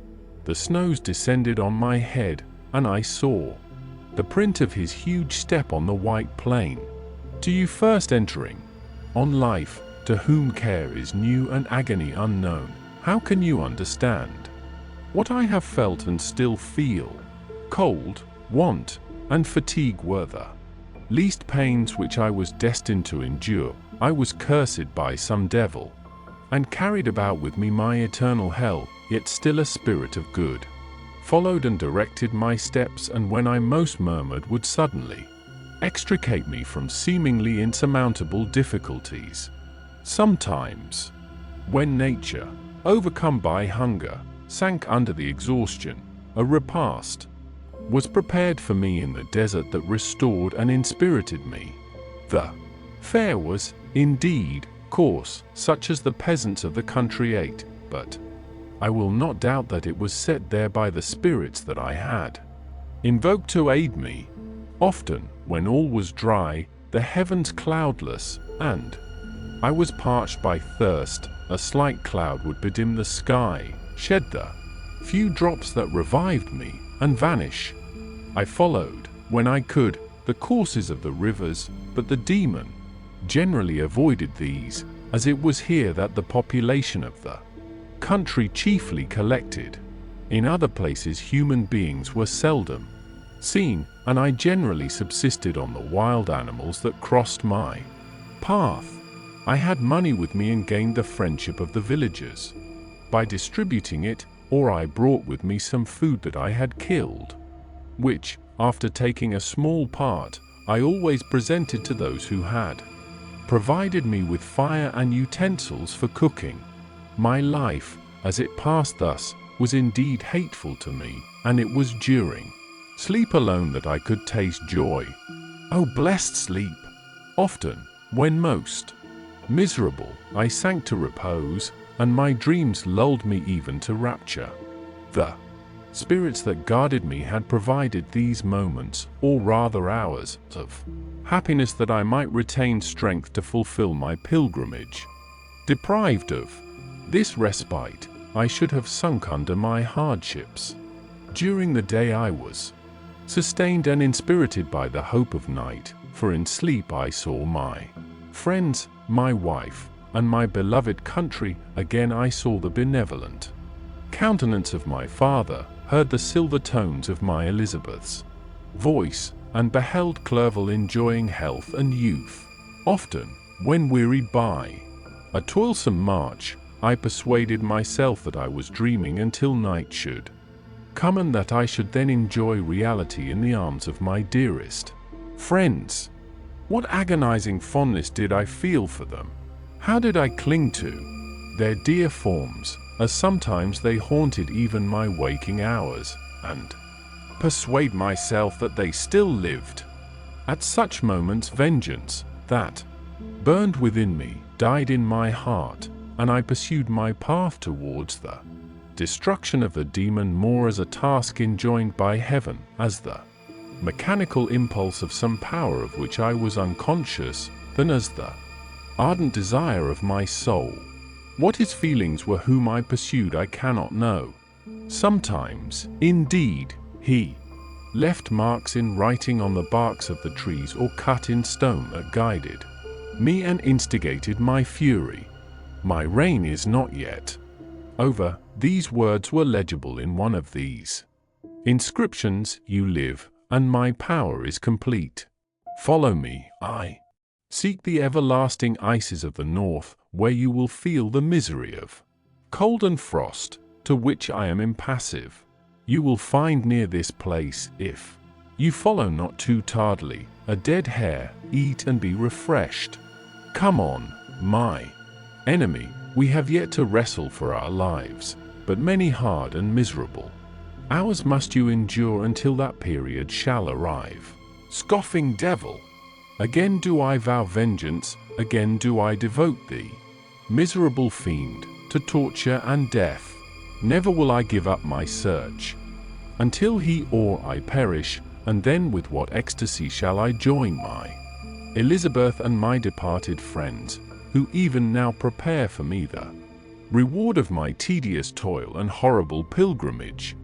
As I still pursued my journey to the northward, the snows thickened and the cold increased in a degree almost too severe to support. The peasants were shut up in their hovels, and only a few of the most hardy ventured forth to seize the animals whom starvation had forced from their hiding places to seek for prey. The rivers were covered with ice, and no fish could be procured, and thus I was cut off from my chief article of maintenance. The triumph of my enemy increased with the difficulty of my labors. One inscription that he left was in these words: prepare your toils. Only begin, wrap yourself in furs and provide food, for we shall soon enter upon a journey where your sufferings will satisfy my everlasting hatred.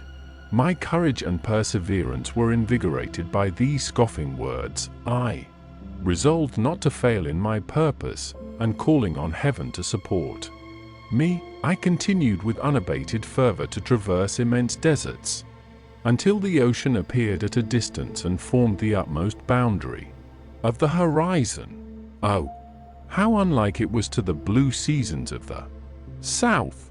Covered with ice, it was only to be distinguished from land by its superior wildness and ruggedness. The Greeks wept for joy when they beheld the Mediterranean from the hills of Asia, and hailed with rapture the boundary of their toils. I did not weep, but I knelt down, and with a full heart thanked my guiding spirit for conducting me in safety to the place where I hoped, notwithstanding my adversary's jibe, to meet and grapple with him. Some weeks before this period I had procured a sledge and dogs, and thus traversed the snows with inconceivable speed. I know not whether the fiend possessed the same advantages, but I found that, as before I had daily lost ground in the pursuit, I now gained on him, so much so that, when I first saw the ocean, he was but 1 day's journey in advance, and I hoped to intercept him before he should reach the beach. With new courage, therefore, I pressed on, and in 2 days arrived at a wretched hamlet on the seashore.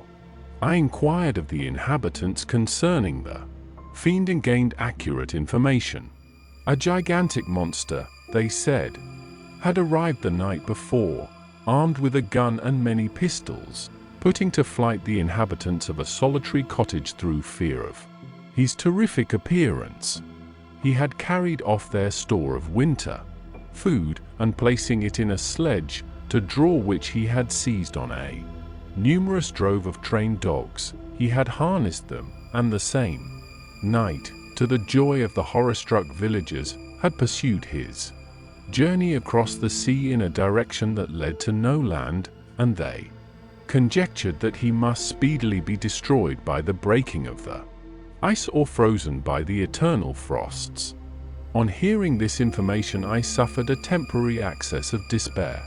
He had escaped me, and I must commence a destructive and almost endless journey across the mountainous ices of the ocean amidst cold that few of the inhabitants could long endure, and which I, the native of a genial and sunny climate, could not hope to survive. Yet at the idea that the fiend should live and be triumphant, my rage and vengeance returned, and like a mighty tide, overwhelmed every other feeling. After a slight repose, during which the spirits of the dead hovered round and instigated me to toil and revenge, I prepared for my journey.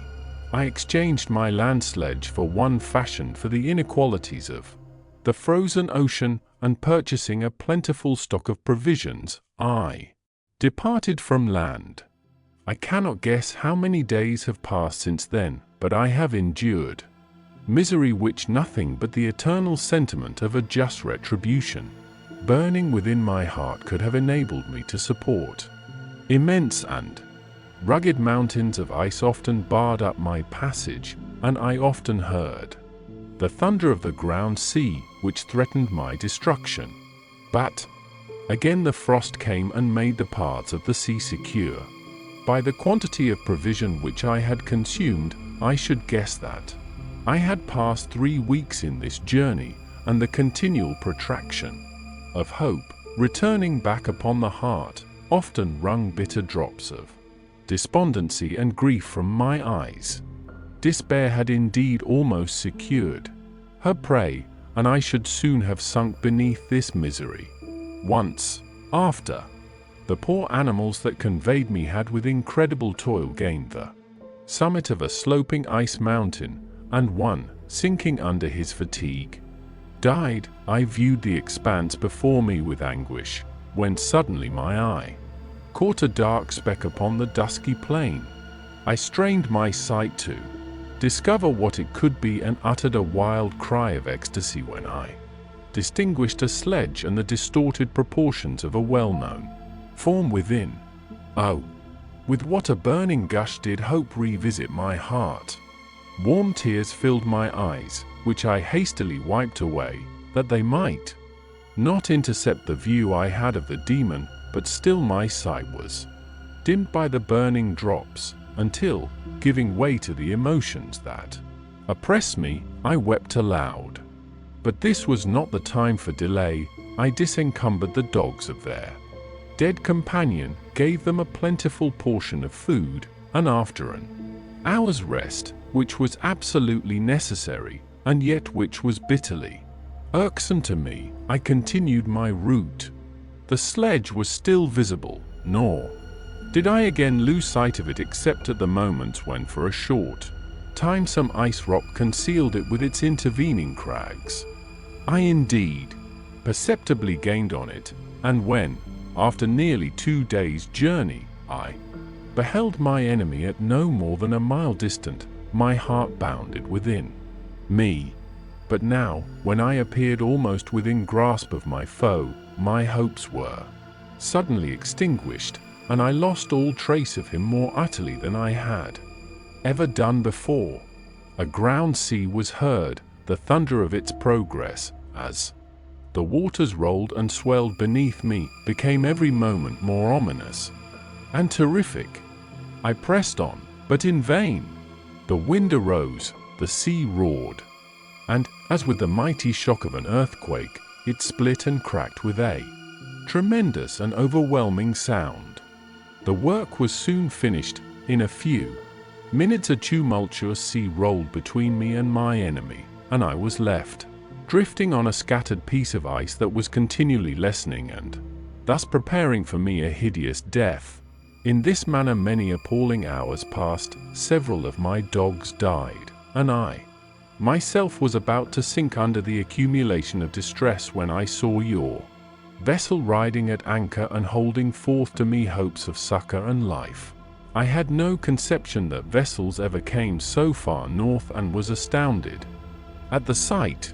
I quickly destroyed part of my sledge to construct oars, and by these means was enabled, with infinite fatigue, to move my ice raft in the direction of your ship.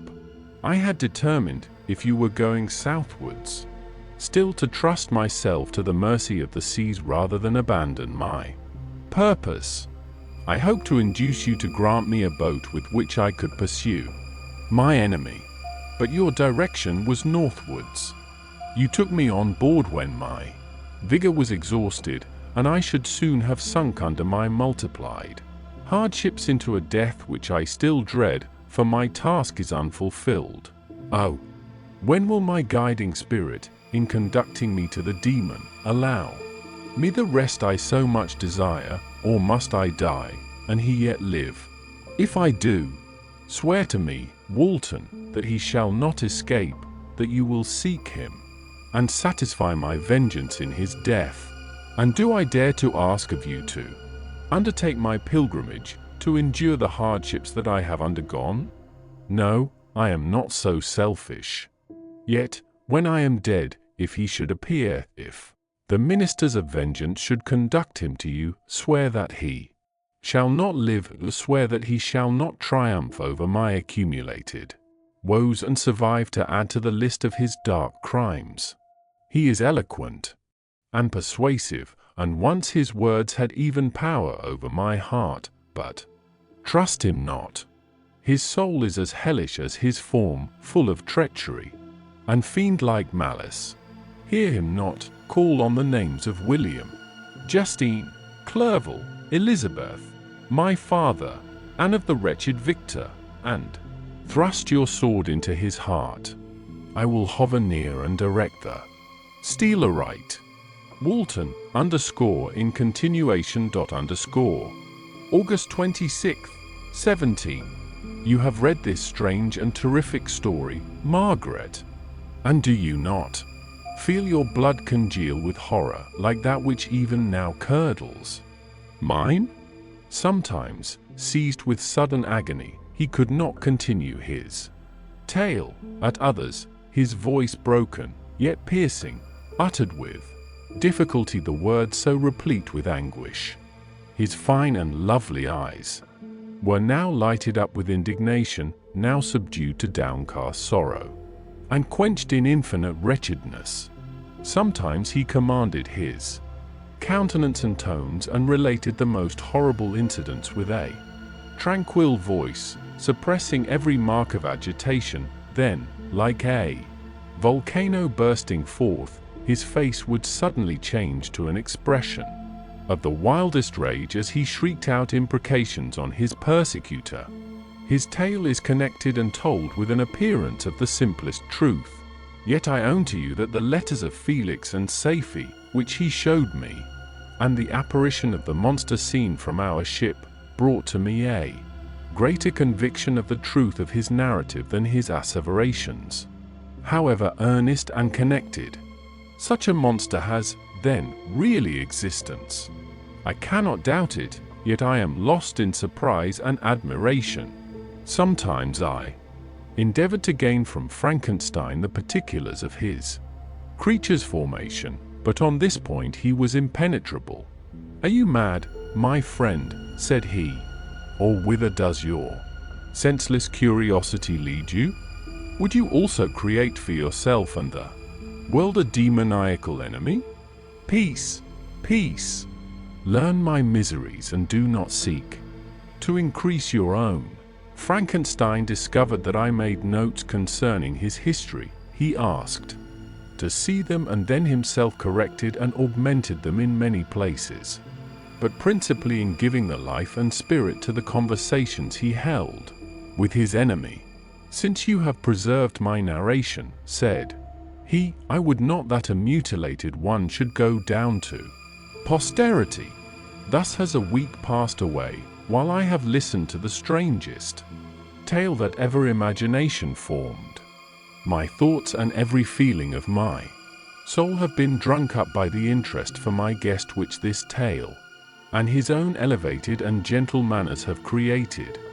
I wish to soothe him, yet can I counsel one so infinitely miserable, so destitute of every hope of consolation, to live? Oh, no! The only joy that he can now know will be when he composes his shattered spirit to peace and death. Yet he enjoys one comfort, the offspring of solitude and delirium. He believes that when in dreams he holds converse with his friends and derives from that communion consolation for his miseries or excitements to his vengeance, that they are not the creations of his fancy, but the beings themselves who visit him from the regions of a remote world. This faith gives a solemnity to his reveries that render them to me almost as imposing and interesting as truth. Our conversations are not always confined to his own history and misfortunes.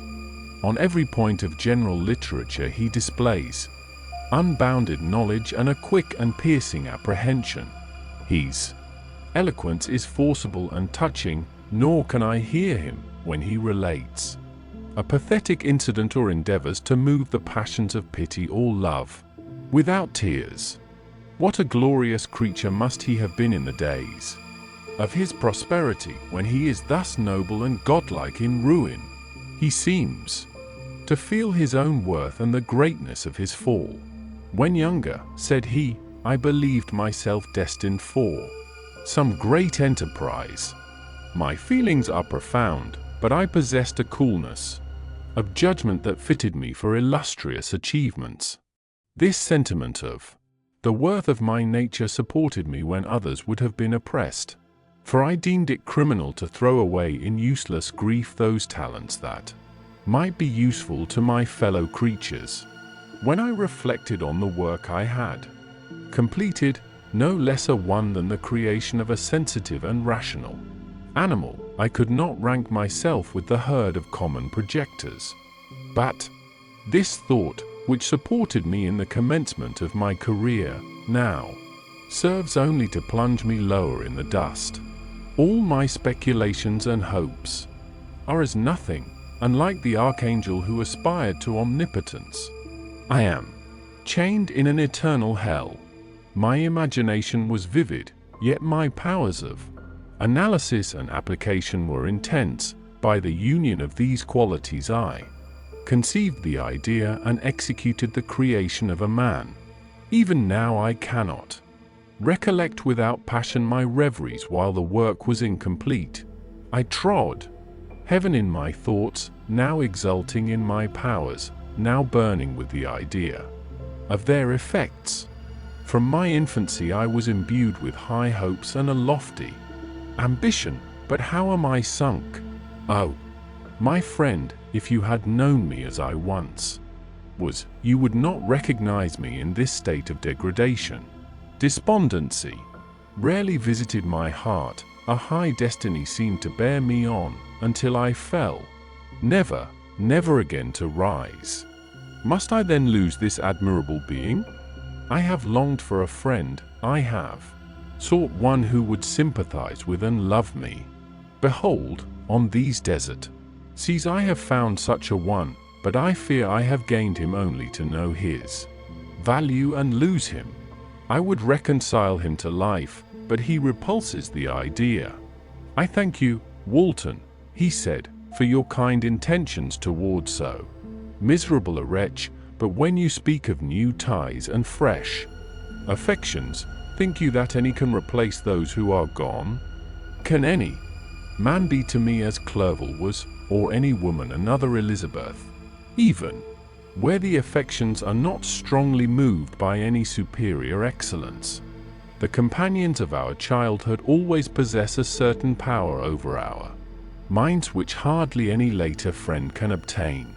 They know our infantine dispositions, which, however they may be afterwards modified, are never eradicated, and they can judge of our actions with more certain conclusions as to the integrity of our motives. A sister or a brother can never, unless indeed such symptoms have been shown early, suspect the other of fraud or false dealing, when another friend, however strongly he may be attached, may, in spite of himself, be contemplated with suspicion. But I enjoyed friends dear not only through habit and association, but from their own merits, and wherever I am, the soothing voice of my Elizabeth and the conversation of Clerval will be ever whispered in my ear.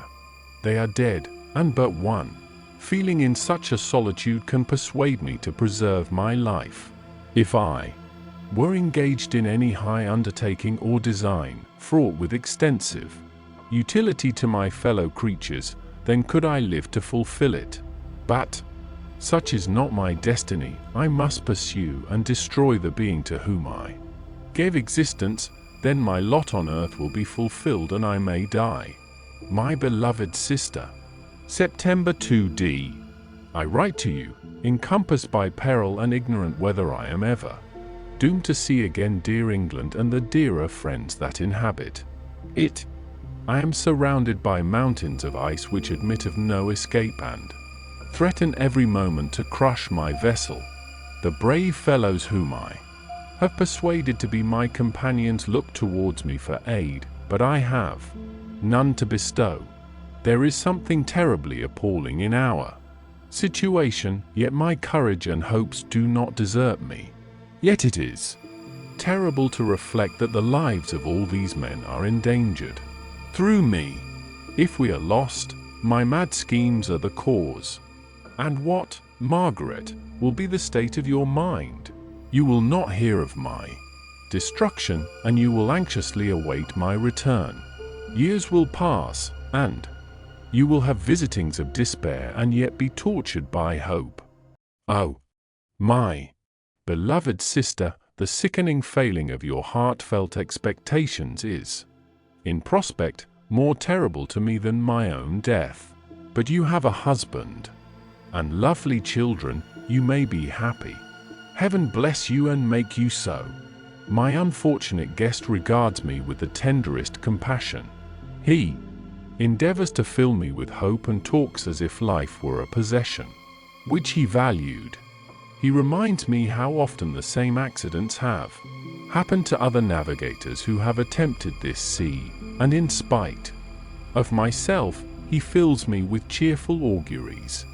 Even the sailors feel the power of his eloquence. When he speaks, they no longer despair. He rouses their energies, and while they hear his voice they believe these vast mountains of ice are molehills which will vanish before the resolutions of man. These feelings are transitory. Each day of expectation delayed fills them with fear, and I almost dread a mutiny caused by this despair. September 5th. A scene has just passed of such uncommon interest that, although it is highly probable that these papers may never reach you, yet I cannot forbear recording it. We are still surrounded by mountains of ice, still in imminent danger of being crushed in their conflict. The cold is excessive, and many of my unfortunate comrades have already found a grave amidst this scene of desolation. Frankenstein has daily declined in health, a feverish fire still glimmers in his eyes, but he is exhausted, and when suddenly roused to any exertion, he speedily sinks again into apparent lifelessness. I mentioned in my last letter the fears I entertained of a mutiny. This morning, as I sat watching the wan countenance of my friend, his eyes half closed and his limbs hanging listlessly, I was roused by half a dozen of the sailors, who demanded admission into the cabin. They entered, and their leader addressed me. He told me that he and his companions had been chosen by the other sailors to come in deputation to me to make me a requisition which, in justice, I could not refuse. We were immured in ice and should probably never escape, but they feared that if, as was possible, the ice should dissipate and a free passage be opened, I should be rash enough to continue my voyage and lead them into fresh dangers, after they might happily have surmounted this. They insisted, therefore, that I should engage with a solemn promise that if the vessel should be freed I would instantly direct my course southwards. This speech troubled me. I had not despaired, nor had I yet conceived the idea of returning if set free. Yet could I, in justice, or even in possibility, refuse this demand? I hesitated before I answered, when Frankenstein, who had at first been silent, and indeed appeared hardly to have force enough to attend, now roused himself, his eyes sparkled, and his cheeks flushed with momentary vigor. Turning towards the men, he said, "What do you mean? What do you demand of your captain? Are you, then, so easily turned from your design? Did you not call this a glorious expedition?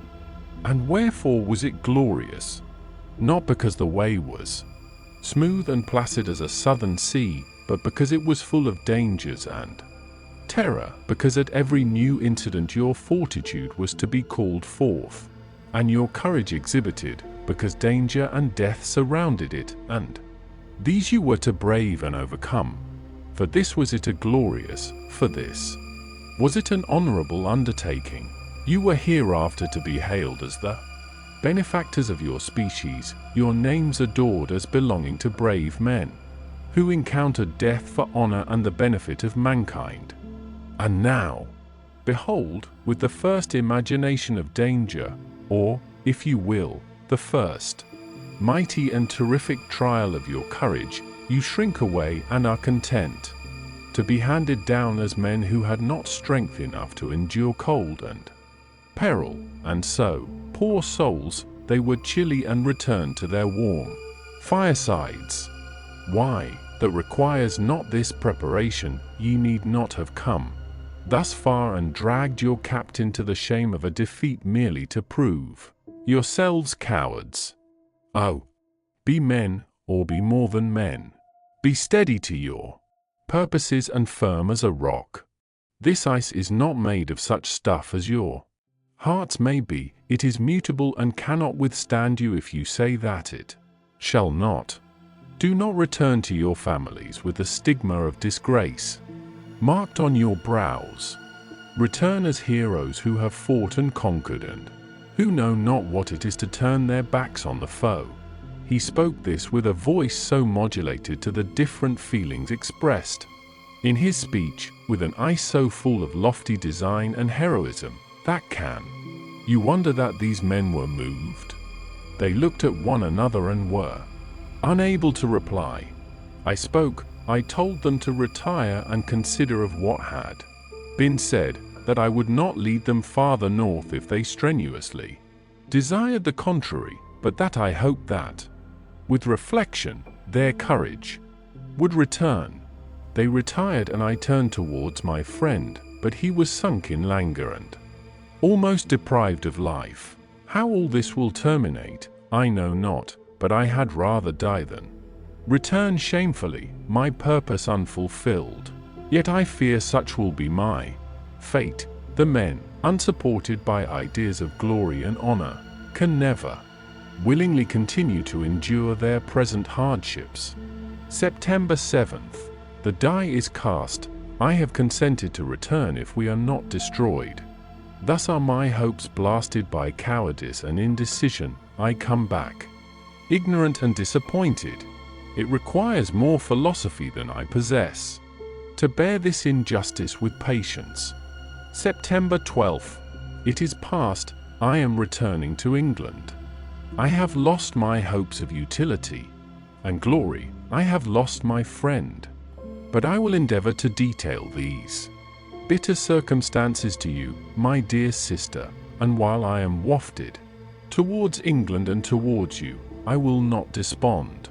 September 9th. The ice began to move, and roarings like thunder were heard at a distance as the island split and cracked in every direction.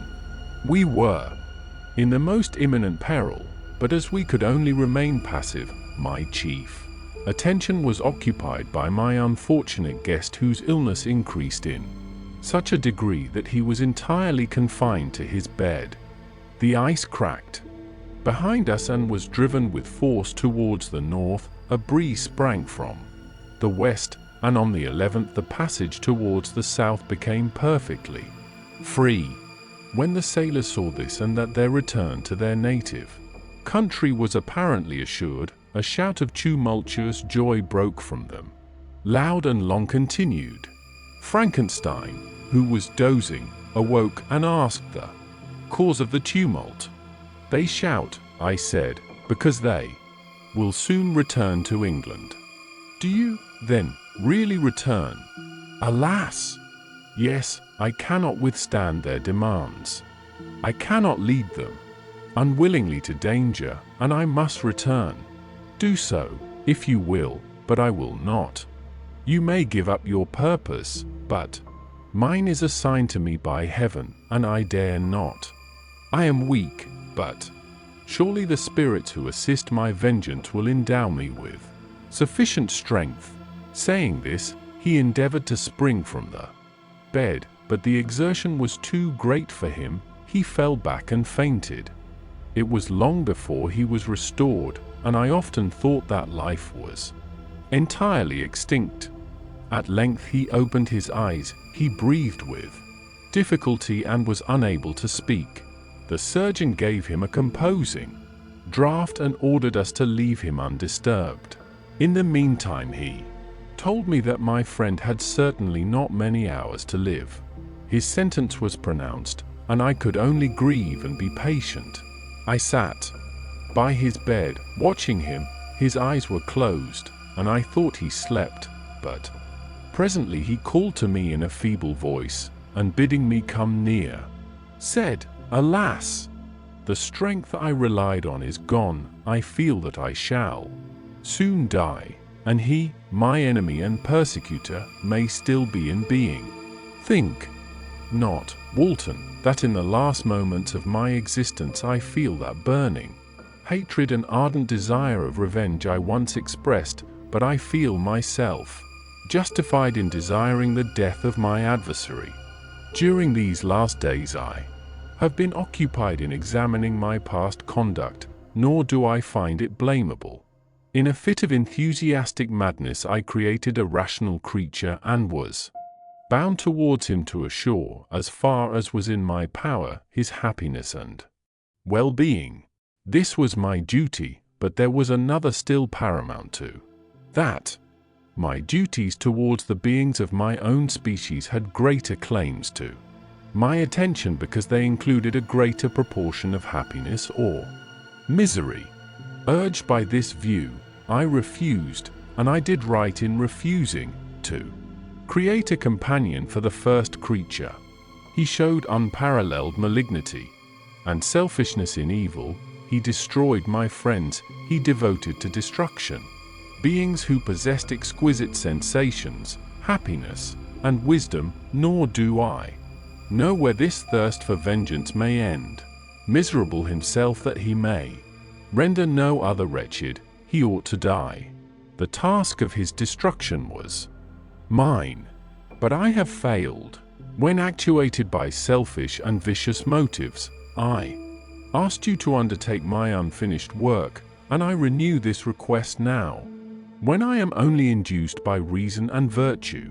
Yet I cannot ask you to renounce your country and friends to fulfill this task, and now that you are returning to England, you will have little chance of meeting with him. But the consideration of these points, and the well-balancing of what you may esteem your duties, I leave to you. My judgment and ideas are already disturbed by the near approach of death. I dare not ask you to do what I think right, for I may still be misled by passion. That he should live to be an instrument of mischief disturbs me. In other respects, this hour, when I momentarily expect my release, is the only happy one which I have enjoyed for several years. The forms of the beloved dead flit before me, and I hasten to their arms. Farewell, Woolton. Seek happiness in tranquility and avoid ambition, even if it be only the apparently innocent one of distinguishing yourself in science and discoveries. Yet why do I say this? I have myself been blasted in these hopes, yet another may succeed. His voice became fainter as he spoke, and at length, exhausted by his effort, he sank into silence. About half an hour afterwards he attempted again to speak but was unable. He pressed my hand feebly, and his eyes closed forever, while the irradiation of a gentle smile passed away from his lips. Margaret, what comment can I make on the untimely extinction of this glorious spirit? What can I say that will enable you to understand the depth of my sorrow? All that I should express would be inadequate and feeble. My tears flow, my mind is overshadowed by a cloud of disappointment. But I journey towards England, and I may there find consolation. I am interrupted. What do these sounds portend? It is midnight. The breeze blows fairly, and the watch on deck scarcely stir. Again there is a sound as of a human voice, but hoarser. It comes from the cabin, where the remains of Frankenstein still lie. I must arise and examine. Good night, my sister. Great God! What a scene has just taken place! I am yet dizzy with the remembrance of it. I hardly know whether I shall have the power to detail it, yet the tale which I have recorded would be incomplete without this final and wonderful catastrophe. I entered the cabin where lay the remains of my ill-fated and admirable friend. Over him hung a form which I cannot find words to describe, gigantic in stature, yet uncouth and distorted in its proportions. As he hung over the coffin, his face was concealed by long locks of ragged hair, but one vast hand was extended, in color and apparent texture like that of a mummy. When he heard the sound of my approach, he ceased to utter exclamations of grief and horror and sprung towards the window. Never did I behold a vision so horrible as his face, of such loathsome yet appalling hideousness. I shut my eyes involuntarily and endeavored to recollect what were my duties with regard to this destroyer. I called on him to stay. He paused, looking on me with wonder, and again turning towards the lifeless form of his creator, he seemed to forget my presence, and every feature and gesture seemed instigated by the wildest rage of some uncontrollable passion. That is also my victim, he exclaimed. In his murder my crimes are consummated, the miserable series of my being is wound to its close. Oh, Frankenstein, generous and self-devoted being, what does it avail that I now ask thee to pardon me? I, who irretrievably destroyed thee, by destroying all thou lovedst. Alas! He is cold, he cannot answer me. His voice seemed suffocated, and my first impulses, which had suggested to me the duty of obeying the dying request of my friend in destroying his enemy, were now suspended by a mixture of curiosity and compassion. I approached this tremendous being, I dared not again raise my eyes to his face. There was something so scaring and unearthly in his ugliness. I attempted to speak, but the words died away on my lips. The monster continued to utter wild and incoherent self-reproaches. At length I gathered resolution to address him in a pause of the tempest of his passion. "Your repentance," I said, "is now superfluous. If you had listened to the voice of conscience and heeded the stings of remorse, before you had urged your diabolical vengeance to this extremity, Frankenstein would yet have lived." "And do you dream," said the demon, "do you think that I was then dead to agony and remorse?" He continued, pointing to the corpse. "He suffered not in the consummation of the deed. Oh, not the 10,000th portion of the anguish that was mine during the lingering detail of its execution. A frightful selfishness hurried me on while my heart was poisoned with remorse. Think you that the groans of Clerval were music to my ears? My heart was fashioned to be susceptible of love and sympathy, and when wrenched by misery to vice and hatred, it did not endure the violence of the change without torture such as you cannot even imagine. After the murder of Clerval, I returned to Switzerland, heartbroken and overcome. I pitied Frankenstein. My pity amounted to horror. I abhorred myself.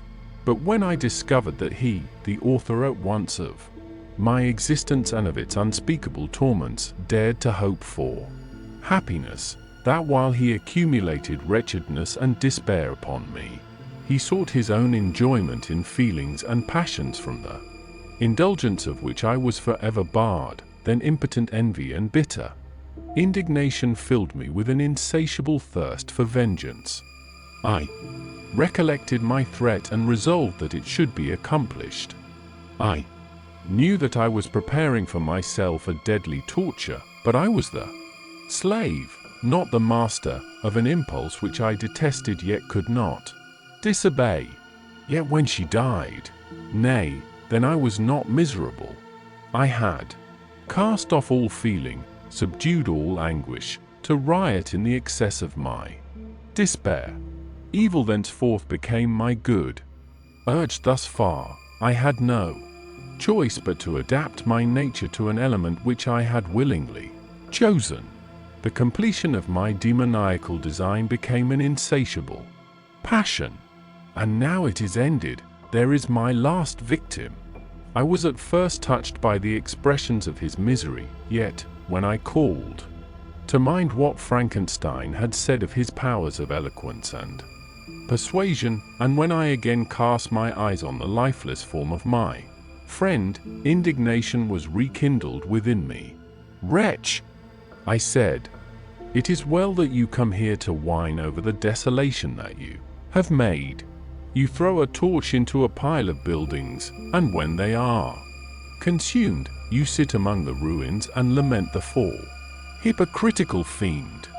If he whom you mourn still lived, still would he be the object, again would he become the prey of your accursed vengeance. It is not pity that you feel, you lament only because the victim of your malignity is withdrawn from your power." "Oh, it is not thus, not thus," interrupted the being. "Yet such must be the impression conveyed to you by what appears to be the purport of my actions. Yet I seek not a fellow feeling in my misery. No sympathy may I ever find. When I first sought it, it was the love of virtue, the feelings of happiness and affection with which my whole being overflowed, that I wished to be participated.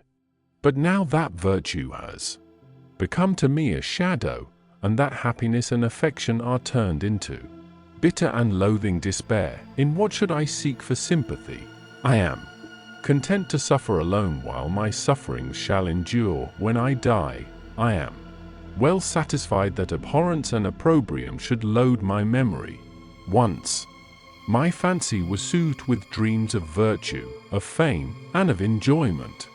Once I falsely hoped to meet with beings who, pardoning my outward form, would love me for the excellent qualities which I was capable of unfolding. I was nourished with high thoughts of honor and devotion. But now crime has degraded me beneath the meanest animal. No guilt, no mischief, no malignity, no misery can be found comparable to mine. When I run over the frightful catalogue of my sins, I cannot believe that I am the same creature whose thoughts were once filled with sublime and transcendent visions of the beauty and the majesty of goodness. But it is even so, the fallen angel becomes a malignant devil.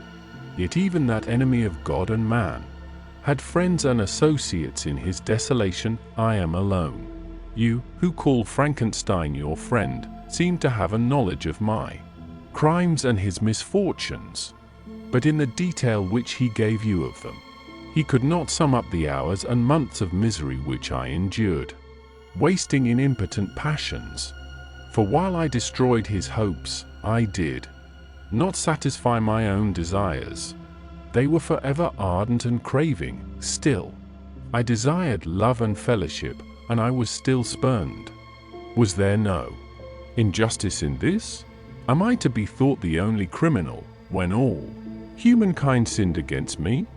Why do you not hate Felix, who drove his friend from his door with contumely? Why do you not execrate the rustic, who sought to destroy the Saviour of his child? Nay, these are virtuous and immaculate beings. I, the miserable and the abandoned, am an abortion, to be spurned at, and kicked, and trampled on. Even now my blood boils at the recollection of this injustice. But it is true that I am a wretch.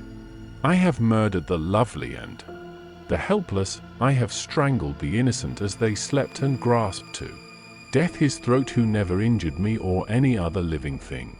I have devoted my Creator, the select specimen of all that is worthy of love and admiration among men, to misery. I have pursued him even to that irremediable ruin.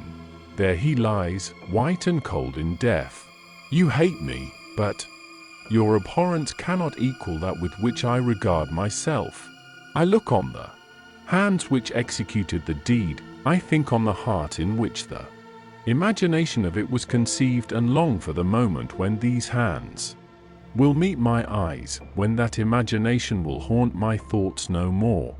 Fear not that I shall be the instrument of future mischief. My work is nearly complete. Neither yours nor any man's death is needed to consummate the series of my being and accomplish that which must be done. But it requires my own. Do not think that I shall be slow to perform this sacrifice. I shall quit your vessel on the ice raft which brought me thither, and shall seek the most northern extremity of the globe. I shall collect my funeral pile and consume to ashes this miserable frame, that its remains may afford no light to any curious and unhallowed wretch who would create such another as I have been. I shall die. I shall no longer feel the agonies which now consume me, or be the prey of feelings unsatisfied, yet unquenched. He is dead who called me into being, and when I shall be no more, the very remembrance of us both will speedily vanish. I shall no longer see the sun or stars, or feel the winds play on my cheeks. Light, feeling, and sense will pass away, and in this condition must I find my happiness. Some years ago, when the images which this world affords first opened upon me, when I felt the cheering warmth of summer and heard the rustling of the leaves and the warbling of the birds, and these were all to me, I should have wept to die. Now it is my only consolation. Polluted by crimes and torn by the bitterest remorse, where can I find rest but in death? Farewell. I leave you, and in you the last of humankind whom these eyes will ever behold. Farewell, Frankenstein. If thou wert yet alive, and yet cherished a desire of revenge against me, it would be better satiated in my life than in my destruction. But it was not so. Thou didst seek my extinction, that I might not cause greater wretchedness. And if yet, in some mode unknown to me, thou hadst not ceased to think and feel, thou wouldst not desire against me a vengeance greater than that which I feel. Blasted as thou wert, my agony was still superior to thine, for the bitter sting of remorse will not cease to rankle in my wounds until death shall close them forever. But soon, he cried with sad and solemn enthusiasm, I shall die, and what I now feel be no longer felt. Soon these burning miseries will be extinct. I shall ascend my funeral pile triumphantly and exult in the agony of the torturing flames. The light of that conflagration will fade away, my ashes will be swept into the sea by the winds. My spirit will sleep in peace, or if it thinks, it will not surely think thus. Farewell. He sprang from the cabin window as he said this, upon the ice raft, which lay close to the vessel. He was soon borne away by the waves and lost in darkness and distance.